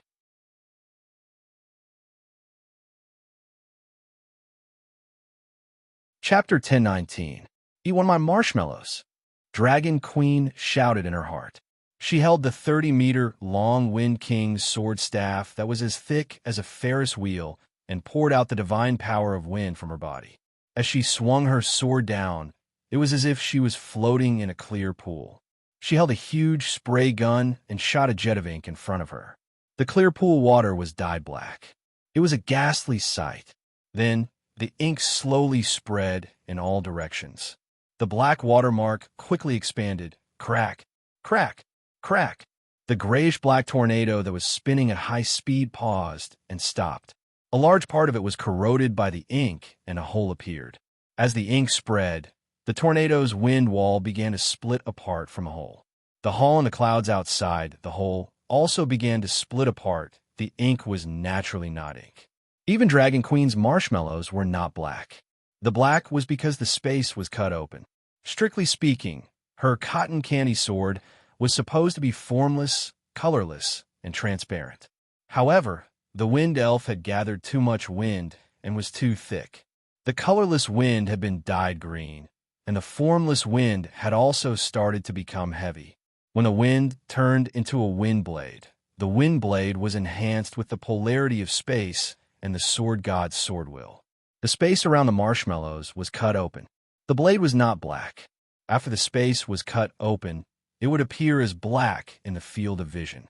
Every wisp of wind was equivalent to an atom of wind. It was a divine sort of wind blade that activated the polarity of space and was endowed with the sword god's sword will. The atomic divine sword cut opened the space easily. To the naked eye, it was just a black mosaic spot. How many wisps of wind were there in the marshmallows? More than 1,000 wind ravens. With a swing of the sword, a huge hole appeared in the cage of wind that was suspected to be the body of the wind goddess. The hall in the clouds outside the tornado was completely penetrated. Looking from outside the divine kingdom, it looked like a black light suddenly shot out from the inside of a fast-moving dark cloud. When the cotton candy dispersed, countless atoms of wind spread throughout the entire cage of wind. Spreading throughout the entire cloud hall, great destruction erupted. No! A horrified and twisted expression froze on the storm god's face. His divine body was like a porcelain doll that had been heated to a high temperature and splashed with ice water. Black cracks crawled up his cheeks, neck, torso. This is impossible.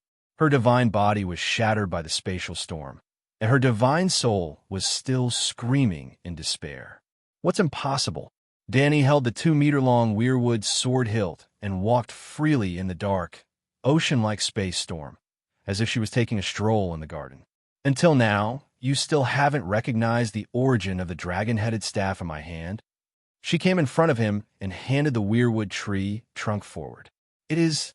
The god of storm looked like a cracked lime doll, with lime powder sliding down cracks.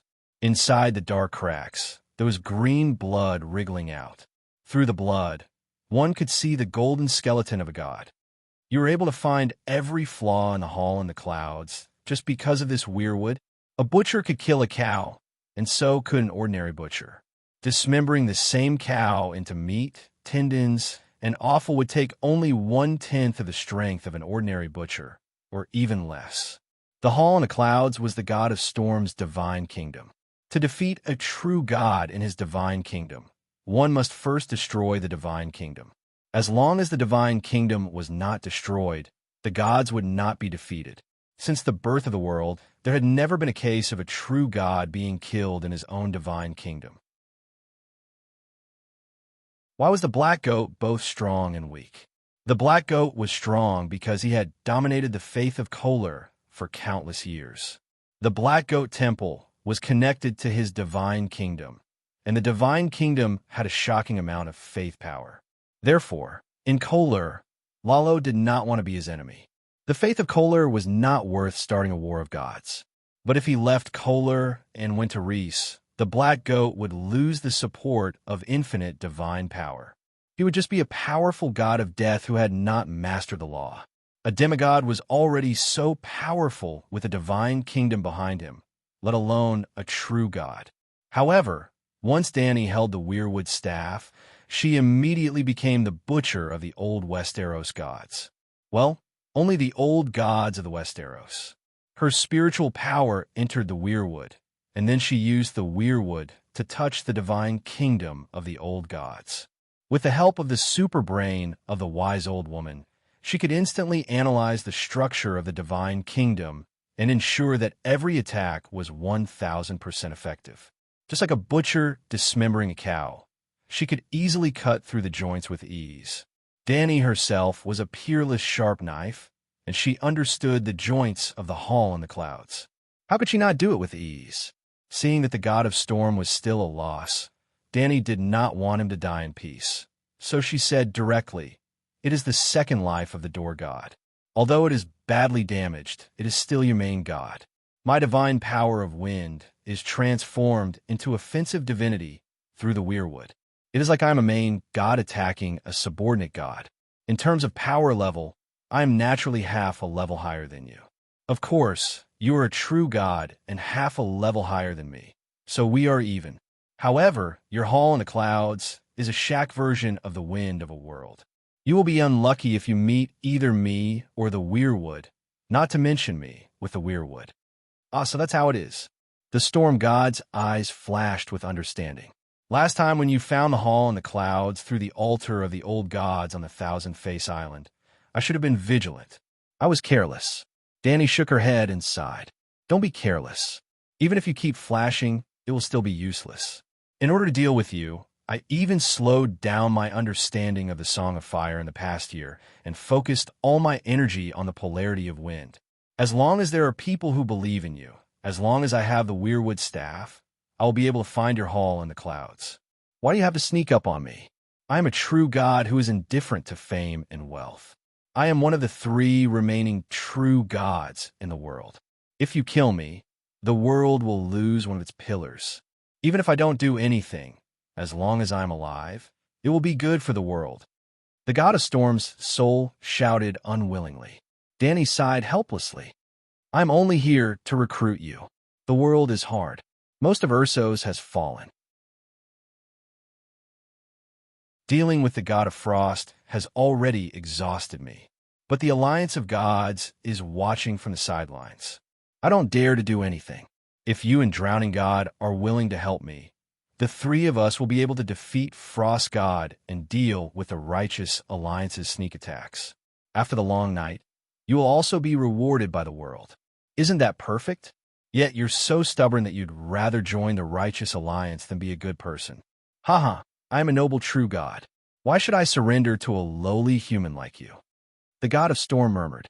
Seeing that his breath was getting weaker and weaker, Dani could not be bothered to be angry. She frowned and said doubtfully, "I deliberately avoided your body with the tip of my sword and used 99% of my strength on the cage and the wind and the hall in the clouds. You should be slightly injured now. At most, you will be seriously injured. How can you die? Don't talk about it. While he is still alive, let's try to save him. Maybe he can be saved?"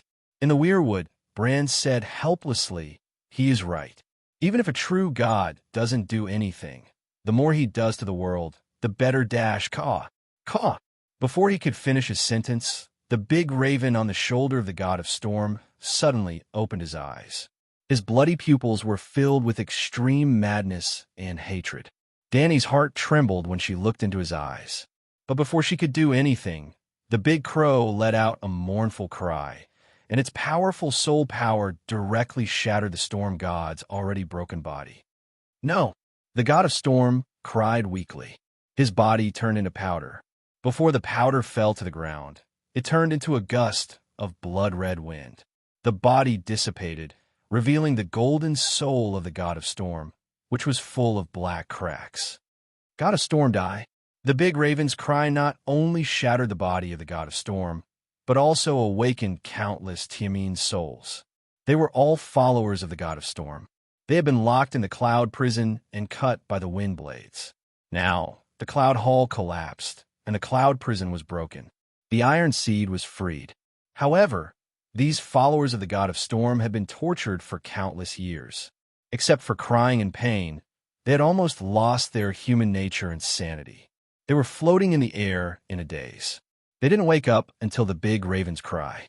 Then, with red eyes, they turned into evil ghosts and pounced on the golden soul of the god of storm. "God of storm, give me back my life." The anger of the Iron Seed was almost tangible. Dani frowned and immediately released her holy light, burning all the vengeful spirits that came close to her into ashes and pure spiritual matter. Tut! At the moment when she was distracted, the big raven's sharp beak reached out and pecked the forehead of the golden soul.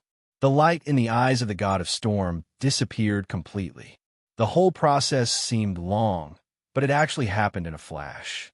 Kacha, kacha boom. The world shook, the wind blew, lightning flashed, thunder roared, and rain poured down like a god crying. The sea of law was boiling like porridge. The world was like a broken tricycle with gas pedal on, accelerating down the slope. As the person chosen by the world, Danny immediately felt it. Her heart was filled with extreme irritability, anger, and other negative emotions. "You want to die?" She poked the big raven's head with her finger. Pop! The angry attack directly blew the demigod raven into a bloody mist. "Don't." Bran was the first to arrive. He was embarrassed and annoyed. "Your Majesty, you should ask for the reason. The soul is still here.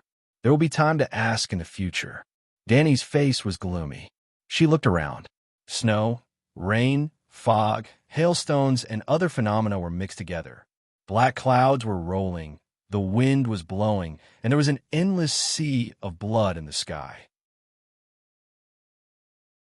In the mess, the hall in the clouds was split into countless pieces. Countless gusts of wind blew, mixed with the wailing of thousands of dead souls.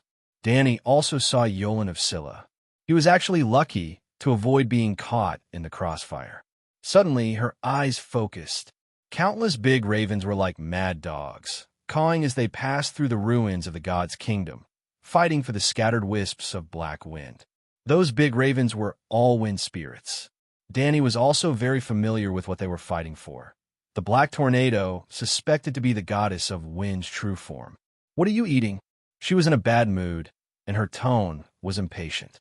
"We're drinking the wind." The ravens did not care about her attitude. They just answered casually and started fighting again. For ordinary people, drinking the northwest wind meant no food.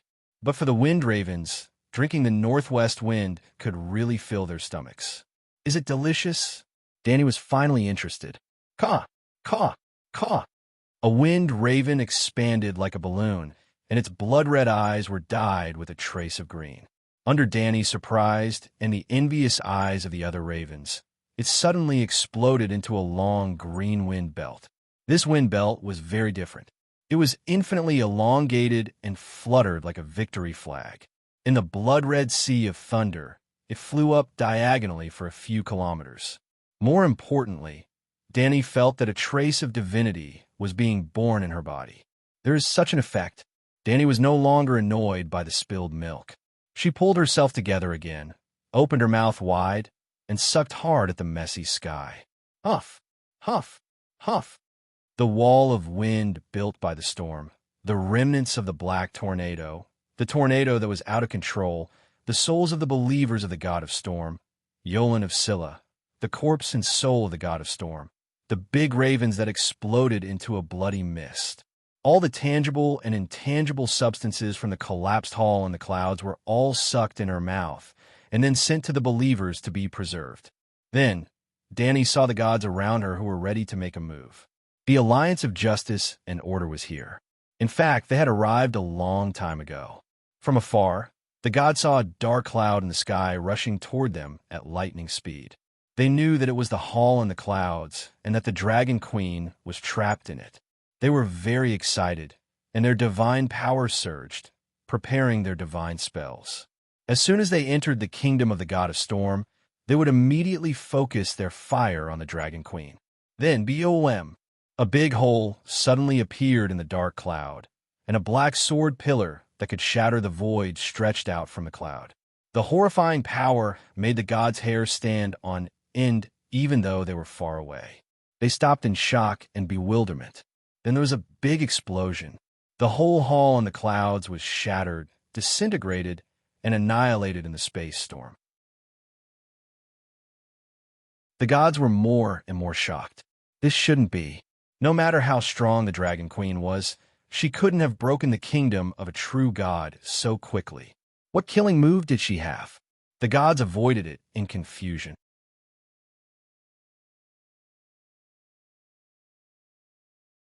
Chapter 10:20.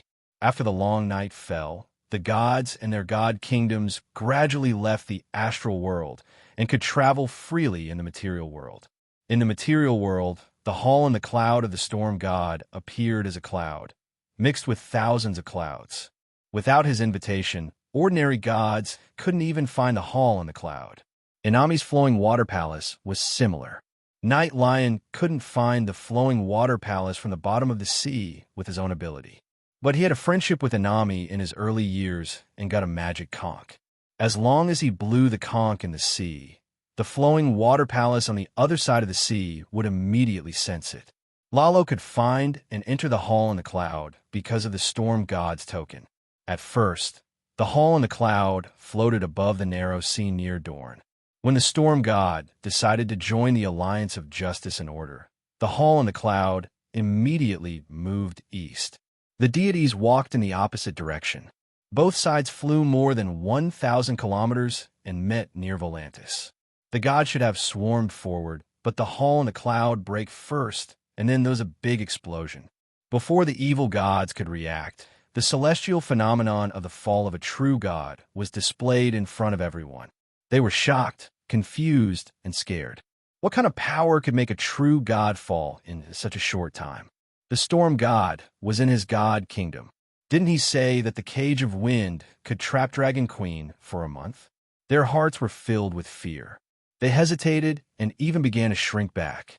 Before Dany finished cleaning up the battlefield, she saw the huge black cloud of demon flames slowly retreating into the distance.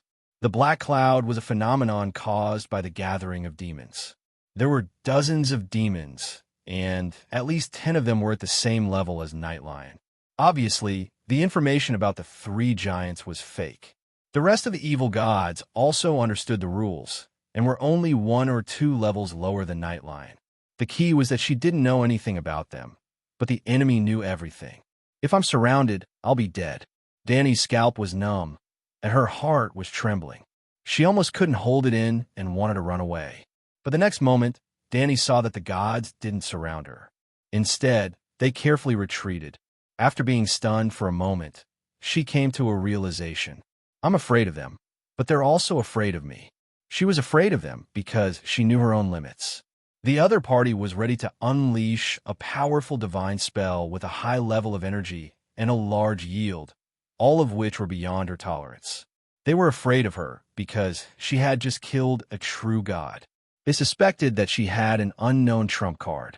With the wisdom of the old woman still in her body, Dany quickly figured it out and let out a sigh of relief. After cleaning up the battlefield calmly, she stepped forward with a cold face and roared, "Evildoers, I've been waiting for you for a long time. Come and die." She wanted to imitate Zhang Fei and Zhao Yun and shout, "Dany Liz of Dragonstone Island is here. Why don't you?" However, Dany Rise of Dragonstone Island was obviously not as domineering as Zhao Zilong of Changshan and Zhang Ida of Yin. Instead, she was a little silly. However, she had just killed a true god and destroyed the true god's divine kingdom, and her body was buffed with the max level of the halo of fear. In the eyes of the gods, it was not important what she was shouting. What was important was that she was charging at them. The evil king is here. Dany Rise is ferocious. You can't fight her. Retreat quickly. The powerful gods with many precepts were still hesitating, but the weaker evil gods were scared out of their wits. They screamed and turned to run back. With this run, the formation was messed up. Like falling dominoes, the surrounding gods turned into black smoke and disappeared from Dany's sight with a whoosh. Dany finally relaxed. She chuckled and headed north at an even faster speed, entering the continent of Ursos. Less than half a minute after she left, the evil gods ran back.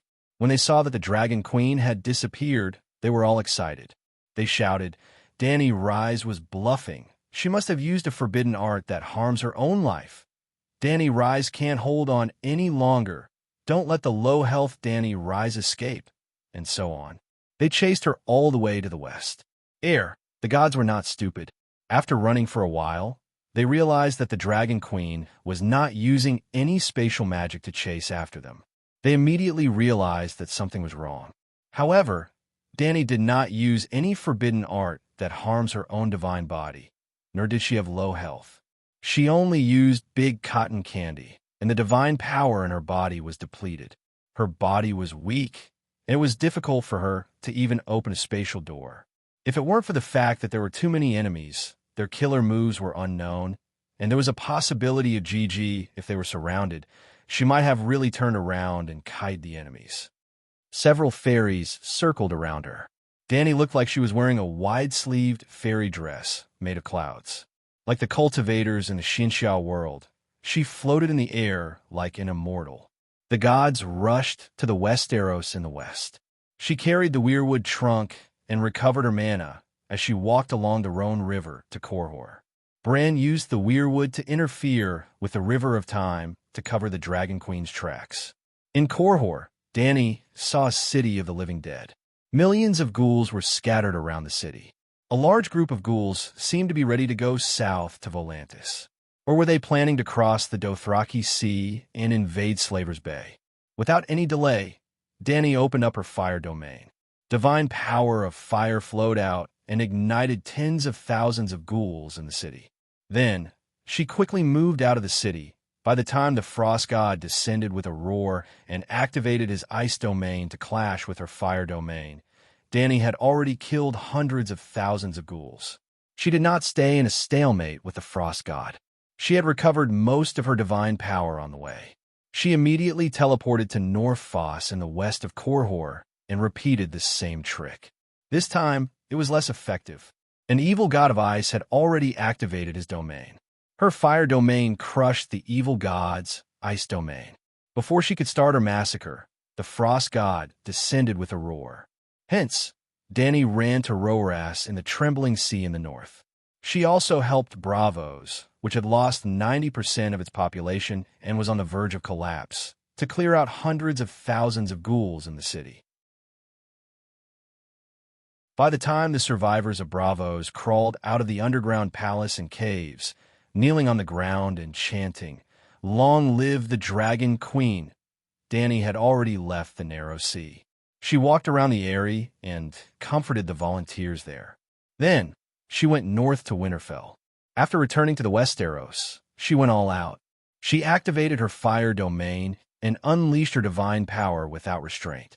From the entrance of Neck Lake to the edge of the Great Wall, from Deepwood Castle by the Sea of Sunset in the west to Widow's Watch in the Trembling Sea in the east, Dani went on a killing spree without blinking an eye. After a frenzied massacre, the depressing feeling brought about by the unexpected death of the Storm God immediately dissipated. If the Alliance of Justice and Order hadn't caused trouble, you would have been able to control most of the zombie hordes in the cities. Bran sighed regretfully, since the other ghosts broke through the Great Wall, and today, most of the world has fallen. The humans and the ghouls are in different positions of attack and defense. But this also means that the long night has reached its climax. The Frost God can cultivate the other ghosts on a large scale. Tens of thousands of other ghosts will form tribes living in the icy world. If they can replace the humans as the main characters of the world, even if the remaining humans are still alive, they will become a lost race like the children of the forest, Dani said worriedly. After returning to Dragonstone Island, she began to check on the wind ravens in the Faith Space.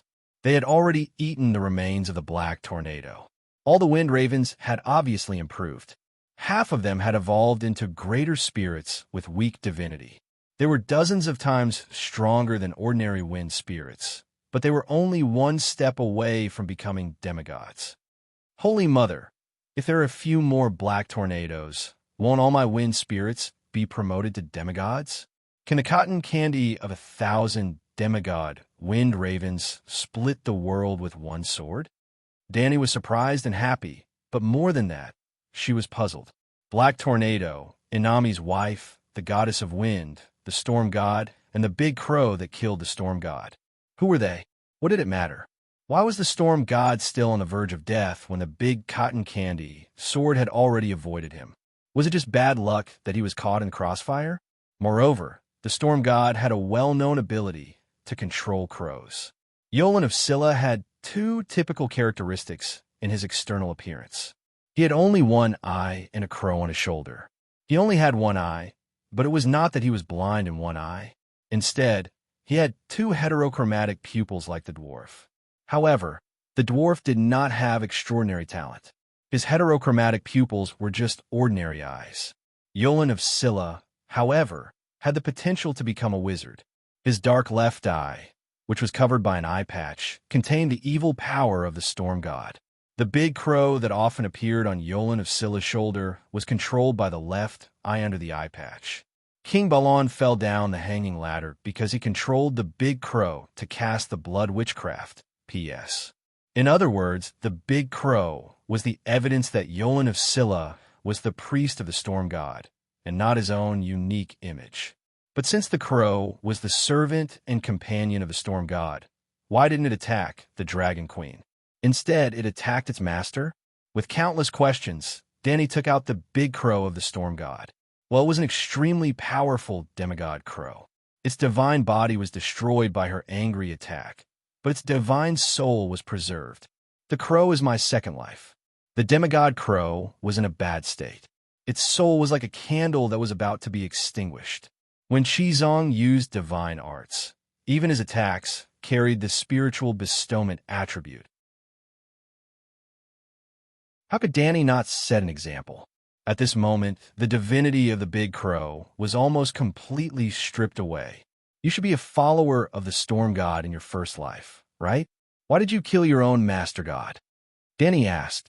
The storm god was an old god, so it was not strange that he had followers who could shapeshift. In fact, if Yolan of Scylla went to the Great Wall and stayed there for a few years, he might also awaken the talent of shape-shifting. Yes, I was a follower of Wrath. But which follower of the storm god didn't want to kill that bastard? The big crow said with resentment. Thinking of the doctrine of the storm god and the scene when the Cloud Hall was destroyed, countless time men turned into evil spirits and wanted to eat the storm god's divine soul alive. Danny was speechless. When Yolan of Scylla was suffering in hell, didn't he also scream under the attacks of the demons and curse the storm god and dragon queen loudly? It was completely normal for the followers of the storm god to hate the storm god. Wrath is the name of the storm god. Before he took the divine body and divinity of the wind goddess, he was called Wrath, the crow said. It was a short sentence, but it contained a lot of information. Danny thought for a moment and took a deep breath. You said the storm god is a man? Dragon Queen's face twisted. Wrath is the son of the forest. I don't know what his real name is. Humans can't understand the source language. Danny's heart skipped a beat. She suddenly understood some of the questions she had before. Wrath was a powerful green prophet. He might have mastered the Song of Law. One day, the wind goddess fell into a deep sleep because of an accident. Wrath took over her divine body. So, that black tornado was actually the real body of the storm god. I deliberately avoided the storm god and only vented my power on the black tornado and the Cloud Hall, but I didn't expect his real body to take most of my power. No wonder it cracked.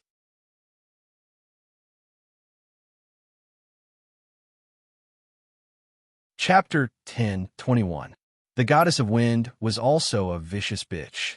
She killed my family and my people, and in the end, Nu Shao and I killed her together. The big crow said with resentment. Huh? You killed the goddess of wind? Who are you? Danny was surprised. You should have heard of me, Storm King Durin, nicknamed God's Worry. Danny Leasy, you're not bad, but compared to me, you are just a junior. The big crow said proudly. So it's you. Danny was surprised at first, and then she looked at the crow's remnant soul with a strange expression. For some reason, Durin was not half human and half bird like the child of the forest crow. His soul had completely become a crow. You're just an unlucky guy whose fate was controlled by the gods. What right do you have to compare with me? I don't even need to lift a finger to kill you. She laughed. Durin said unhappily, You can call me a loser, but you can't insult me by saying that my fate was controlled by the gods.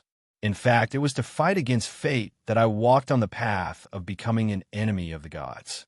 You are very strong, much stronger than me, but you're still a latecomer. Although I don't know what happened back then, looking at the result, you were obviously fooled by Nu Shao. What's pitiful is that you didn't know anything and thought that you were fighting against fate, Danny said disapprovingly. Durin Crow was stunned. He wanted to refute, but he couldn't. After a while, he said bitterly, "You are right. That bastard Nu Shao has been controlling my fate, but I thought that my enemies were the Inami and the Goddess of Wind. Of course, they're my enemies. All the gods deserve to die. None of them are good." He sighed. "What happened back then?" Danny asked. I am not sure now," Durin said dejectedly. "Your Majesty, you can see for yourself. The storm god is dead, and there are no more disturbances. You can look at Durin's timeline as much as you want." Bran said. There were still disturbances. Danny condensed the river of time and found traces of Durin, but she could only see a blurry image. The storm god's interference with the river of time was permanent. It was like using an eraser to erase his own plot in a storybook. Furthermore, not only did this matter involve the storm god, but Inami and the Goddess of Wind were also the main characters. Even the door god had a friendly cameo. However, Danny was able to roughly reconstruct the story by observing the important supporting characters like Du Luan and Brandon Stark. About 50,000 years ago, Nu Shao was born. Apart from being more talented, he was just like the other children of the forest. He had a peaceful temperament and loved singing about the mountains and rivers of the world. Like many green prophets, he often slept on the weirwood tree and listened to the song of wind sung by the door god. When the door god was still alive, many talented creatures slept on weirwood and listened to the door god's song. Just like many creatures in the past, Nu Shao became a demigod under the weirwood. However, Nu Shao restrained himself and didn't become a true god. He was very talented in the law of wind, and the door god hoped that he could be the successor of the Song of Wind. For the next 30,000 years, Nu Shao had been studying the Song of Wind. However, the Song of Wind of the door god was the most powerful song of wind. It was almost impossible to surpass him. For example, Danny, Sheep Egg, and Lalo all had the Song of Fire. Then, which era would it be easier for another person to sing the Song of Fire? Lalo had existed for hundreds of millions of years, but no one had been able to steal his Song of Fire. This showed how difficult it was to sing the songs of the four basic elements. However, Sheep Egg had stolen Lalo, and Danny had stolen Sheep Egg, and they had both succeeded. Obviously, it was much harder to comprehend the Song of Fire after Danny's time than during Lalo's time. The Song of Wind of the door god was only a little bit weaker than Danny's Song of Fire. It was inferior in the uniqueness of the first flame. Therefore, even though the door god had helped him wholeheartedly, Nu Shao couldn't sing the Song of Wind that surpassed the door gods. After that, the door god gave a part of his Song of Wind to Nu Shao. He didn't expect Nu Shao to surpass him. He only wanted Nu Shao to inherit his Song of Wind. Or, after he died, Nu Shao could sing the Song of Wind that was one level lower. The door god's arrangement was perfect, but Nu Shao had exhausted his patience after tens of thousands of years of training. If that was the case, Nu Shao would lose his faith and confidence like the countless demigods under the door god's command who failed to sing the Song of Wind. In the future, he would be a normal demigod and enjoy his life. In the end, he would become a green prophet and merge into the seal of the green prophet. Or, if he was determined, he would give up on the Song of Wind and put all his energy into the chorus of wind. In the end, he would become a true god like the Inami. No matter what, Nu Shao's future was bright. At least, when he looked back, he wouldn't regret wasting his time. He wouldn't feel ashamed because he didn't accomplish anything. When he was about to die, he could roar, "My life and all my experiences have been dedicated to the most glorious cause in the world to save humanity and the world. I die without regrets." However, his life was full of misfortune. The era he lived in happened to be the intersection of two eras. The next era would be 2,000 years later. His people, the children of the forest, the world he loved, the free and peaceful primitive forest era, would be replaced by another race and another way of life. For the sake of the alien race, for the sake of the human civilization that he hated, he felt that it wasn't worth it. In fact, when the eras changed, the children of the forest, including the Green Prophet, were split into two factions. One faction was peaceful. Danny thought they were cowards and accepted the fate of their race. They only sang to vent their sorrow. The other faction wanted to fight against fate. There was even a Green Prophet who didn't hesitate to transform himself into a first-generation deviant ghost. Not only the children of the forest, even the door god was confused. However, the children of the forest were more concerned about the future of their race.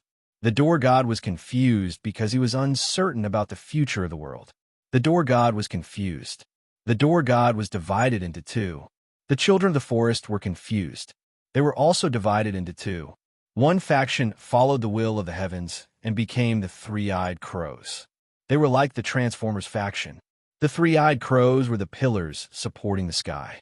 The other faction wanted to change their fate.